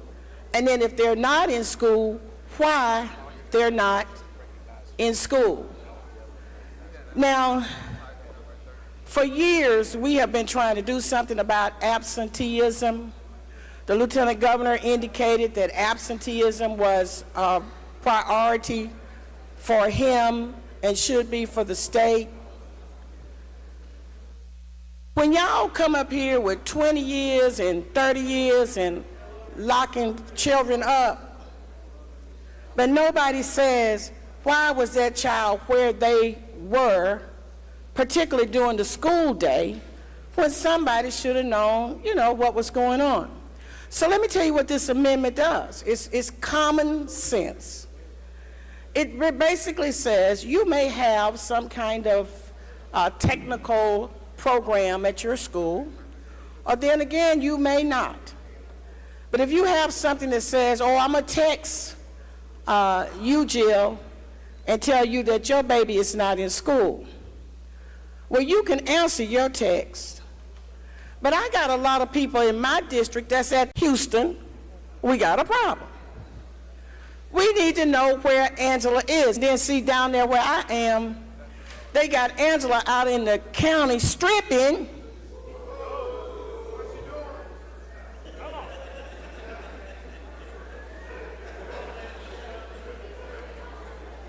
Not Angela Cockerham. That other Angela.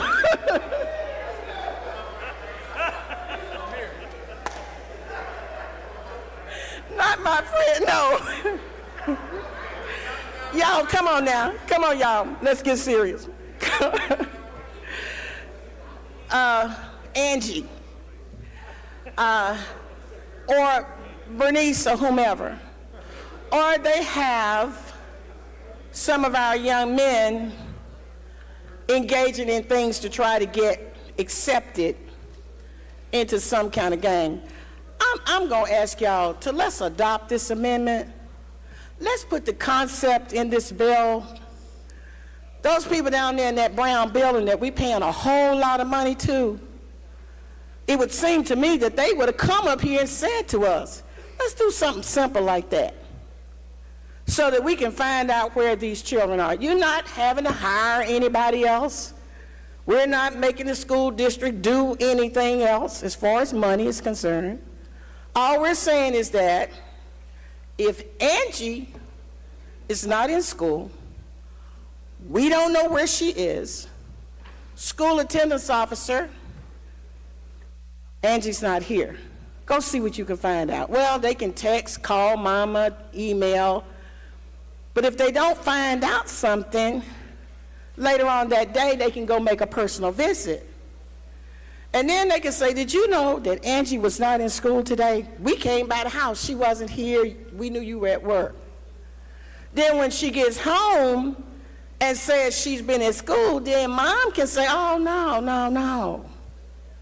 Because the school been by here. Those people been by here today and told me and your daddy, while we were out working, that you didn't have your end in school. So I'm asking y'all, let's start here. This is a place that we can start. And you know what this will do? If we put something like this in place, this will have an effect on this youth crime, because we will know where these kids are. And we can make sure that their parents know where they are. And so then you say to the parent, so you know we working with them as well, you're going to come in for a meeting because we're going to go over all the attendance policy with you. Can I have one more minute? You're well past your time. I'm trying to give you leeway to finish it up. So much. Thank you, Mr. Speaker.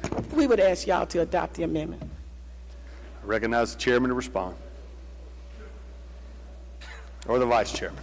Thank you, Mr. Speaker. I appreciate the lady's passion always, and I don't disagree with a lot of what she said. However, in an attempt to keep this bill clean, as I have said, I would ask that you oppose the amendment.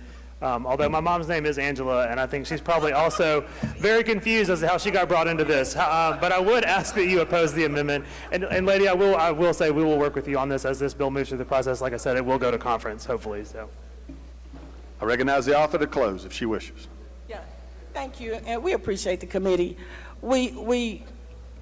All we can do is yield to your word that you say you will do something.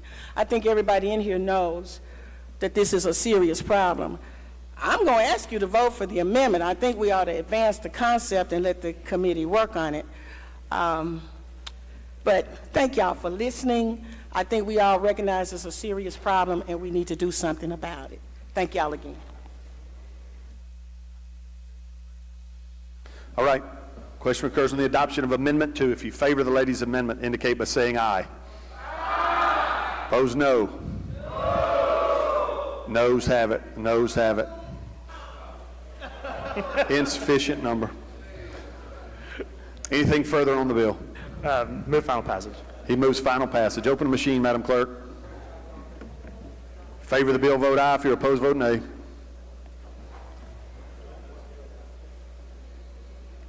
Has everyone voted? Has everyone voted? Close the machine, Madam Clerk. By a vote of 101 yeas, 5 nays, the bill passes. Next item. I'm sorry, gentlemen. Pause briefly. Gentleman from Hines, Mr. Nelson, for what purpose? Introduction out of order, Mr. Speaker. Yes, sir. You're recognized. All right. In the galleries today, we have students from the National Association of Social Workers. So we have students that are getting their master's as well as bachelor degrees from Mississippi Valley State University, Jackson State University, and the University of Southern Mississippi. Can you please stand and be recognized? Welcome. Thank y'all.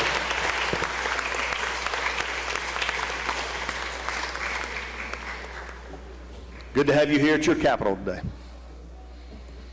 All right, gentlemen, you're recognized for further work. We'll go down to item 13, House Bill 1035. Call that up and make the usual motions. Gentleman calls the bill up, moves the rules be suspended, the bill considered engrossed, read a third time, and placed on final passage. All in favor say aye. Opposed, no. The ayes have it. You're recognized, gentlemen. I recognize the gentleman from Harrison for an explanation of the bill. Gentleman from Harrison is recognized to explain the bill. Thank you, Mr. Speaker, Mr. Chairman. This is House Bill 1035, which will establish the Future Innovators Act. This will require one course credit of computer science or CTE course with a computer science and AI embedded component in it. This is for grades 9 through 12th, and it's beginning in the school year 29-30. The credit can count as a math or a science.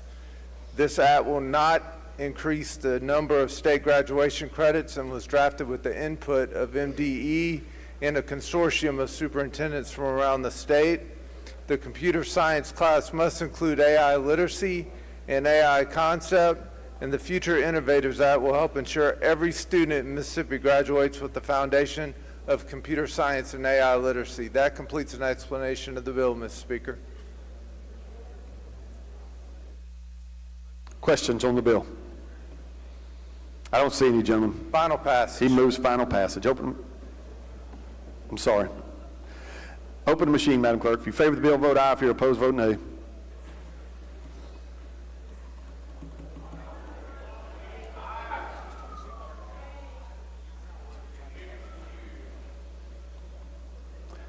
you're in favor of the bill, vote aye. If you're opposed, vote nay. Has everyone voted? Has everyone voted? Close the machine, Madam Clerk. I vote 119 yeas, 0 nays. The bill passes. Next item, Mr. Chairman. Thank you, Mr. Speaker. If we could skip House Bill 14 and go to House Bill number 1205. All right. We need to call it up and make the usual motion. Gentleman calls the bill up, moves the rules be suspended, the bill considered engrossed, read the third time, and placed on final passage. All in favor say aye. Opposed, no. The ayes have it. You're recognized to explain the bill, gentlemen. Ladies and gentlemen, this is a bill that came from MDE. This is making us compliant with federal law. It does nothing more than comply. It's the students with the disabilities remove the requirement for signing of a confidentially pledge before mediation begins. This aligns with federal law, and that's all this does. That's my explanation of this bill. Questions on the bill? Gentleman from Marshall, Mr. Faulkner. Request, Mr. Speaker. It's proper time. Yes, sir. State your request. Yes, Mr. Speaker, I'd like to go back to item 13 on today's calendar. That's House Bill 1035, and holding the motion to consider. All right.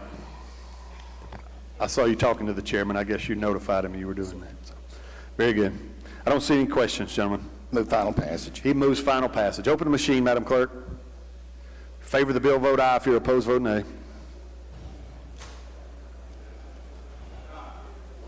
Has everyone voted? Has everyone voted? Close the machine, Madam Clerk. By a vote of 120 yeas, 0 nays, the bill passes. Next item, Mr. Chairman. Thank you, Mr. Speaker. We'll go to House number 16, House Bill number 389, and make the usual motions. Gentleman calls the bill up, moves the rules be suspended, the bill considered engrossed, read the third time, and placed on final passage. All in favor say aye. Opposed, no. The ayes have it. You're recognized, gentlemen, to explain the bill. I have an amendment, Mr. Speaker. All right. You want to explain the amendment now? Yes, I will explain the amendment as well as basically what the bill does.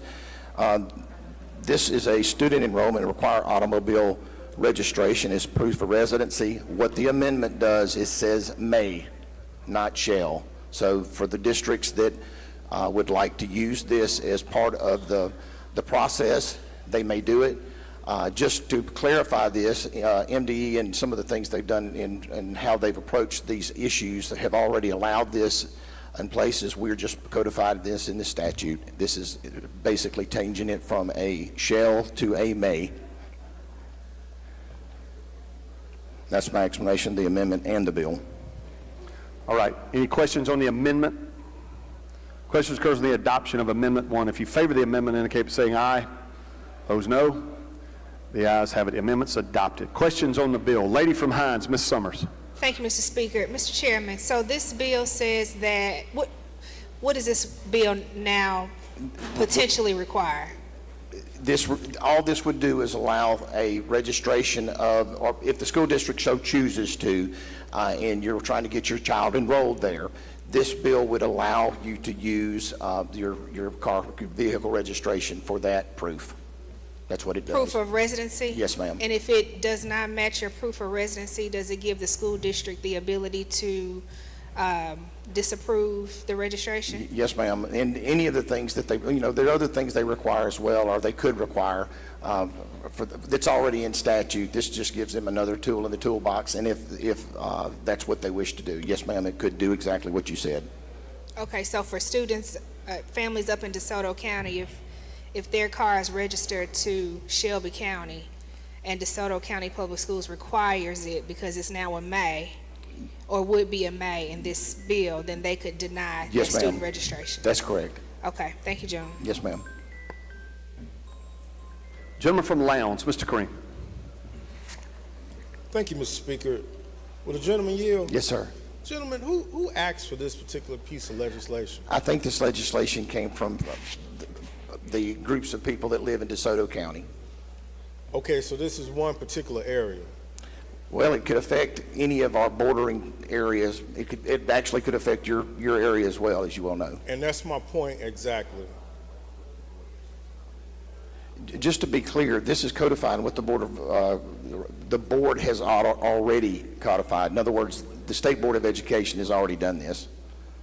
Yes, sir, but we are, instead of having interlocal agreements in respective districts to bring legislation to handle those issues that are germane to those areas, we're passing legislation that will affect the entire state that might not even be a problem. And when you start talking about registering a vehicle in a name, if they're driving, they already have license that says their address. I don't know why is this added bureaucracy there. I mean, what's the intent? The reason that we put may instead of shall was exactly the reason you just said. The district can make that decision based on, their own rules and the things that they've done. This is merely another tool that can be used. It's not a tool that must be used. But Mr. Chairman, sometimes the intent of the legislature gets misconstrued in these districts when they're passing certain judgments, and it makes it difficult. I don't know if this is going to be a solution looking for a problem in other areas, but I could see where it could cause some other bureaucracy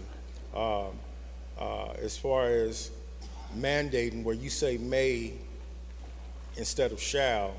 I still see it could be a problem, and I really don't understand. If a child is driving to school, he or she already has the address on the license. And what if the child's address of the car is registered to the father and not the mother, or vice versa? I'm sorry. This doesn't. I didn't mean to interrupt you, but this doesn't prevent the other proofs of residency. This doesn't do away with that at all. Thank you, sir. Yes, sir. I don't see any further questions, Mr. Chairman. Move final passage. He moves final passage. Open the machine, Madam Clerk. In favor of the bill, vote aye. If you're opposed, vote nay.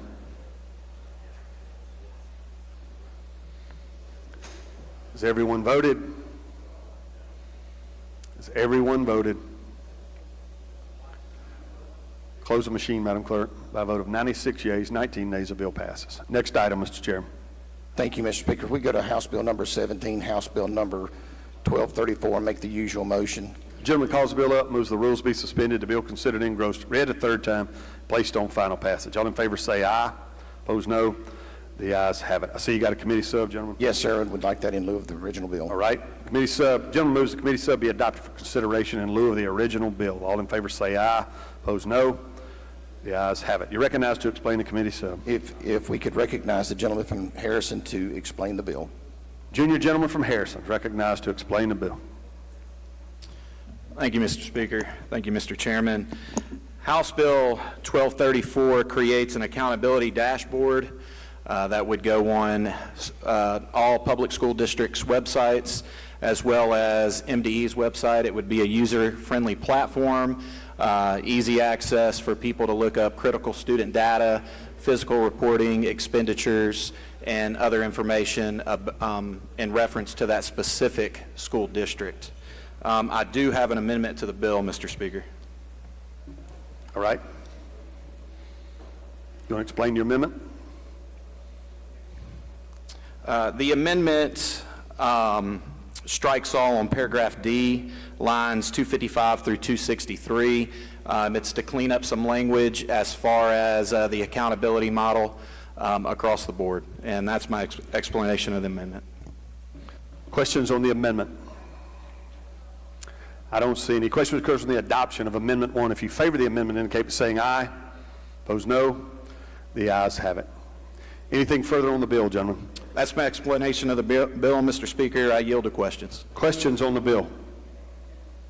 I don't see any, gentlemen. Move to final passage. It moves final passage. Open the machine, Madam Clerk. If you favor the bill, vote aye. If you're opposed, vote nay. Has everyone voted? Has everyone voted? Close the machine, Madam Clerk. By a vote of 113 yeas, 2 nays, the bill passes. Next item, Mr. Chairman. Thank you, Mr. Speaker. If we could go to item number 18, House Bill number 1578, make the usual motion. Gentleman calls the bill up, moves the rules be suspended. The bill considered engrossed read a third time and placed on final passage. All in favor say aye. Opposed, no. The ayes have it. You're recognized, gentlemen, to explain the bill. Thank you, Mr. Speaker. Ladies and gentlemen, this will require our schools to educate students about the dangers of social media and predators that are on social media. We've seen an explosion of situations where children have gotten involved in social media, and someone lures them into a conversation. The young person might send a compromising picture. That compromising picture is then used to elicit money out of them. We think that education is the best way to start trying to help these kids deal with this. If you would have told me a few years ago that we would have to pass a bill that does this, I just wouldn't have believed it. But these are adults that are preying on our children, and we think that our schools need to be telling these children what the dangers are, how to avoid them, and try to put us in a position to where we don't have some of the tragedies that we've had around the state. Just from a personal standpoint, I had a situation in my own hometown where a young man, he hurt himself and he didn't make it, and now he's got parents that are wishing that at some point along the way that they had been able to discuss this with him. So this is the purpose of this legislation, and that's my explanation of the bill. It'll answer any questions if there are any. Questions on the bill? Lady from Hines, Ms. Summers. You have an amendment? Gentleman from Harrison, Mr. Hullum. Does the gentleman yield? Yes, sir. Hey, gentlemen, more not like a question, but can you tell the body how this could have saved these young folk from Ocean Springs, Mississippi, the one in your area, who's not only getting these illicit pictures, but also getting sex trafficking on their way to and from the bus stop? You just give them a brief explanation, please. Yes, sir. The bottom line is a lot of these kids don't realize that we as adults, we're going to be on their side. These were embarrassing pictures, and they were using these pictures to get money out of this child. And in this particular scenario that I'm talking about, the child, rather than deal with the issue of his parents being showed this or his friends being showed this, he went in his backyard and took a gun and he did what he did.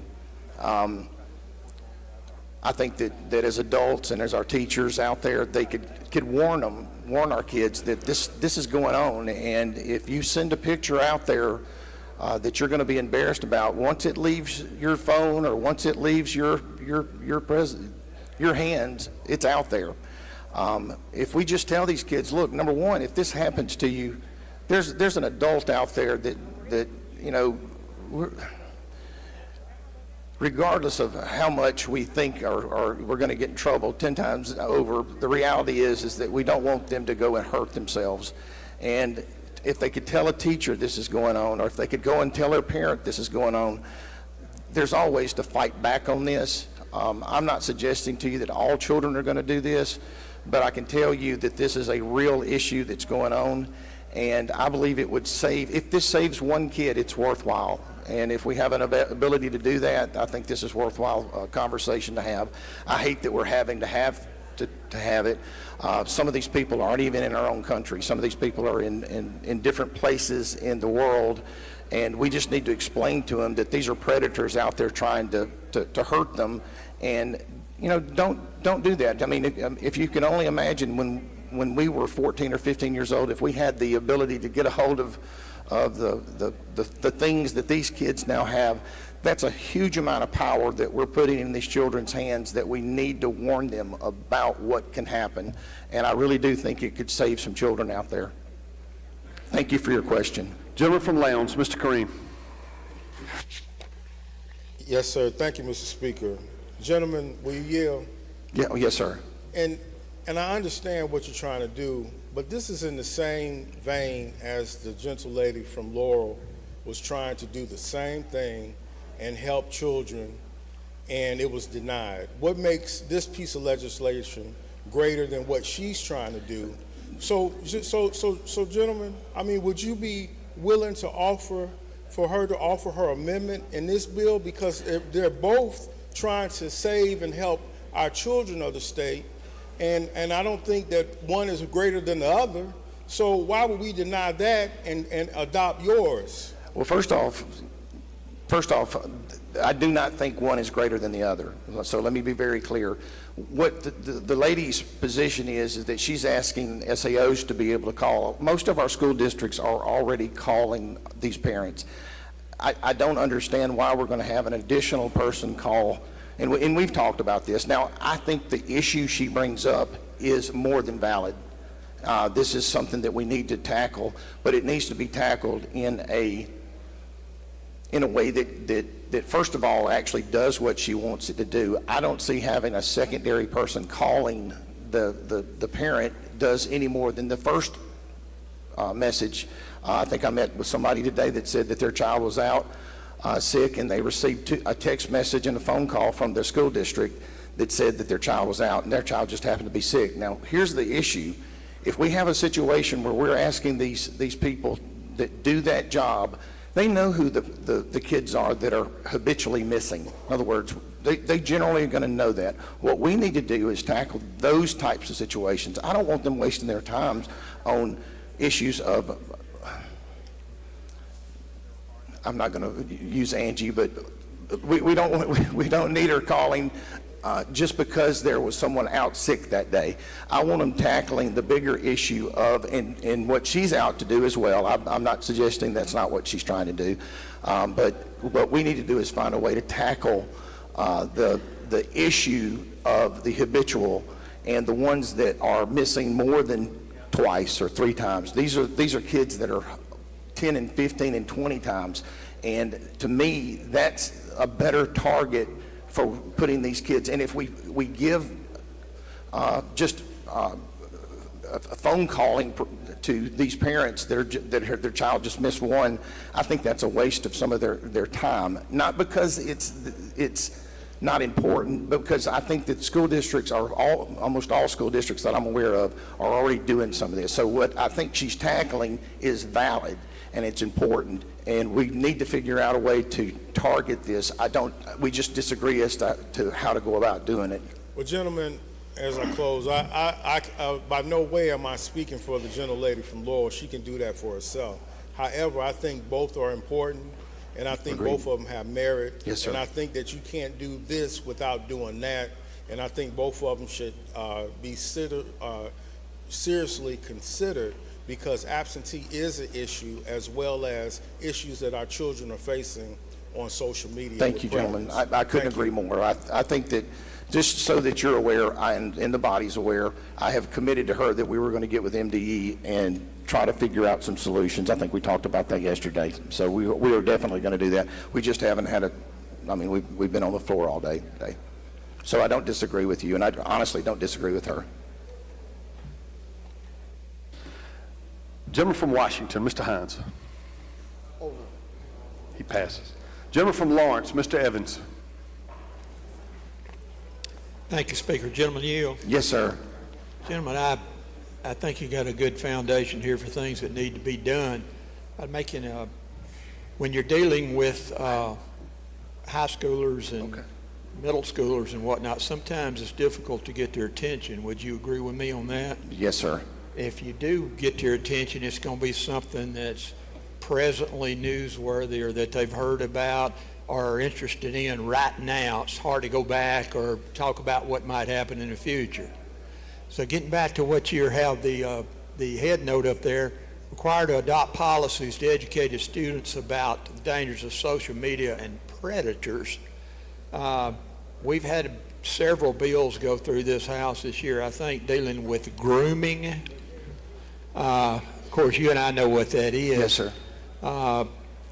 Has there been any thought in trying to get the attention of these younger students to make reference to things that are happening right now that they have ready access to learning about and getting lessons from and understanding how the things work, how predators work and whatnot? Things such as, certainly noteworthy these days, the Epstein files. You ever thought about perhaps talking about stuff like that? Because these people that are accused predators are some of the most prominent people on the planet Earth. Is that a possibility to include some kind of instruction as to their policies would include something germane and subject to what's going on right now rather than platitudes and whatnot?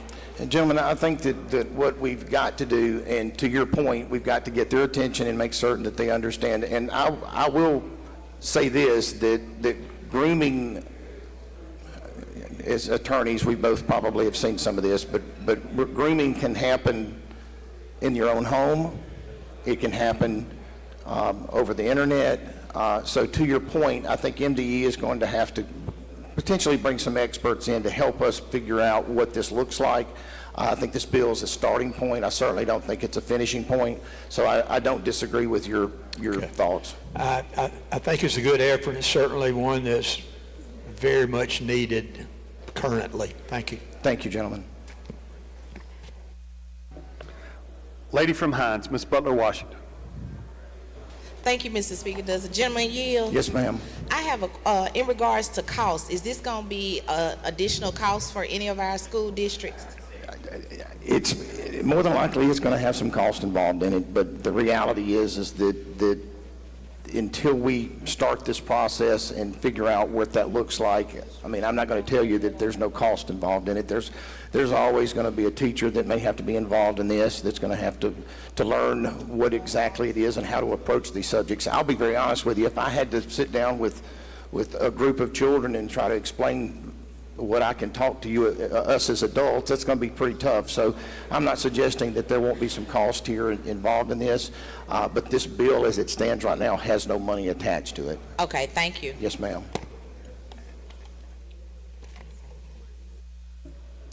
I don't see any further questions, gentlemen. I believe the lady from Hines has withdrawn her amendment.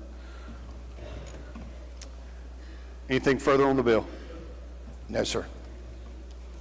You move final passage? Move final passage. It moves final passage. Open the machine, Madam Clerk. If you favor the bill, vote aye. If you're opposed, vote nay.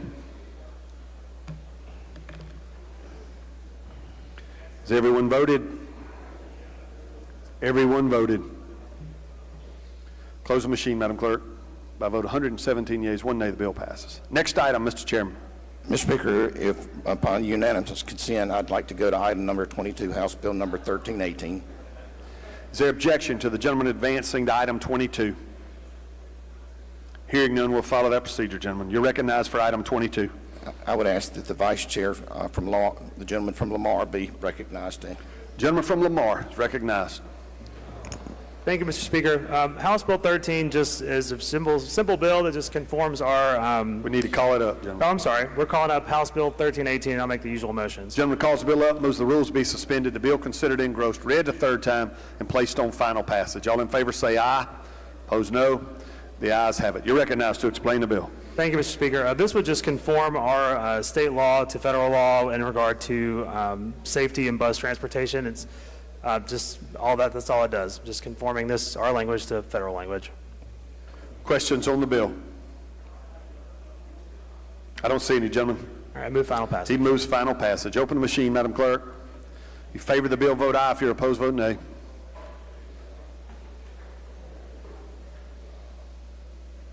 Has everyone voted?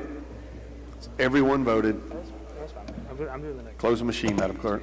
By a vote of 118 yeas, 0 nays, the bill passes. Next item, Mr. Chairman. Yeah, I'd like to call up House Bill 1320 and make the usual motions.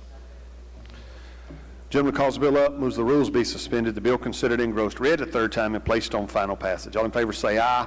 Opposed, no. The ayes have it. You're recognized to explain the bill, gentlemen. Thank you, Mr. Speaker. House Bill 1320 just allows school districts to provide transportation to students that live within 1 mile of the school. Currently, those students are not entitled to bus transportation, and this would give districts the ability to do that should they choose to. Questions on the bill? I don't see any, gentlemen. All right, move final passage. He moves final passage. Open the machine, Madam Clerk. If you favor the bill, vote aye. If you're opposed, vote nay.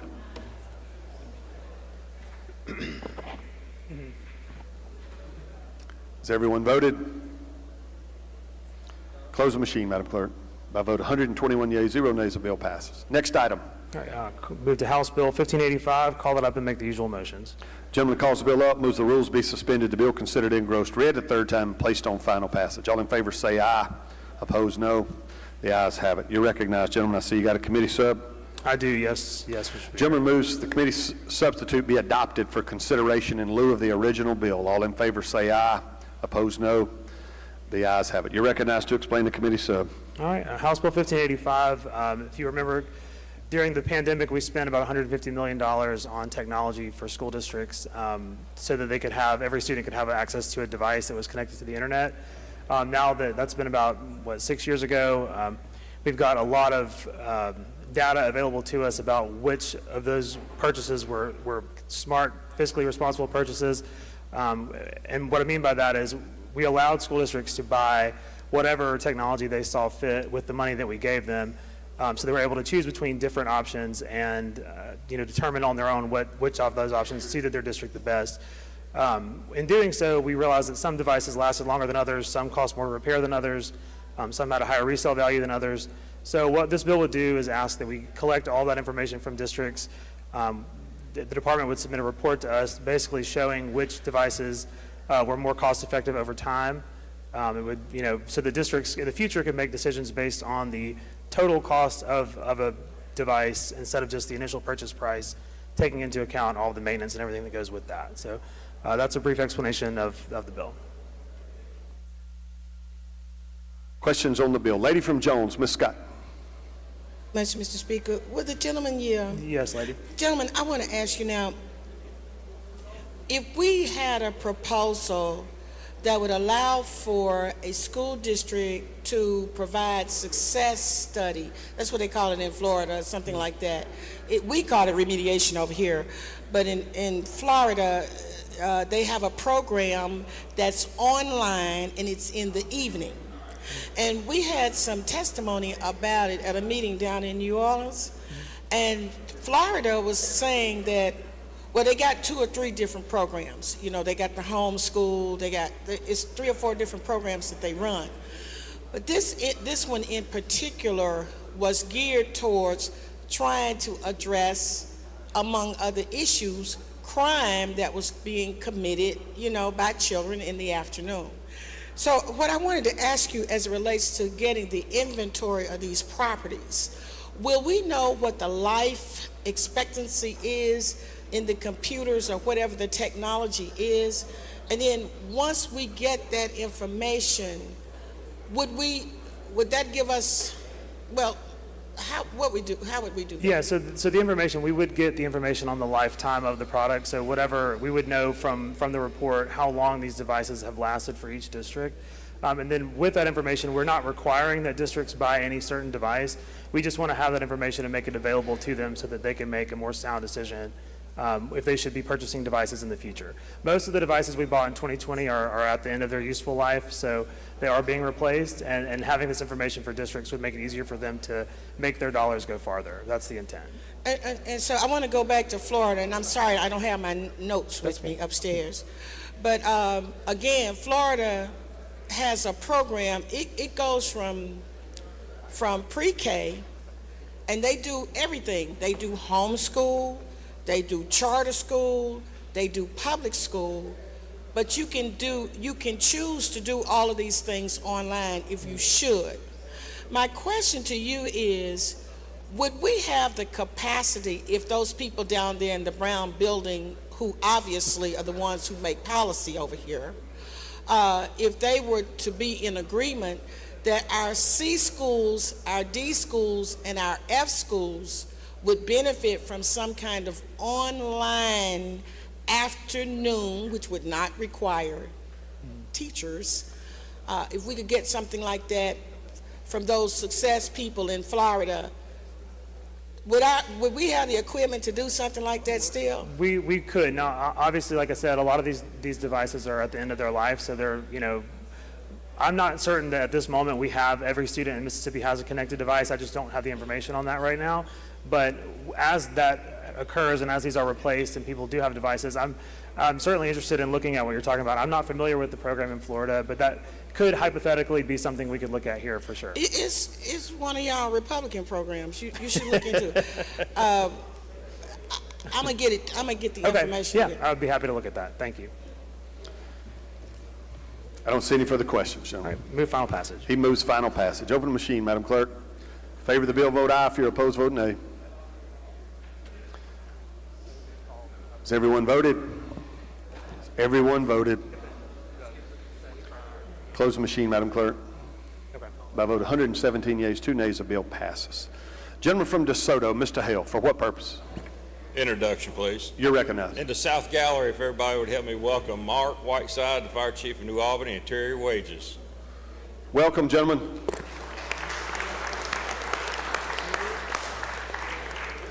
Gentleman from Lincoln, Mr. Mango, for what purpose, gentlemen? Introduction out of order, sir. You're recognized. All right, ladies and gentlemen of the House, y'all indulged me this morning when we had the queens of the rodeo here. Now, I would say we have the kings up here today. They're right here in the North Gallery. But we have the folks that bring you the Dixie National. These are the folks that are behind the scenes that make it all happen. So if you would stand, we have the producer, Mr. Rory Limmel, and his wife, Krista. We have Kathy, and I'm going to mess this up, Wifferich with Brookman Rodeo. We have the production manager, Jacob Moorhead. We have bullfighters, Austin Rudloff and Travis Gidley, along with Wyland Lobner, Jared Anderson, and Will Moorhead. And then we have with the real screen video, Preston Lovett and Cordell Despain. Did I get it right? Anything right? Welcome. Thank y'all. We thank you all for being here today and for being in Mississippi and for bringing the Dixie National to our state. It's so important to our state and its economy and our people, and we thank you for continuing to support us and partner with us, and I appreciate it. I thought the gentleman from Lincoln was going to recognize our real rodeo queen, Miss Taylor McNair, who's down here on the end. Welcome, lady. We're glad you're here with us, too. You're our rodeo queen every year. All right. I recognize the vice chairman for further work. All right, where are we at? Item 25, is that where we're at now? We're going to skip that item and ask it retain its place on the calendar. All right. Is there objection to that? Hearing none, we'll follow that procedure. Next item, gentlemen. Call up House Bill 1528 and make the usual motions. Gentleman calls the bill up, moves the rules be suspended. The bill considered engrossed read the third time and placed on final passage. All in favor say aye. Opposed, no. The ayes have it. And I see you got a committee sub, gentlemen. Yes, and I'll recognize the gentleman from Pearl River to present that. Gentleman moves the committee sub be adopted for consideration in lieu of the original bill. All in favor say aye. Opposed, no. The ayes have it. Gentleman from Pearl River is recognized to explain the committee sub. Thank you, Mr. Speaker. This House Bill 1528 deals with teacher licensure. The amendments seek to positively impact teacher shortages at no cost through relevant licensure policies intended to increase educator preparation and effectiveness. The proposed amendments aim to increase the quality and quantity of our educator workforce by ensuring the rigor and entry and exit requirements based on ongoing feedback from Mississippi universities and districts, by granting the State Board of Education the authority to maintain criteria for educator licensure, such as ACT score, praxis score, or minimum GPA. It also requires the meeting of requirements outlined in current federal law by removing references to No Child Left Behind and high-quality teacher provisions, as both were replaced by the Every Student Succeeds Act. It increases competitive practice and decreases costs for aspiring educators by avoiding references to particular testing companies and accrediting bodies. That is an explanation of the bill, a short explanation of the bill, and I will yield for any questions. Questions on the bill? Lady from Hines, Ms. Summers. You have an amendment on this bill? Property. All right. I don't see anyone with questions. I recognize the lady from Hines for her amendment.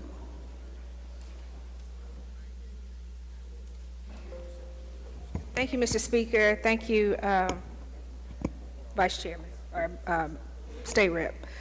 Ladies and gentlemen, I rise before you today to present an amendment to this bill. This bill would amend at the end of the bill, adding what's called the Mississippi Medical Education Pipeline and Readiness Act. What this amendment would do is to allow MDE, IHL, and the University of Mississippi Medical Center to come together to create a pathway into the medical field starting in high school.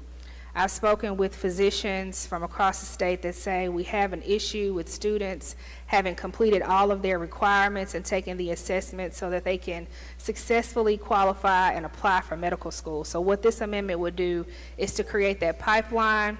It is really a win-win solution, and I think it's a proactive measure to make sure that when our students decide they want to enter into the field of medicine, they have checked all the boxes because this pathway has been created. And that's an explanation of the amendment. Questions on the lady's amendment? I don't see any. I recognize the gentleman to respond. Thank you, lady, and I appreciate your time preparing the amendment. I think it's a great amendment, and I would support passage of the amendment. All right. Question recurs on the adoption of Amendment 1. If you favor the amendment, indicate by saying aye. Opposed, no. The ayes have it. The amendment's adopted. Anything further on the bill, gentlemen? Thank you, gentlemen. Move for final passage. He moves final passage. Open the machine, Madam Clerk. If you favor the bill, vote aye. If you're opposed, vote nay. Has everyone voted? Has everyone voted? Close the machine, Madam Clerk. By vote 121 yeas, 0 nays, the bill passes. Next item, Mr. Chairman. Thank you, Mr. Speaker. If we go to item number 27, House Bill number 1204, and make the usual motion. Gentleman calls the bill up, moves the rules be suspended, the bill considered engrossed read a third time and placed on final passage. All in favor say aye. Opposed, no. The ayes have it. You're recognized to explain the bill, gentlemen. Thank you, Mr. Speaker. If we could recognize the Vice Chair from Lamar for the next two bills. Gentleman from Lamar is recognized. Thank you, Mr. Speaker. House Bill 1204 would remove the stipulation that only certain programs leading to industry certification are considered for statewide accountability. It would allow districts to use these funds to purchase needed equipment for their respective programs that are aligned to the SWIB programs. It adds explicit language that allows for the purchase of the equipment so that it's clear that that's what these funds are used for. Right now, there are districts that are not able to use these funds on CT things that they would like to purchase with their workforce funds. This simply allows them to do that. We've worked this through with Accelerate, with the department, and with the workforce committee and the chairman of that committee, and everybody's happy with this language, so that would be all this bill does. Questions on the bill? I don't see any, gentlemen. All right, move final passage. He moves final passage. Open the machine, Madam Clerk. Favor the bill, vote aye. If you're opposed, vote nay. I'm just gonna hook y'all up. For real, we need it. It's time. Has everyone voted? Has everyone voted? Close the machine, Madam Clerk. By a vote of 119 yeas, 0 nays, the bill passes. Next item. I'll call up House Bill 1212 and make the usual motions. Gentleman calls the bill up, moves the rules be suspended, the bill considered engrossed read the third time and placed on final passage. All in favor say aye. Opposed, no. The ayes have it. You're recognized to explain the bill, gentlemen. This bill would simply provide some clarity for our university-based programs, that'd be the DuBard School, the Children's Center, and TK Martin. All it does is just provide some clarity on how their funding is allocated. This is how we're currently doing it. Again, we're just trying to make it explicitly clear that this is how it should continue to be done. It doesn't cost anything extra or change anything that is not happening right now. So that is a brief explanation of the bill. Question?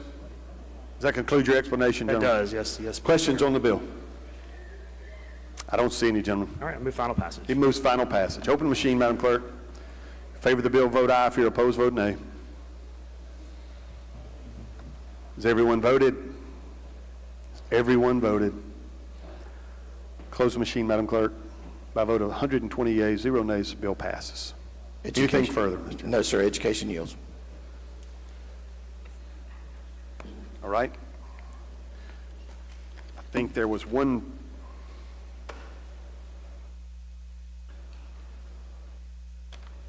Wouldn't it? We returned to where we were at item 19, I believe. Chair Lady of Drug Policy. You're recognized, lady. Thank you, Mr. Speaker. I'd like to go to the calendar, item number 19, House Bill number 563, and call it up and make the usual motions. Lady calls the bill up, moves the rules be suspended, the bill considered engrossed, read the third time, and placed on final passage. All in favor say aye. Opposed, no. The ayes have it. You're recognized, lady, to explain the bill. I'd like to recognize the gentleman from Green to explain the bill.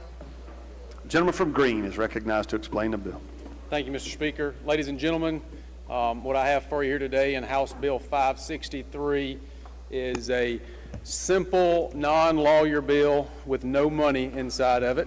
And if that were not enough, the topic is hallucinogenic mushrooms. So what this bill does is it says if the FDA and the Drug Enforcement Administration decide to schedule any pharmaceutical composition of crystalline polymorph psilocybin, that will go into the state drug schedule as well. As soon as it's scheduled federally, it'll fall into the same drug schedule here in Mississippi until we get to the next legislative session when we can do that officially. That's an explanation of the bill, and I'll yield for any questions.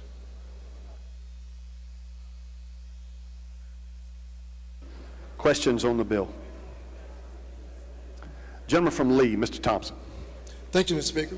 Will the gentleman yield? Yes, sir. Okay, what is it? What is? Policy. Well, it's a, you're talking about the crystalline polymorph psilocybin? That's correct. It's a crystalline substance, and the polymorph part of it is a phenomenon in crystalline structure that allows a substance to crystallize in different shapes, different chemical makeup.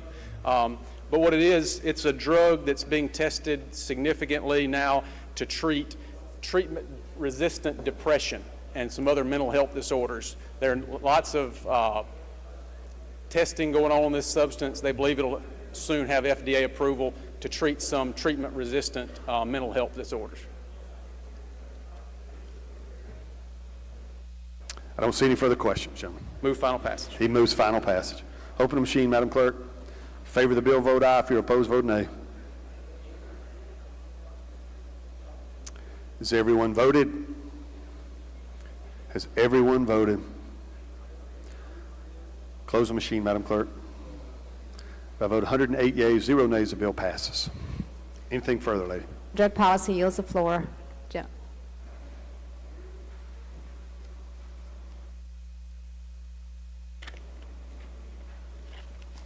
Transportation, he passes. Judd A.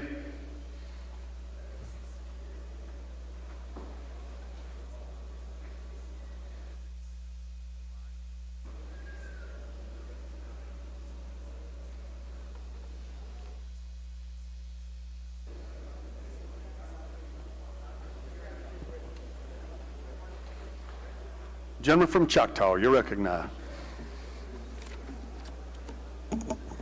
Thank you, Mr. Speaker. Ladies and gentlemen of the House, I'd like to call up item 30, House Bill 1220, and make the usual motion. Gentleman calls the bill up, moves the rules be suspended, the bill considered engrossed, read the third time, and placed on final passage. All in favor say aye. Opposed, no. The ayes have it. Thank you, Mr. Speaker. I also have a committee sub that I'd like to call up in lieu of the original bill. Gentleman moves to adopt the committee sub for consideration in lieu of the original bill. All in favor say aye. Opposed, no. The ayes have it. You're recognized, gentlemen, to explain the committee sub. Thank you, Mr. Speaker. Ladies and gentlemen of the House, last year we passed this bill a couple of times, the House and the Senate. It sort of fell apart in conference. Basically, what this does is provide certain standards for cybersecurity for certain banks and other types of individuals, as long as they provide that type of standard on cyber standards, and there's a list of those cyber standards throughout there. Then it's, as long as they substantially comply with that, then they're given some type of limited immunity with regard to that. The bill is technical. There's a lot of technology on it. I did put a reverse repealer to keep this bill moving through the process, and so that's an explanation of the bill. Questions on the bill? Gentleman from Hines, Mr. Bell.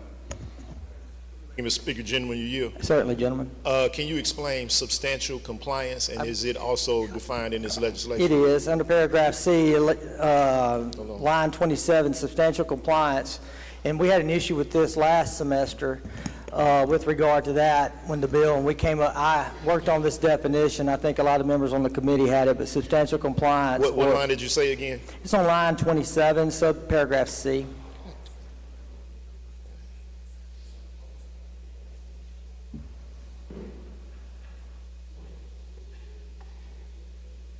So let me ask you this question.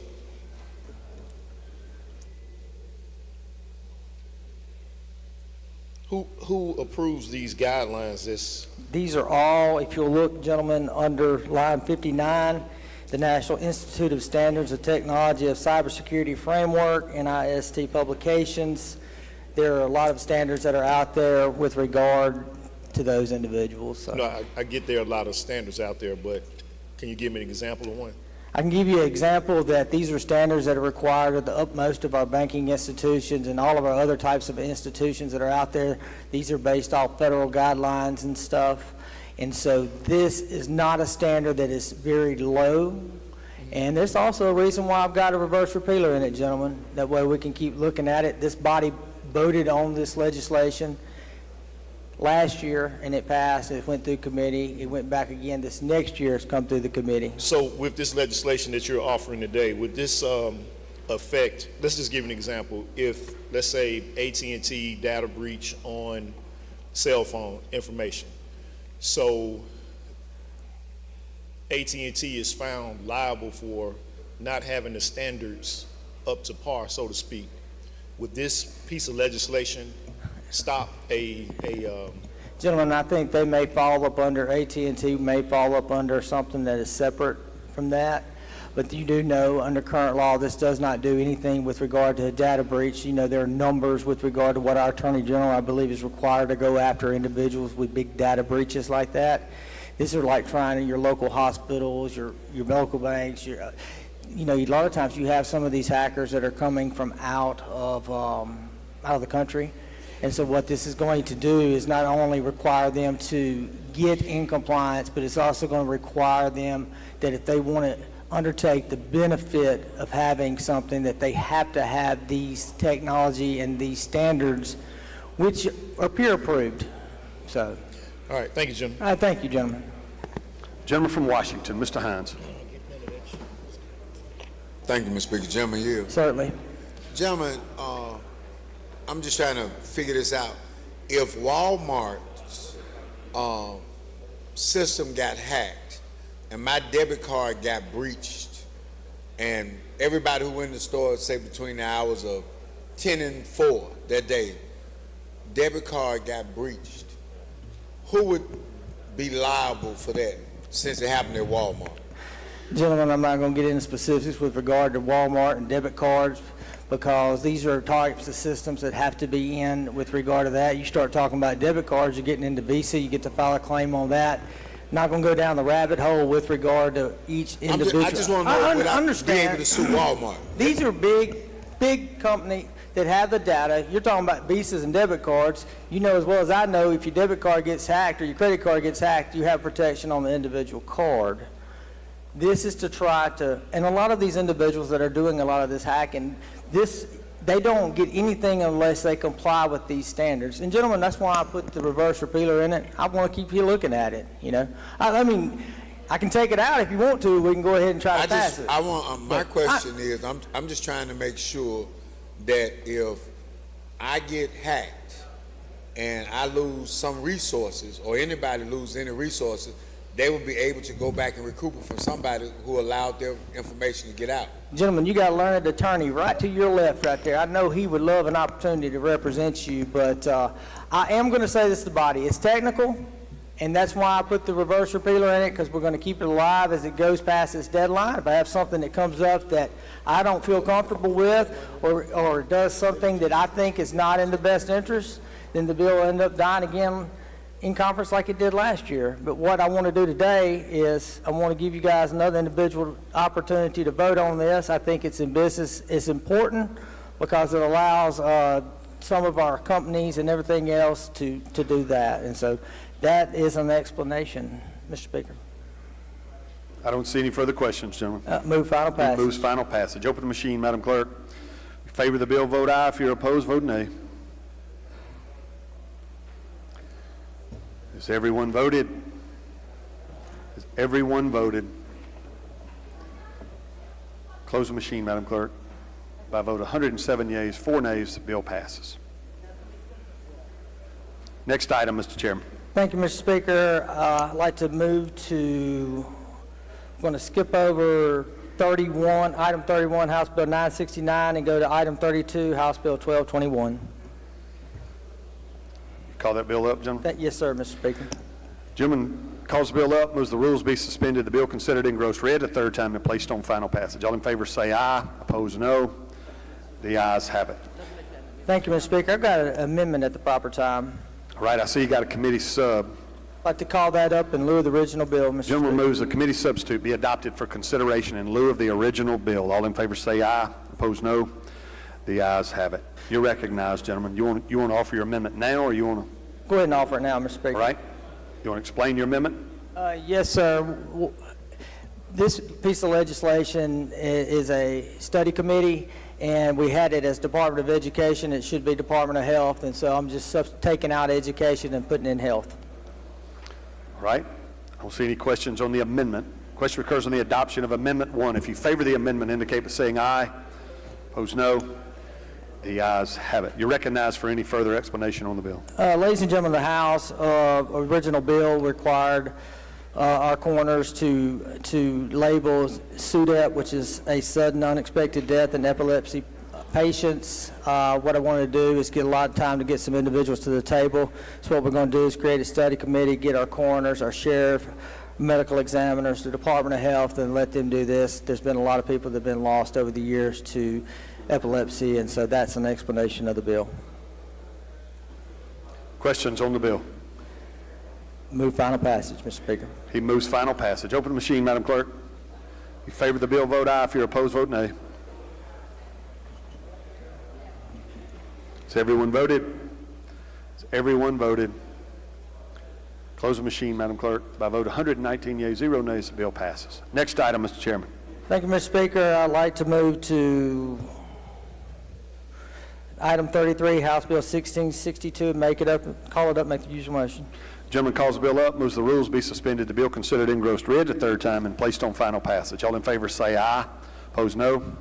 The ayes have it. You're recognized, gentlemen, to explain the bill. Thank you, Mr. Speaker. House Bill 1662 is a bill that allows currently joint physical custody and joint legal custody in the state of Mississippi can only be granted upon the discretion of the court by the application of both parents. And so what this bill does, it says the law, there's a rebuttable presumption that joint custody is in the best interest of the children. We still we still allow our chancellor to rebut or override that with a preponderance of an evidence standard, which is a low standard, and he or she, the chancellor, can still make a determination to award the custody of the child. But the current language says that they're required only if both parties agree. We're just saying the chancellor, we're going to presume it's best that both parents have custody of the child, but it can be overridden because we all know each facts are different in each case. And so that's an explanation of the bill. We passed this bill last year, and it didn't make it through conference. Questions on the bill? Gentleman from Jefferson, Mr. Harness. Thank you, Mr. Speaker. Would the gentleman yield? Certainly, gentlemen. Yes, General, I like the bill. What's been the issue at conference with this bill? I don't know. I think the Senate had some issues with it last year. I did look on the calendar. I think they passed one out again this year. So I'm pretty sure we may be able to reach an agreement, hopefully. If that's... I do have one question in relation to the bill. You stated that both parties have to agree to the presumption, or the presumption is going to already... That's the current law. Current law, you can get joint physical, joint legal if both parties agree and apply. Now you're creating a presumption. Right. We're doing a very low, it's presumed it's in the best interest, but you can put on evidence that it's not in the best interest. We're still allowing our chancellor to make the decision. All right. Thank you, gentlemen. Thank you. Gentleman from Pearl River, Mr. Owen. Thank you. Does the gentleman yield? Certainly. In this legislation, are there any standards that the judges are to consider in determining whether or not the presumption has been rebutted? I'm sorry, I can't hear you. Hey, Mr. Speaker, will you turn on this microphone?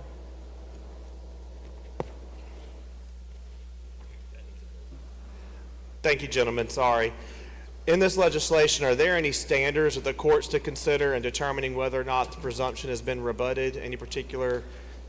In this piece of legislation, it says it's a rebuttable presumption that it's in the best interest. That'll be up for each individual learned attorney that goes in front of the court. We're giving, as you were well aware, we give our chancellors very wide discretion, not only when they look at witnesses and to determine the evidence, but when it goes up on appeal, which they should. And so we're going to give our chancellors that authority and not limit it. So this would be basically a prerequisite to getting to an Albright analysis?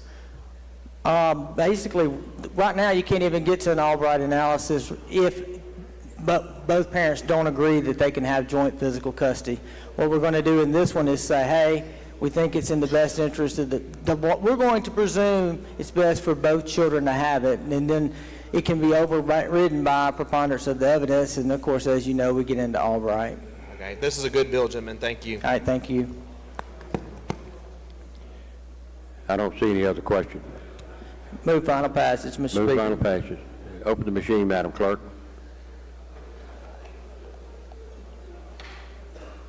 Has everyone voted? Has everyone voted? Has everyone voted? Close the machine, Madam Clerk. By a vote of 118 yeas, 0 nays, bill passes. You have anything else, gentlemen? I'll yield the floor, gentlemen. Mr. Speaker. Chairman of Judd B.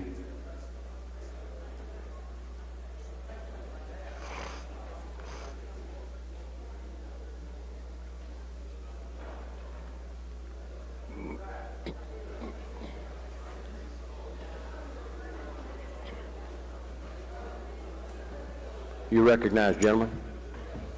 Thank you, Mr. Speaker. I'll call up, I think it's number 35. 34?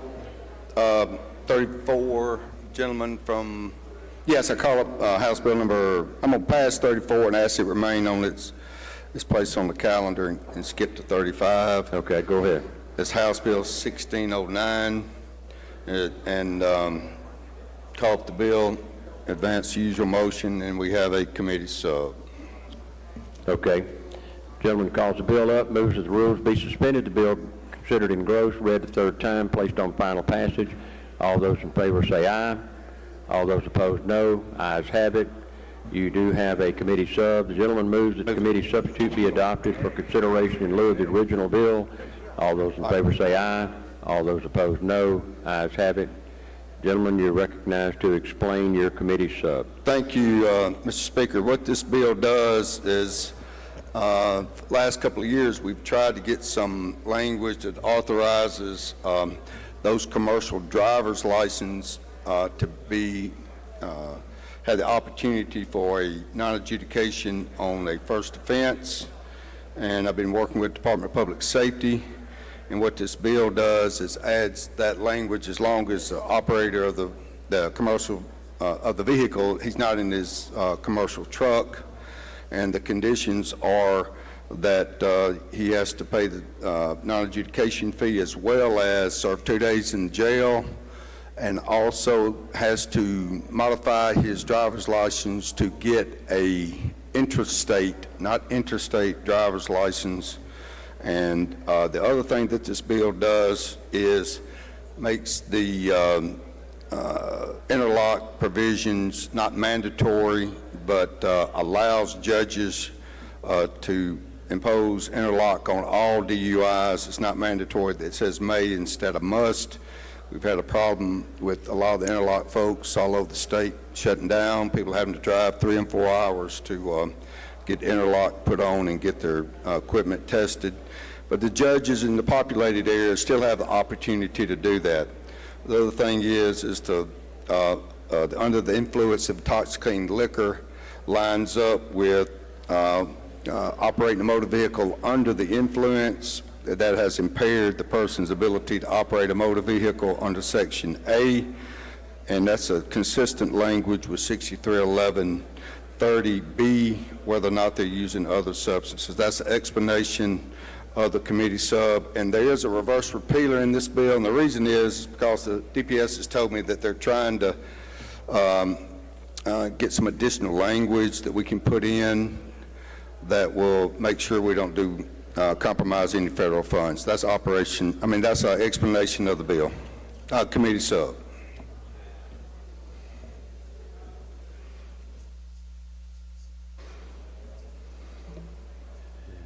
You open for question?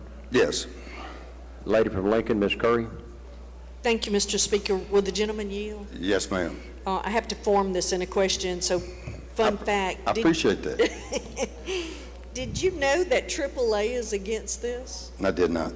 I've been a member for 15 years, and they said, Ms. Curry, will you please vote against this bill because it weakens our DUI laws? It does not weaken the DUI laws, madam. I know that some people I just told me wondered why they would be against I put a reverse repealer in it, and just checking. I thought it was kind of strange they knew who I was. Well, everybody does, lady. Oh, okay. Thank you.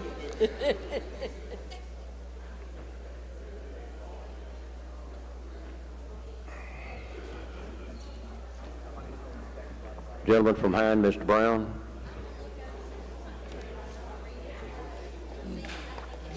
Thank you, Mr. Speaker. Gentleman yield. Certainly. Gentlemen, I understood in our meeting that you were going to reduce the fine. I didn't hear you say that a minute or so ago. I was going to reduce the penalties, cash penalties for. I was going to reduce it.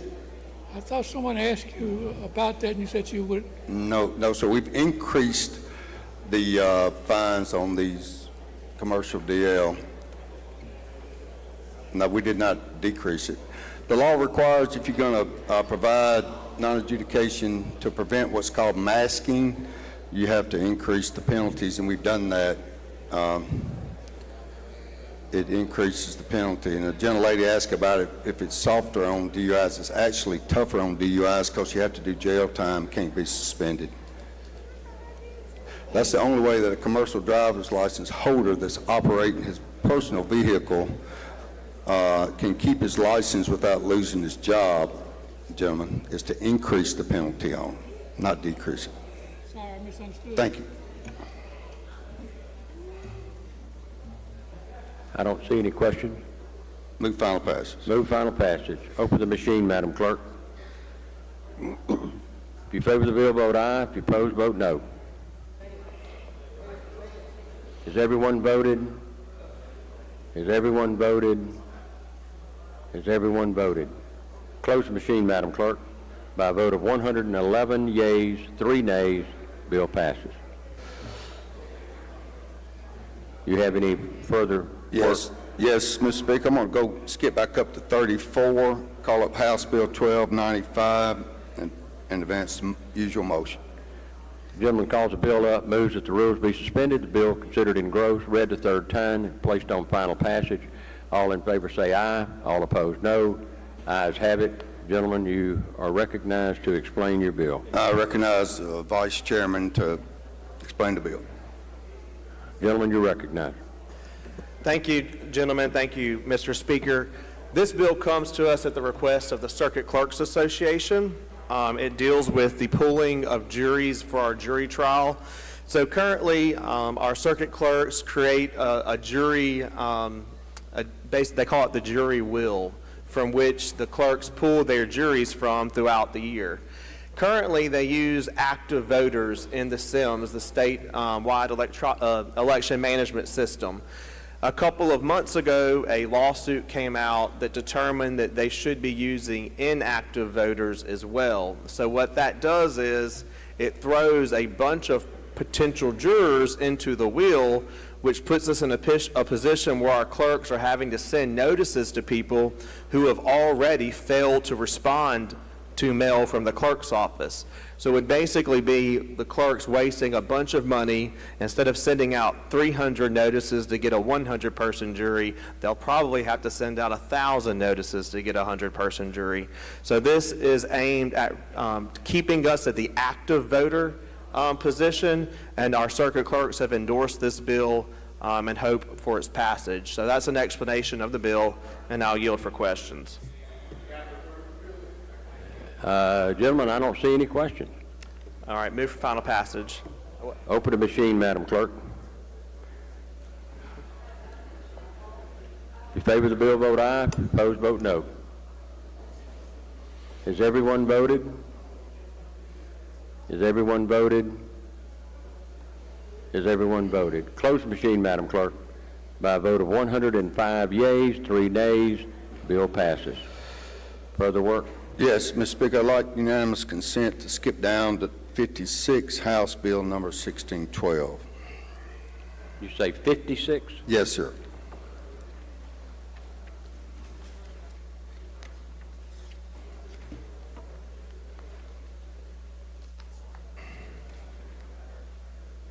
Okay, 1612. Okay, gentleman calls the bill up, moves that the rules be suspended, the bill considered engrossed, read the third time, placed on final passage. All those in favor say aye. All opposed no. Ayes have it. Thank you, Mr. Speaker. I recognize the gentleman from Harrison County to explain the bill. Gentlemen, you're recognized to explain the bill. Thank you, Mr. Speaker. Thank you, Mr. Chairman. House Bill 1612 consolidates all the investigation divisions under the Department of Public Safety. It also removes the repealer for telecommunication training fund. It raises the autopsy fee by $200 from $1,000 to $1,200. It raises the salvage fee $50 from $75 to $125. And it also brings the code sections forward for the jurisdictional powers of MHP. That's my explanation of the bill. I yield to questions.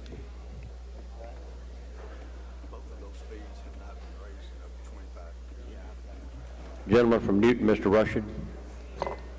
Thank you, Mr. Speaker. Will gentleman yield? Yes. Gentlemen, can you expand on the bringing forth the sections of expanding the powers for the MHP and explain that? Absolutely. Right now, MHP is pretty much secluded to our interstates and state highways, different things like that. This would allow a further discussion of what that possibly looks like if a municipality or a county is requesting assistance, or there's a big call and there's a trooper nearby. They don't have to get permission as far as when it comes to jurisdiction to be able to go into that municipality or city to help those local police departments. Gentlemen, I already thought they had that permission. I didn't realize that they did not. I mean, in certain instances, you have an officer down situation or something like that, any nearby law enforcement is going to respond to a situation like that. But as of right now, they have to have permission from the top cop in that area to be able to come in and assist, even if it's on a call for service. Okay. To my understanding, I should say, gentlemen. Thank you, gentlemen. I think it's a great idea. They should have the authority to help anywhere in the state. They are state troopers, but that's why I needed to know. Thank you. Yes, sir. Gentleman from Washington, Mr. Hines. Thank you, Mr. Speaker. Gentleman, you yield. Yes, sir. Let me ask you a question. The salvage fee increase, is that on cars that have been wrecked and owners go back and buy those cars?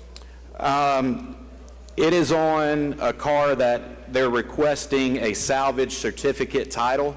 As of right now, that fee is $75. It doesn't even cover the administrative cost.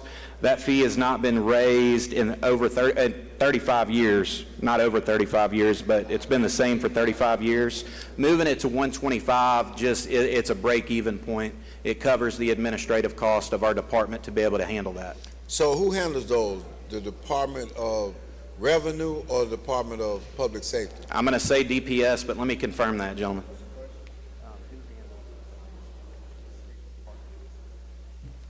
DPS. So DPS handles salvage titles? That's what I'm being told, gentlemen, yes. So you can't, that's incorrect. That's incorrect. It got to be DOR.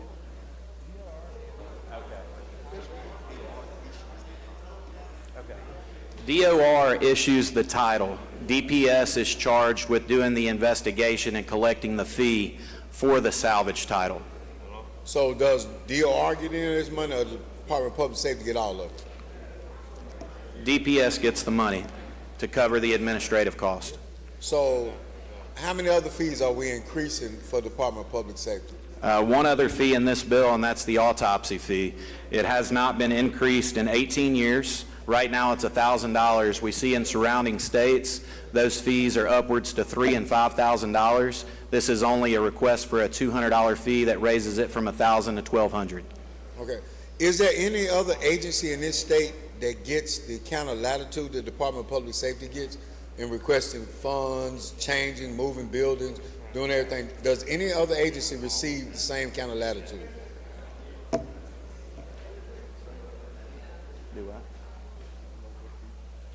And it's kind of hard to understand that question, gentlemen. I guess my response would be we treat every agency the same, the best we can across the board. I don't know why you would think we treat one different than the other. So, gentlemen, historically, would you not agree? No, I'll save it for later. Don't worry about it. I'll get it later. Thank you, gentlemen. Gentleman from Marshall, Mr. Faulkner. He passes. Gentleman from Harrison, Mr. Hullum. Does the gentleman yield? Yes. Gentlemen, I got a question. And this is a realistic question. Earlier was a bill that was brought to us that you wanted to do up to $5 on $500. Anything above that, 1.5% fee. This is another bill that talks about giving more monies, or raising monies, or raising fees for the Department of Public Safety. And I'm a strong supporter of law enforcement from top to bottom. But is any of these agencies asking for this money in their appropriation budget? Gentlemen, as far as any bills that was presented earlier, I didn't have any particular bill that was requesting fees. This bill right here falls under DPS. It's responsibilities that they have that the state is losing money on at the end of the day. They're asking to break even on some fees, and this is a request from DPS to raise some fees so they can break even on their salvage title fees and slightly increase the autopsy fee. I understand your question as far as of a concern of why we're raising these fees. This is a request to be able to break even and not lose money. Okay. who's going to absorb these fees? When they increased it, who's going to pay these fees?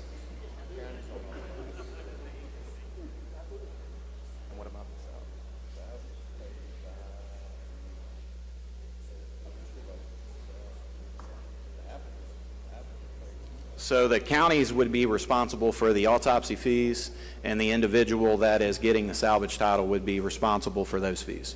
Okay? And gentlemen, is it safe to say, when we start looking at the overall budget for DPS, we need to increase it by 10% on top of whatever they say, if they need more additional monies to operate properly, because a lot of their fees are outdated? Gentlemen, as far as any other requests they have, as far as fees and an increase, I don't have that in this bill. This bill is pertaining to the specific issues that they are requesting an increase on, and I'm more than happy to answer questions on those fees. Okay. Last, definite, the last question. It's just alarming. It's alarming when our people who are putting their lives on the line day in and day out, leaving their families at home in the middle of the day and in the middle of the night to protect our safety and well-being, do not got the right amount of funding to make sure they can perform, execute, train, and assist properly. I'm telling you, I'm sharing with you, we've seen this before from different agencies. We need to increase their funding some kind of way. This is not even putting a Band-Aid on a sucking chest wound. We got to find out. Thank you. Yes, sir. Thank you for your question. I see no further questions. Move to final passage. Move final passage. Open the machine, Madam Clerk.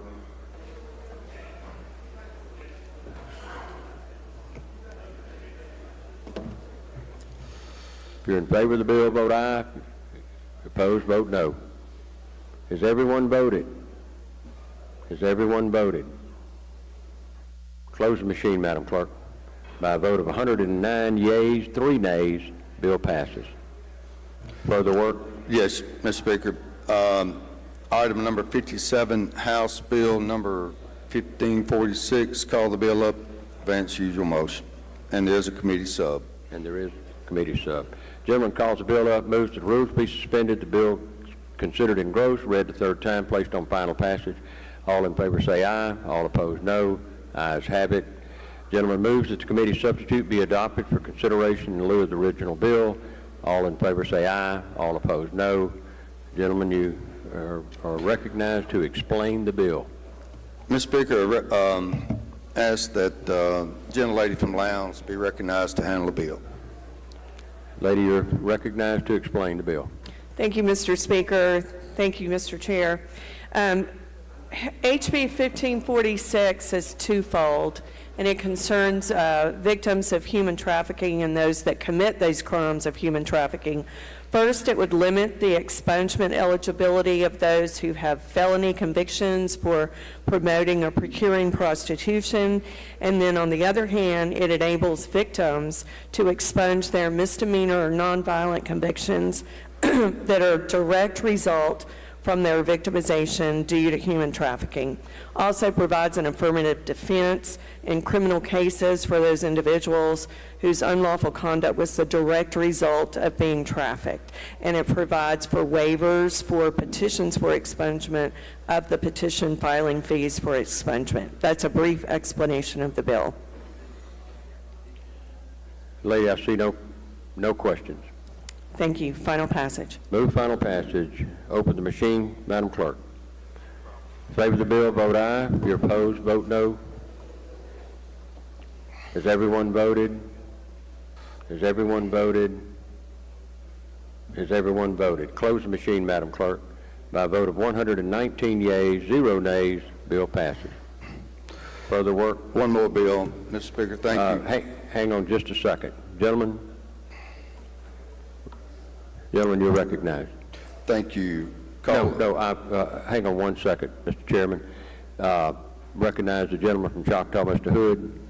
Thank you, Mr. Speaker. Ladies and gentlemen of the House, y'all may notice that I've had somebody here in the back of the chamber with me here today. You may or may not recognize that there is some recognition and that we have similar hairstyles. But I do want y'all to help me make welcome my dad, Bobby Hood, here. Please help me make a welcome.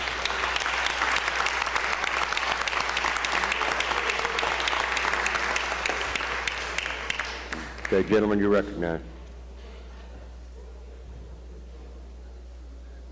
Gentlemen, you're recognized. Thank you. We're going to skip 58. I know we haven't gotten down to it on the calendar, but at the point in time that it gets to that one, I'd ask that it remain at that position and go to House Bill number 59, House Bill 525. Call the bill up, advance the usual motion, and here's a committee sub listed to be adopted. The gentleman calls the bill up, moves that the rules be suspended, the bill considered engrossed, read the third time, placed on final passage. All those in favor say aye. All opposed, no. Ayes have it. Gentleman moves that the committee substitute be adopted for consideration in lieu of the original bill. All those in favor say aye. All opposed, no. Ayes have it. Gentlemen, you're recognized to explain the bill. Thank you, Mr. Speaker. I ask that the junior gentleman from Harrison be recognized to explain the bill. Gentlemen, you're recognized. Thank you, Mr. Speaker. Thank you, Mr. Chairman. House Bill 525 mandates a minimum required sentencing when it's the crime of sexual battery when the victim is under the age of 16 years old. That's my explanation of the bill. I yield to questions. Yeah, the minimum would be 5 years, yes.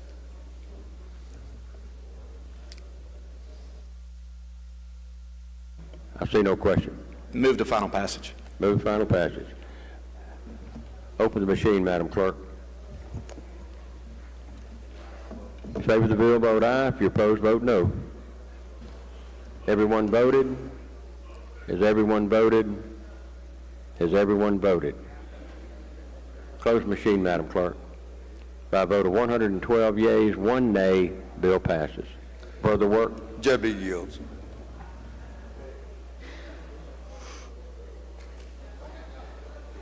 Youth and Family Affairs.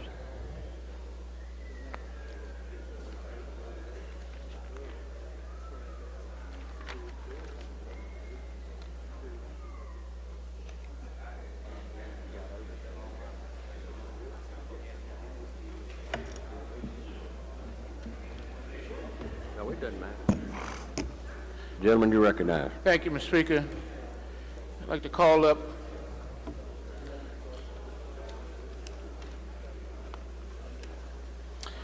number 36. 36, okay. House Bill 17. Make the usual motions.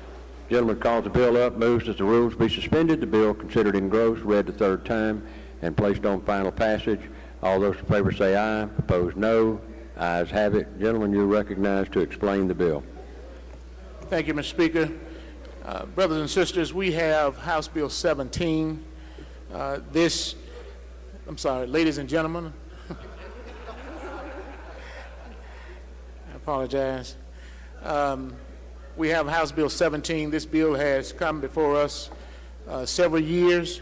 This is the Mississippi Child Care Teachers Shortage Task Force bill, and this task force will study the child care worker shortage that we have across this state and how to increase those affordable child care seats and also recognize those early educators.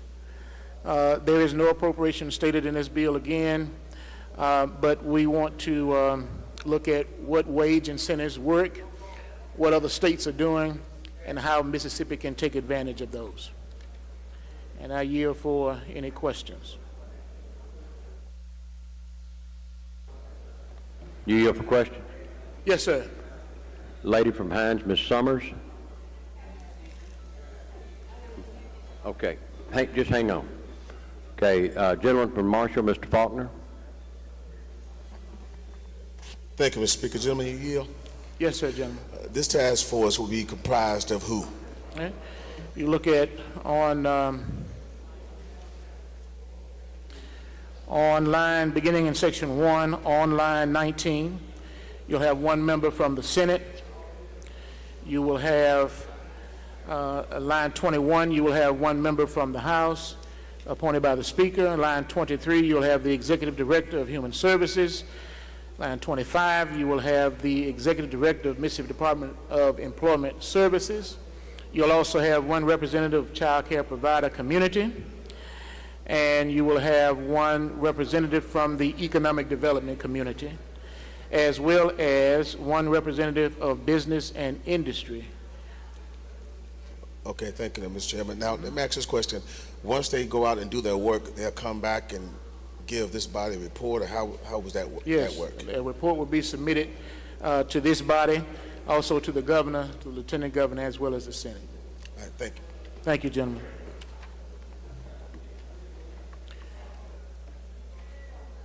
Any other questions? Gentleman from Bolivar, Mr. Sanders.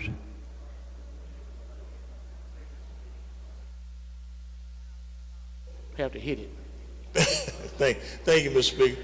Mr. Chairman, just one quick question. Yes, sir, John. How do we compare now to other states? Well, we have not only a child care teacher shortage, but we also have a teacher shortage.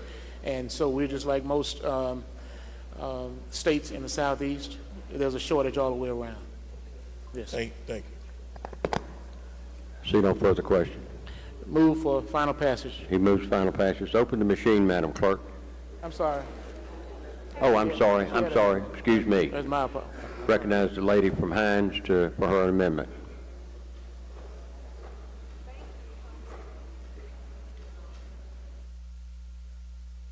Thank you, Mr. Speaker. Thank you, Chairman.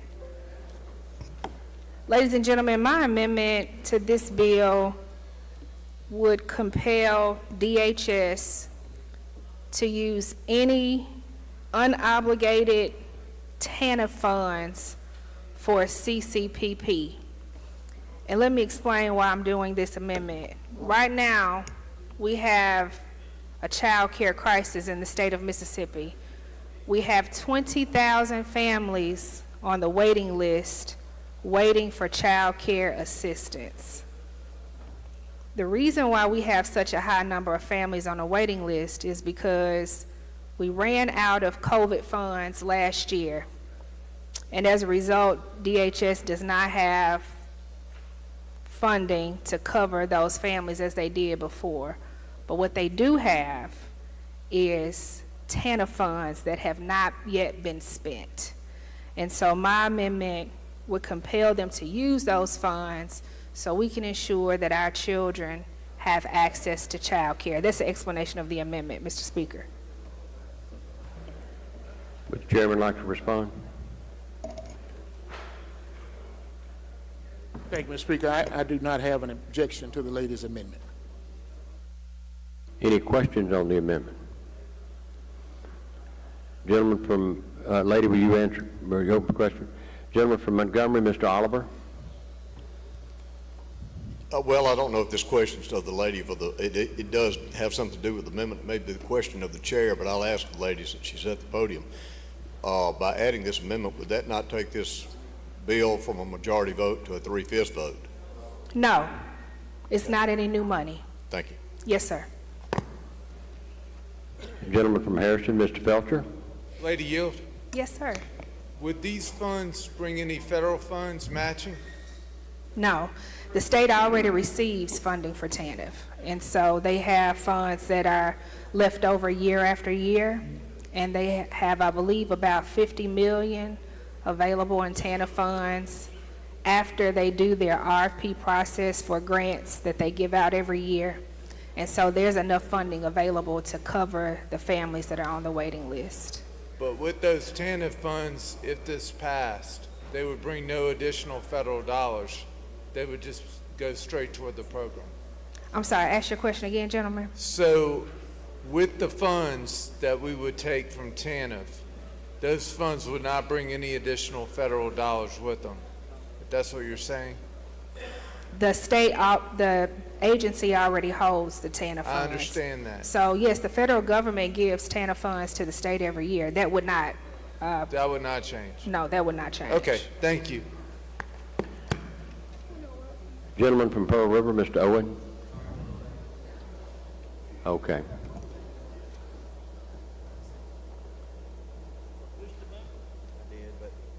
Thank you. Does the lady yield? Yes, sir. You said that TANF has $50 million left over. Is that correct? That is correct. Is there a particular amount that you're trying to send to this program? Let's see. I don't know exactly how much it is, how much it would be needed to cover the wait list, but I do know it's enough to cover it, but I don't know the exact amount. And what type of child care are we talking about here? We're talking about the child care payment program. And what type of child cares qualify for this program? To our child care providers across the state that take in children for service. Are these just public child care providers? No, they're privately owned. So this is going to be public money going to private child care centers? Well, we already provide child care vouchers to families, which is allowed under the federal use of TANF funds. But the point is it's going to private child care centers, right? Does the state own any public child care? That's what I'm asking you. I don't believe the state owns any public child care. Okay. Thank you, lady. You're welcome, gentlemen. Gentleman from Montgomery, Mr. Oliver. Thank you, Mr. Speaker. I have a motion at the proper time. I couldn't have hear a you. motion at the proper time. Okay. Gentleman from Octavia Hall, Mr. Taylor. Thank you, Mr. Speaker. Gentlelady, will you yield? Yes, sir. So, to respond to the question about public dollars to private institutions, if I'm not mistaken, this money goes to the parent, right? It goes to the parent, and I want to also remind the body that on last year, we appropriated $15 million to DHS for the purposes of child care assistance. So this is not anything that's new. And any licensed child care center that accepts this funding, which means that they have to adhere to the rules and regulations of Mississippi Department of Health and so on and so forth, that these dollars actually go to those centers, whether they're in a church, whether they're in a locally owned. So this is not just for private dollars. You have to subscribe to the authorizations of the Mississippi Department of Human Services. Those are certified. Is that correct? There's a litany of requirements that DHS has for a family to qualify for this kind of assistance. There are also a litany of rules and regulations that our child care providers must meet in order for them to even be open and care for children in the community. And this bill is intended to help those parents who are looking for employment, those parents who are looking to be educated. So there are requirements that are already built in for those things. Is that correct? Absolutely, and we've heard from providers across the state who have had to close classrooms, who have had to fire workers, some providers that have had to close altogether because they don't have enough funding. Lady, we've exceeded the time for the discussion on this amendment. Okay, Mr. Speaker. We do have a motion. I want to go back to the gentleman from Montgomery for his motion. Thank you, Mr. Speaker. I tell you that, lady, it bothers me that we don't have an exact number of what we're actually sending to this. And with that being said, I would move to table this amendment at this time until we can find out a different, more accurate number. So my motion would be to table the amendment. Mr. Speaker, may I respond to the motion? 5 minutes to oppose, 5 minutes for. Yeah. I just want to respond to the motion by saying that the legislature is not required with this amendment to send any money to DHS. DHS already holds the money. They're holding unspent TANF funds that have not been obligated yet. And so what this amendment says is that they can use those funds to assist families with child care. There's no appropriation in this bill. Or in this amendment, I should say. Gentleman from Washington, you want to speak on the bill? Okay. We have a total of 5 minutes. We're down to about 4, so.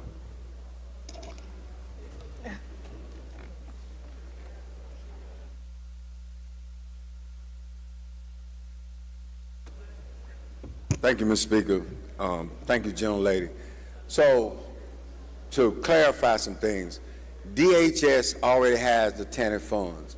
Last year, Department of Human Services came to the Appropriation Committee and got an additional $15 million for child care. They needed 40. They requested 40. They only got 15 million. This amendment would simply allow them to use the money that is already in-house. They don't have to make any other requests. They don't have to come over here and get any extra money and mess with potential projects or anything. They already have the money.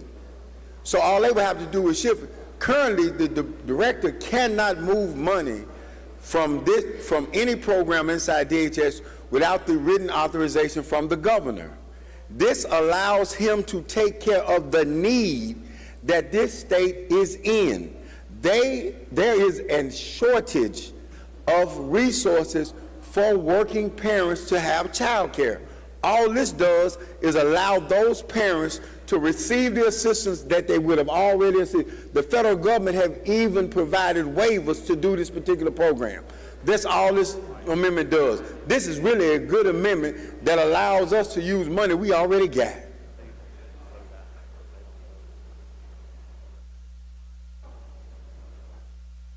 Anyone else? Okay. Just to remind you, if you are in favor of the gentleman from Montgomery's motion to table this, then vote aye. All those in favor, say aye. Aye. Opposed, no. No.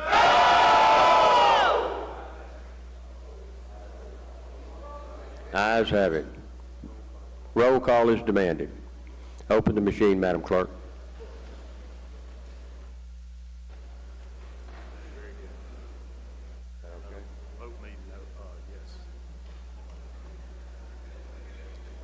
Has everyone voted? Has everyone voted? Close the machine, Madam Clerk. By a vote of 66 yeas, 46 nays, the motion passes. Anything further on the bill? Final passage, Mr. Speaker. Final passage. Open the machine, Madam Clerk.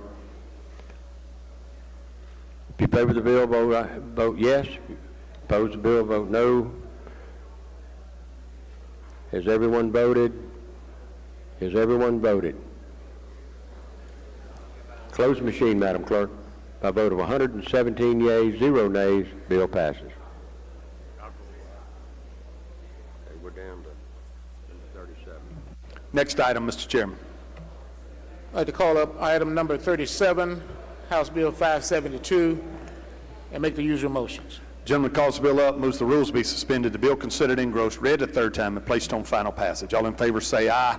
Opposed, no. The ayes have it. You're recognized, Mr. Chairman, to explain the bill. Thank you, Mr. Speaker. This is another bill that came from CPS. We handled this last year. Got hung up down the hall, and this bill will allow that CPS must have adequate and habitable office space. Currently, right now, in code, DHS can have this language in their bill that we did a couple of years ago, but CPS was left out. And so we want to make sure that the offices that and the counties are responsible for the maintenance and repairs of the CPS office. And that's the explanation of the bill. Questions on the bill? I don't see any, gentlemen. Move final passage. He moves final passage. Open the machine, Madam Clerk. Favor the bill, vote aye. If you're opposed, vote nay. Has everyone voted? Everyone voted. Close the machine, Madam Clerk. By a vote of 119 yeas, 0 nays, the bill passes. Next item, Mr. Chairman. I'd like to call up number 38, House Bill 1678, and make the usual motions. Gentleman calls the bill up, moves the rules be suspended. The bill considered engrossed, read the third time, and placed on final passage. All in favor say aye. Opposed, no. The ayes have it. You're recognized to explain the bill, gentlemen. I'd like unanimous consent to have the gentleman from Hines to come and explain the bill. Gentleman from Hines is recognized to explain the bill. Thank you, Mr. Speaker, and thank you, Mr. Chairman. I will be presenting House Bill 1678, which would create a statewide Mississippi Youth and Family Services Coordination Task Force. This bill is very important to me because it was brought to me by a very special group of young teens here in the state of Mississippi, teens from Teen Health Mississippi. And these teenagers came to us and they said, we want to do something that we're going to do to help ourselves. And so what we're trying to do is create a task force which will consist of a total of 24 members to come in and figure out what it is our teens need. So there will be several provisions of the bill, which is going to be an enhanced diversion and preventative programs, reduced juvenile recidivism, and improved public safety. Now, this is only advisory and shall not exercise regulatory enforcement or judicial authority. Out of the 24 members, 12 of these members will be youth or those from lived experiences. So this bill it aims to address the gaps in youth services by fostering collaboration amongst multiple systems that touch the lives of Mississippi children and families. And with that being an explanation of the bill, I yield for any questions. Questions on the bill? That concludes your explanation, gentlemen?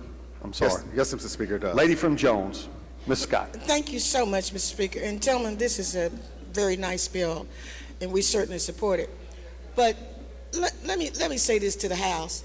Do y'all know we're paying per diem 50 and 60 times for the executive director of DHS and Health Department and going to 1,000 meetings of their designee? And we're paying their per diem, aren't we, gentlemen? Yes, lady, that's correct. And this little task force for these children, this is a group of children, House. This is not these adults that we paying $200,000 and can't seem to keep folks from stealing $200 million. Mr. Chairman, would you be amenable to an amendment that would allow for per diem for these children when they attend this meeting? I think the House would vote for per diem for these children when they attend this meeting. And we would like to offer an amendment to do so.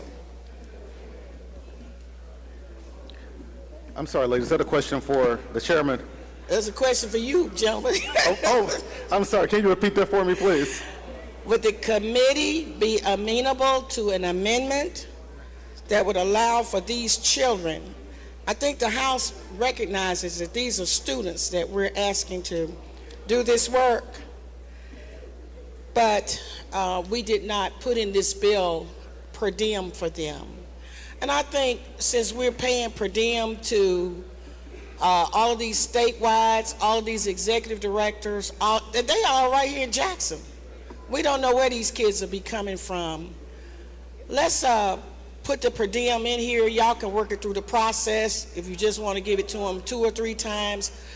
But let's don't make these children that want to give of themselves, let's give them, I think we should give them some per diem. I have an amendment to do that. All right, so thank you, lady. Definitely appreciate that, but at this time, the committee's not going to consider that. We can, however, work with some advocacy partners to see if we can do that moving forward. But we're just excited that we're able to give these young people a chance to come to the table and say, hey, this is what we need. This is something that's different, because our young people are so used to us saying, well, this is what they need. You know, we don't listen to our children, so this is allowing them to let their voice be heard, but I really appreciate that. Okay, so I just want to be clear. Your committee is saying pay per diem to all these other people, but for young people, no. I just want to be clear that's what you're saying. So, lady, my committee did not say that. Now, if that's the way the process has been done in the past, that's the way it's been done. But what my committee is saying that at this time, we won't entertain that. So your committee is saying at this time. Thank you, lady. I want these young people to hear this. Thank you, lady. Gentleman from Jefferson, Mr. Harness.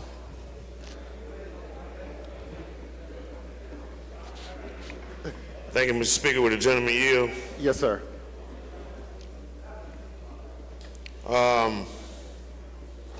What are existing juvenile justice and behavioral health systems? What is that? Give me 1 second.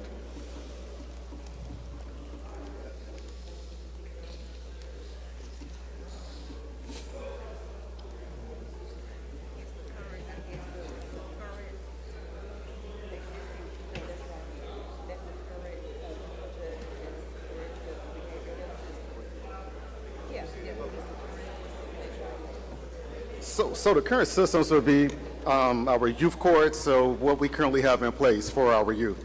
Now, once again, this is not regulatory, so it's not going to be changing any regulations. This is just a sounding board for our youth to come to us and let us know what it is they need. So we're going to authorize youth to make suggestions about the youth court. No, sir, gentlemen, that's not what this does. Okay, what does it do? So what this does is it creates a task force of 24. 12 of them have to be youth from lived experiences, and the other 12 can be other people. But this is just to kind of figure out what is going on and what our youth need. Okay, so you want to narrowly tailor the committee to make a determination on how to fix our youth issues? So we want to give our youth a voice in what needs to be done because they're the ones that are affected by it, not us. Okay, and what kind of mechanisms are you going to use to do that? Well, we're going to have a task force that can meet and figure out what it is that needs to happen. Okay. And so they will meet, and the 24 members of this task force will talk about the things. You know, as I said previously, we're going to look at enhanced diversion and preventative programs. We're going to look at recidivism rates amongst juvenile, as well as improve public safety. So we're going to go into communities and figure out what's affecting this community. Enhanced what? Enhanced diversion and preventative programs. Okay, what is that? So these are programs, preventative programs, to figure out what do we need in our community. Are we giving our children something to do so that they don't have to result into things that they shouldn't have to result into doing? Okay, so mentorship programs. The youth court consists of what subject matters in this state? What does the youth court have jurisdiction over? Juveniles. Okay, what types of cases? Cases that involve juveniles. What kind of cases are those? Those are cases juvenile cases. I'm not understanding your question, gentlemen. What kind of cases? He answered the question, gentlemen. Okay, my question is, okay, well, we're trying to figure that out. Okay, you all trying to figure out.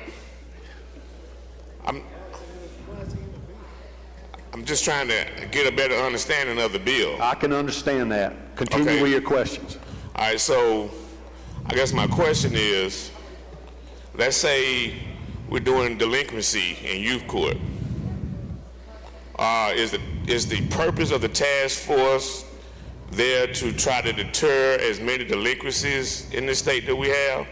So once again, gentlemen, this is not regulatory. So it's not. So, gentlemen, this is not to mandate or tell a court or a judge how to do their job. This is to look at cases and say, hey, what could have been done differently? If we see that we have high recidivism rates in one community, we can say, what are we providing to combat this? So we're not trying to go and tell anybody how to do their job. Okay. All right. Thank you, gentlemen. No problem. I don't see any further questions, gentlemen. Move for final passage. He moves final passage. Open the machine, Madam Clerk. If you favor the bill, vote aye. If you're opposed, vote nay.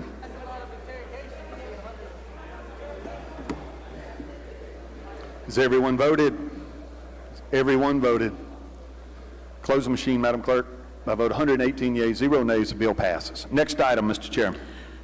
Thank you, Mr. Speaker. I'd like to bring up House Bill number 39, House Bill 1758, and make the usual motions. Gentleman calls the bill up, moves the rules be suspended, the bill considered engrossed read the third time and placed on final passage. All in favor say aye. Opposed, no. The ayes have it. You're recognized, gentlemen, to explain the bill. Thank you, Mr. Speaker. House Bill 1758 protects those foster youth who are eligible for earned federal benefits. whether it's Social Security or survivor or dependent benefits or VA benefits, so that those funds are conserved for the child's future. Within 60 days of a child entering custody, CPS must determine the eligibility and apply, when appropriate, those funds to an account. It creates a success sequence plan so that youth can access portions of these conserved benefits that are tied to milestones like if they need a driver's license, if they need an identification card, graduation, or any kind of training or education. And so this bill is simply about stewardship of those funds that belong to the child. That's the explanation of the bill. Questions on the bill? I don't see any, gentlemen. Move for final passage. He moves final passage. Open the machine, Madam Clerk. If you favor the bill, vote aye. If you're opposed, vote nay. Right. Has everyone voted? Has everyone voted? Close the machine, Madam Clerk. By a vote of 119 yeas, 0 nays, the bill passes. Youth and family years. Thank you, Mr. Chairman. All right, I believe that concludes our work on the general calendar. The Chairman of Ways and Means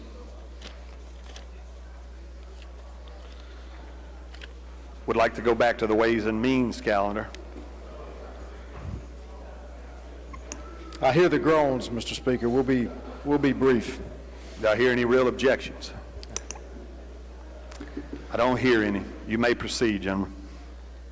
We would go to item 1, House Bill 1223. Call the bill up and make the usual motion.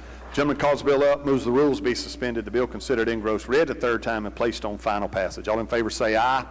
Opposed, no. The ayes have it. You recognize, gentlemen, to explain the bill. I'd ask that we recognize the gentleman from Wayne to explain it.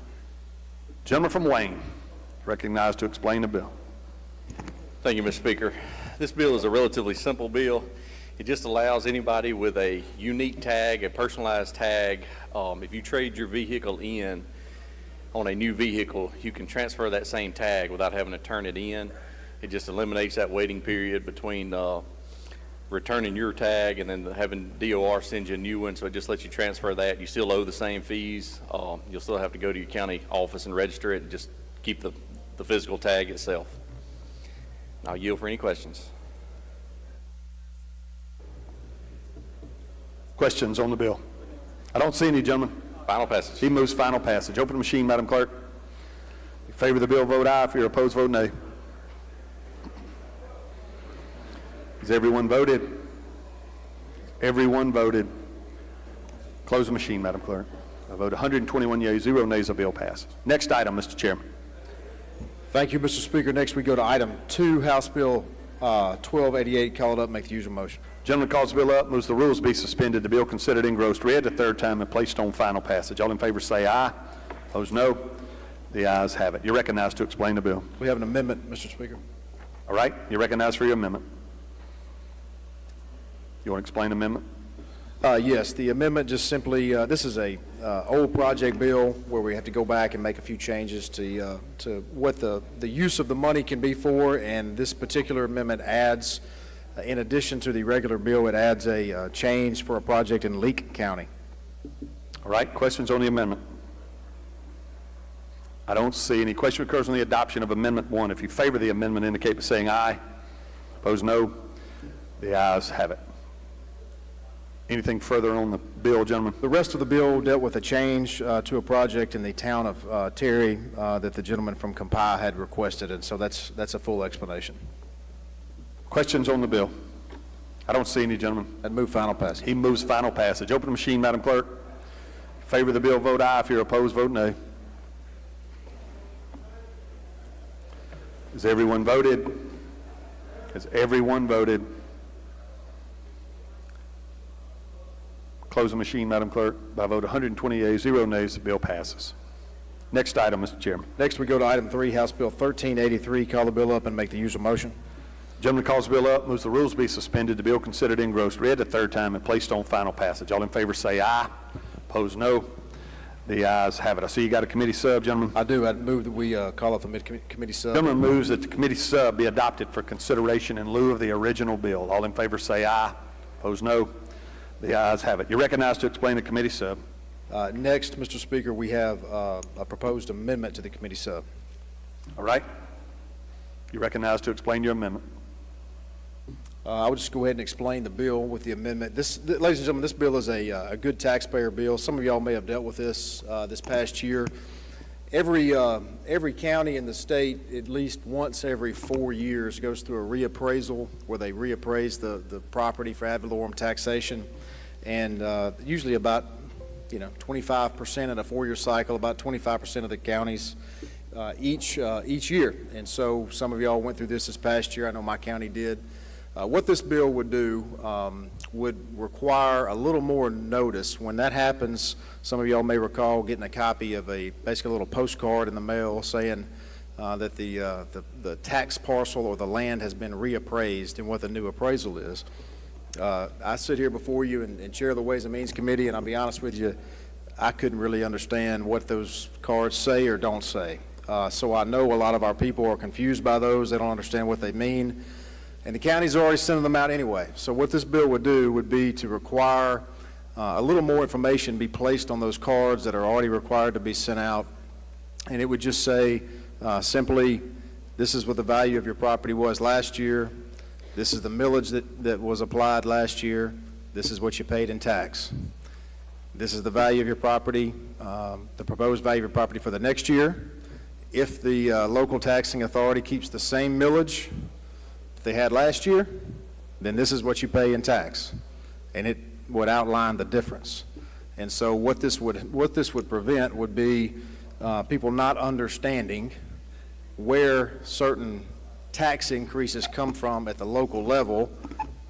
Some of y'all may be in the situation where you got accused of the legislature increasing taxes this past year at the local level. Obviously, we did not do that.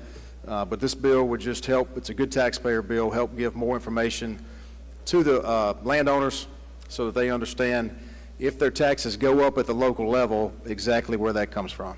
And that's an explanation. Questions on the bill? Lady from Lincoln, Ms. Curry. Mr. Speaker, would the gentleman yield? Friendly question. There you are. Yes, ma'am. They could have voted no on a tax increase, couldn't they? Oh, they certainly could have. So it doesn't matter if the value of the land, lady, you probably know this, I assume you do, but it doesn't matter if the land value goes to $1 billion. The millage is just a multiplier. So you set the millage and bring it down to make sure there's not a tax increase on the people. And so if a local government is saying, well, we didn't increase taxes, and what they mean by that is they didn't raise their millage, but the value went up 30%, then they most definitely did increase taxes, and they're not being truthful with the folks. So this would just make sure that these people really know what's going on. Thank you, and I appreciate that because we all got blamed for that this year. Yes, ma'am. Mr. Speaker, I got a little ahead of myself. I was explaining the amendment. The amendment actually, we met with the tax assessors and collectors over the last week or two, and the amendment changes a date by which this would have to a notice would have to go out to August 20th at their request. And so that's what the amendment does. All right. I've got several questions. Are any of those questions specifically on the amendment? Question occurs on the adoption of Amendment 1. If you favor the amendment, indicate by saying aye. Opposed, no. The ayes have it. The amendment's adopted. Gentleman from Oktibbeha, Mr. Taylor, for further interrogation. Thank you, Mr. Speaker. Gentleman, will you yield? Yes, sir. I'd be glad to. Very friendly questions.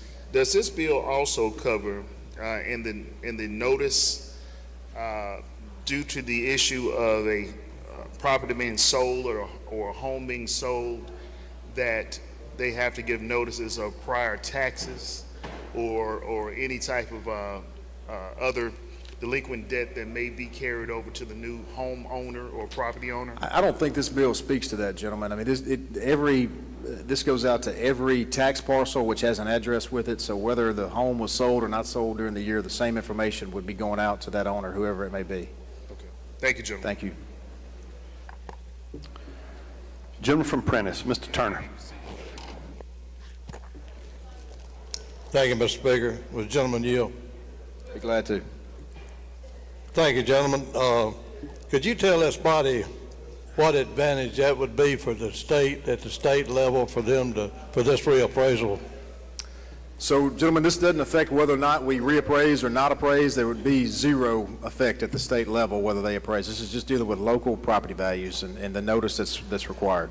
Well, if I may, gentlemen, do you realize that that this being told to our constituents that this is mandated by the state, this reappraisal? I am very much aware of that, gentlemen. That's the reason for this bill. So we're trying to make sure that the people understand the truth going forward, and this notice will help with that.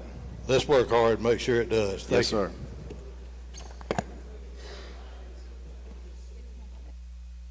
Gentleman from DeSoto, Mr. Eubanks. Thank you, Mr. Speaker. Well, gentlemen, yield. Be glad to. Gentlemen, I appreciate this bill, and I thank you for bringing it forward. It's something we need. One of the things that, as I kind of entered the fray whenever I got wind and people were like, what did you guys do down there in the legislature and raising my taxes, yada, yada. I went down that rabbit hole, and in the process, I had a lot of people from around the state contact me, and they're like, we didn't get, at least in DeSoto County, they sent us out something saying, hey, we're reappraising the value of your property. Right. That's what I'm talking about. That's the notice I'm talking about. The notice, but a lot of people told me they got no notice. Is this something, I mean, I don't know. Is it normal practice for the counties to send out notices annually other than just the bill? And gentlemen, who did you say told you that? I'm sorry?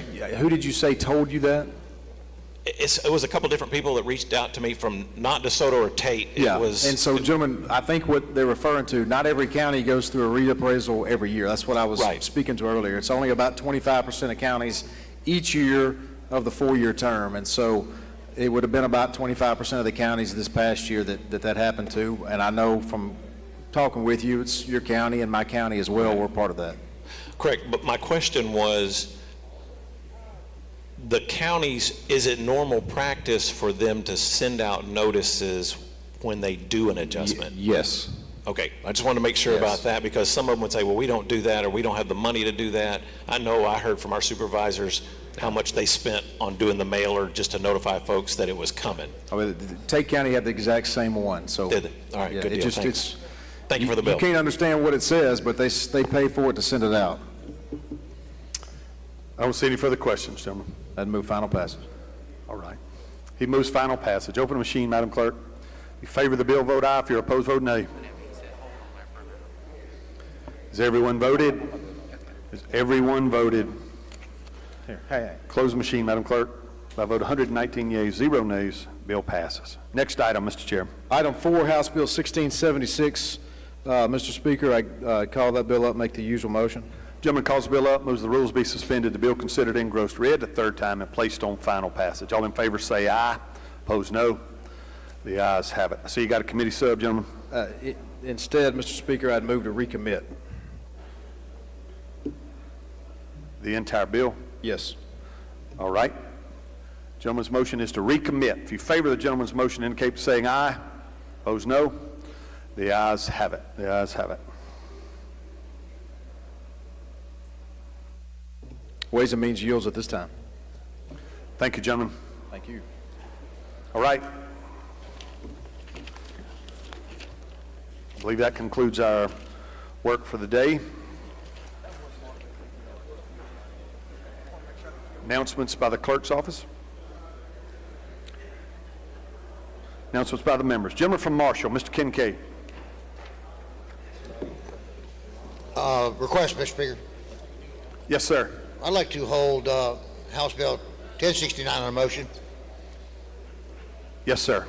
Please notify you. Good friend. I think that's his bill. Gentleman from Tishomingo, Mr. Carpenter. Thank you, Mr. Speaker, and I've done this very few times in 19 years, but can I change my vote on House Bill 672? Sounds like there's a lot of reluctance from the body, gentlemen, especially the man sitting right in front of you, now looking at you. Yeah. State your request. House Bill 672 on yesterday's calendar from a yay to a nay, please. You was for it before you was against it. That's right. Is there objection? Change the gentleman's vote. Gentleman from Pike, Mr. Porter. Thank you, Mr. Speaker. I'd like to ask unanimous consent, item 30, House Bill 1220, to change my vote from a nay to a yay. Is there objection? Change the gentleman's vote. Gentleman from Hines, Mr. Banks. Mr. Speaker, I was not voted on item 17, House Bill 1234. I'd like to be voted as yes, please, sir. Please record the gentleman's vote. I was not voted. Thank you. Lady from Hines, Ms. Summers. Thank you, Mr. Speaker. I have an announcement and an adjourn in memory. Yes, ma'am. Ladies and gentlemen of the House, you're invited to the Mississippi Today legislative reception tonight from 5:30 to 7:30. They are located in the Lamar Life building that's at 317 East Capitol Street. I also like you to join me in memory the passing of my uncle, Sherman Williams. He passed away on January 12th. His service was held today in Las Vegas. Thank you. Thank you, lady. We will do that. Sorry for your loss.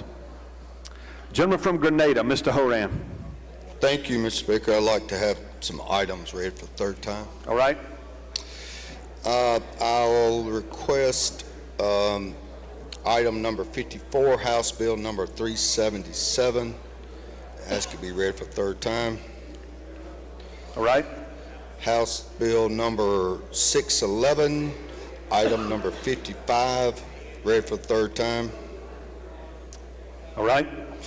Item number 58, House Bill 1165, read for the third time.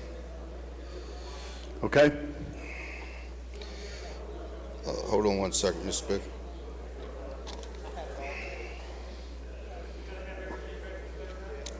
Item number 91, House Bill number 528, read for the third time. Okay.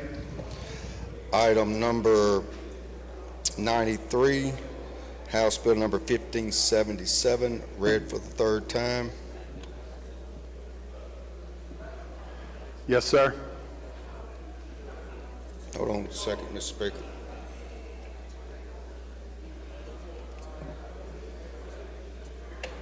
One second, Mr. Speaker, to make sure I got the right number.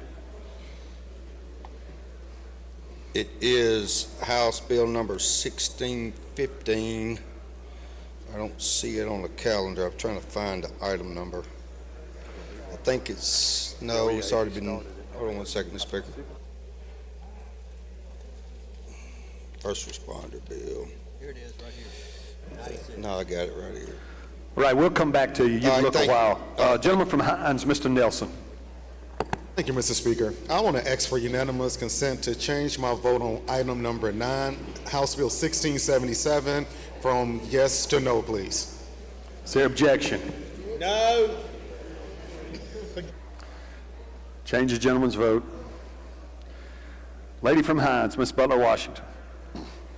Thank you, Mr. Speaker.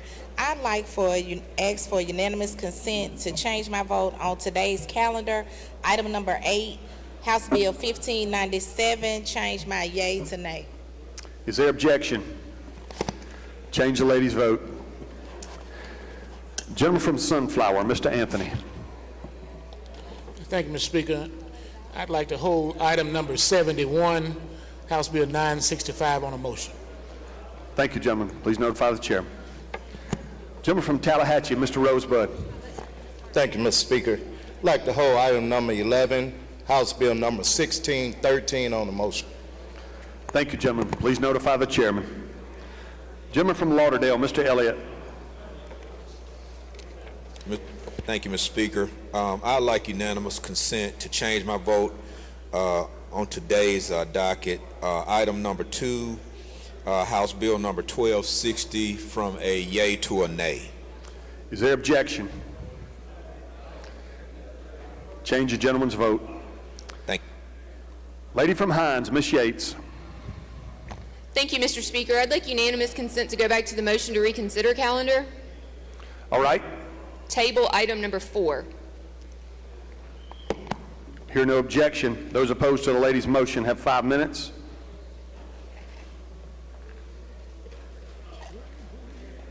My board's lit up. You got to raise your hand if you wish to speak to the lady's motion. Seeing none, the question occurs on the lady's motion to table. If you favor the lady's motion to table, indicate by saying aye. Opposed, no. The ayes have it. The ayes have it. Gentleman from Rankin, Mr. Powell. Thank you, Mr. Speaker. I'd like to go to item 101, House Bill 1393, and have it read for the third time. Could you restate that, gentlemen? Yes. Item 101, House Bill 1393, for the third time. They got it. Thank you. Gentleman from Lee, Mr. Aguirre. Thank you, Mr. Speaker. I'd like to go to item number 88, House Bill 1625, and have it read for the third time. Thank you, gentlemen. Gentleman from Rankin, Mr. Yancey. Thank you, Mr. Speaker. I'd like to go to items 49 and 50 on today's calendar, House Bill 1532 and House Bill 1642, and have them read for the third time. Thank you, gentlemen. We will do that. Gentleman from Choctaw, Mr. Hood. Thank you, Mr. Speaker. Item number 60, House Bill 1218, I'd like to be read for the third time. Item 61, 1225, read for the third time. 62, House Bill 538, read for the third time. 63, House Bill 745, read for the third time. 64, House Bill 1492, read for the third time. 65, 1326, read for the third time. 66, 1425, read for the third time. And 129, House Bill 1272. Thank you, gentlemen. Gentleman from Marshall, Mr. Kincaid. Thank you, Mr. Speaker. I've got just a few bills I want to have read third time. Item number 46, House Bill 1361. Item number 99, which is House Bill 710. Item 102, House Bill 1629. And item 103, 1564. Have them read for the third time. Thank you, gentlemen. Gentleman from Jackson, Mr. Zuber. Thank you, Mr. Speaker. Mr. Speaker, I'd like to have the following bills read for the third time, please. The first one is item number 51, House Bill 561. Item number 52, House Bill 1330. Item number 53, 1520. Item number 95, House Bill 605. Item number 104, House Bill 1646. Item number 105, House Bill 1645. And last one, Mr. Speaker, is item number 122, House Bill 674. Thank you. Thank you, gentlemen. Gentleman from Warren, Mr. Ford. Thank you, Mr. Speaker. I need to have a couple bills read for the third time. Item number 72, House Bill 1754. 108, House Bill 644. 109, House Bill 1015. 110, House Bill 1314. 111, House Bill 1468. 112, House Bill 1529. 113, House Bill 1640. Please.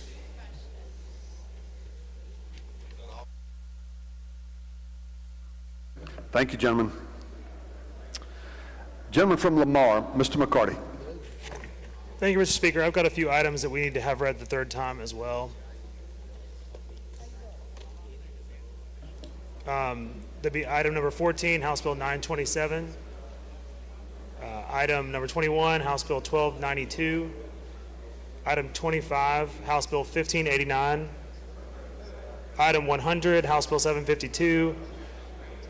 Item 119, House Bill 1286. And item 120, House Bill 1606. Everybody's freaking out because he called that bill out. Thank you, gentlemen. Gentleman from Rankin, Mr. Shanks. Mr. Speaker, I need to call a rules meeting immediately after adjournment. Rules meeting immediately after adjournment. Gentleman from Union, Mr. Creekmore. Thank you, Mr. Speaker. I was wondering if I could call my group in a block. They're all together to be read for the third time. You better just go through them, gentlemen. Our clerks are. Okay.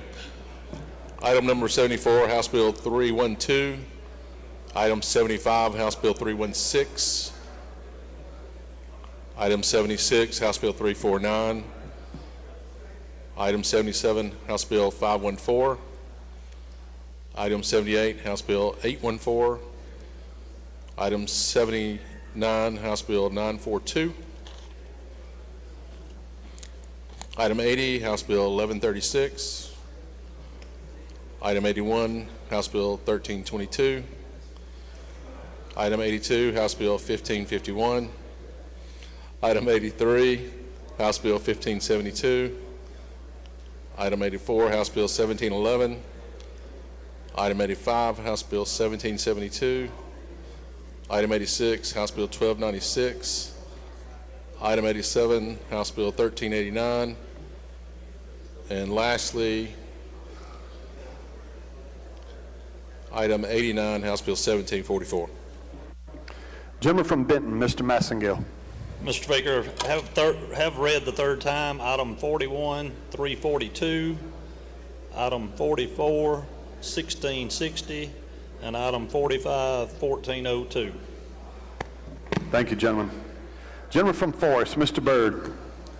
Thank you, Mr. Speaker. On today's calendar, general calendar, item number 73, House Bill 1525. I'd like to have it read the third time. Thank you, gentlemen. Gentleman from Grenada, Mr. Horan. Thank you, Mr. Speaker, for reaching back out to me.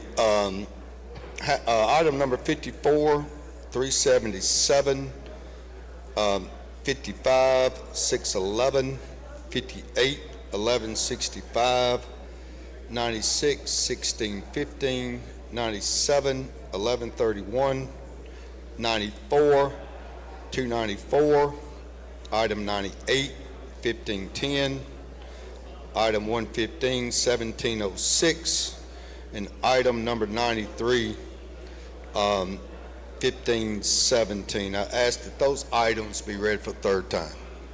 Thank you, gentlemen. We will do that. Mr. Speaker, you've already gone back to reconsider calendar. Do you have to do it again? You've already opened it up.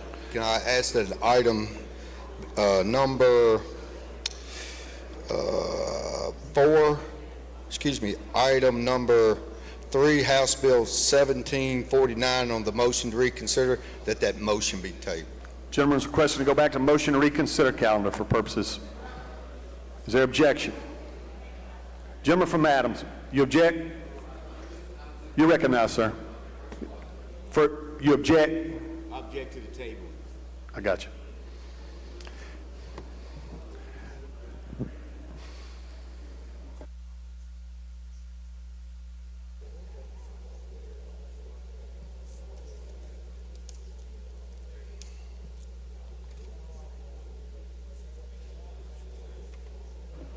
Gentlemen, I just want to be sure. You object to the unanimous consent to go to that calendar. I got you. Okay. Mr. Speaker, I don't know. I'm just asking this parliamentary inquiry. We've already gone back to the motion to reconsider calendar. We have. Let me be sure from council. I want to be sure we get it right. Hold on.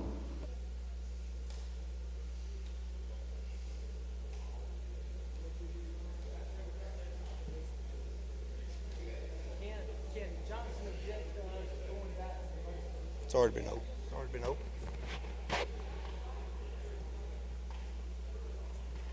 Normally, nobody objects.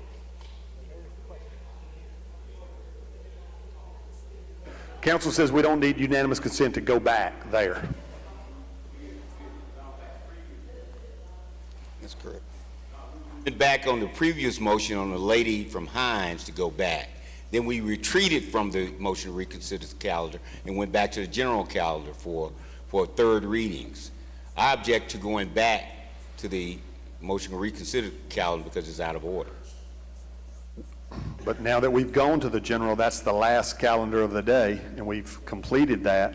And my understanding of the rule, you'd have to go back to the motion to reconsider calendar by unanimous consent because we were no longer on that calendar. I think when you finish general, though, you can go back without anybody consenting once you have left the general calendar. Is that the ruling of the chair that we've left the general calendar? Because that was not my understanding. People were still getting third readings.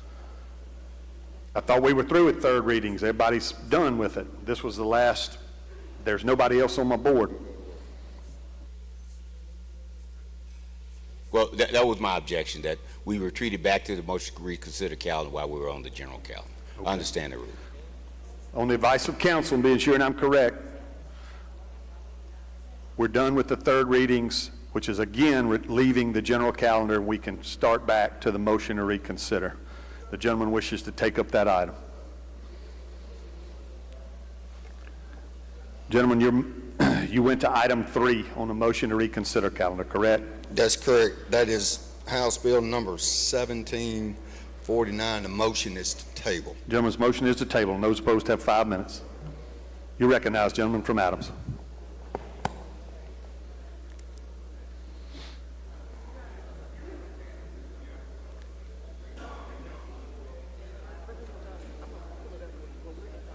You recognize, gentlemen. Okay. Thank you, Mr. Speaker. Ladies and gentlemen, I simply oppose the motion to table for the purpose of, look, this is a bill that has code sections in it for whatever purpose the chairman wants it in. And I know we've been doing a lot of that. But when you bring forward code sections to deal with a lot of different items and we don't know, and then I suspect, and I've talked to the chairman, that this is for redistricting. For the purpose of this particular bill, we are just requesting an opportunity to vote on the bill and reconsider the vote by which it passed. And so I would just suggest to you that if we can just simply have a chance to, it won't change the outcome of the bill, have an opportunity to go back to the bill and reconsider the vote by which it passed and give us a chance to look into and ask the appropriate question. And that's on me. When the chairman was up here before, it looked like it was just a simple matter, but I've since found out that this is a bill that deals with Supreme Court redistricting and appeals, and this is a very important piece of legislation. And I have just 1 or 2 questions for the chairman, and that would be it. And he knows what those questions are. In fact, it would be 1 question, and that's it. And then we're done. That's why I'm asking not to table it, reconsider the bill, get it back before us, and you can take the same vote you took the last time, and I'll take a different vote, but it won't change the outcome of the bill. That's it. Just being frank with you. Thank you. Thank you, gentlemen.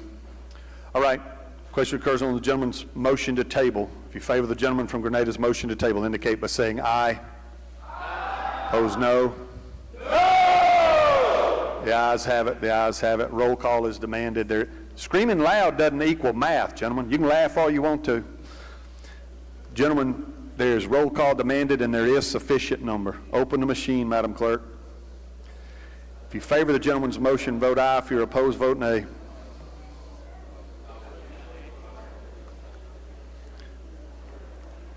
Has everyone voted?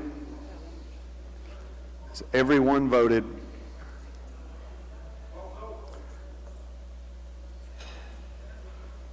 Close the machine, Madam Clerk.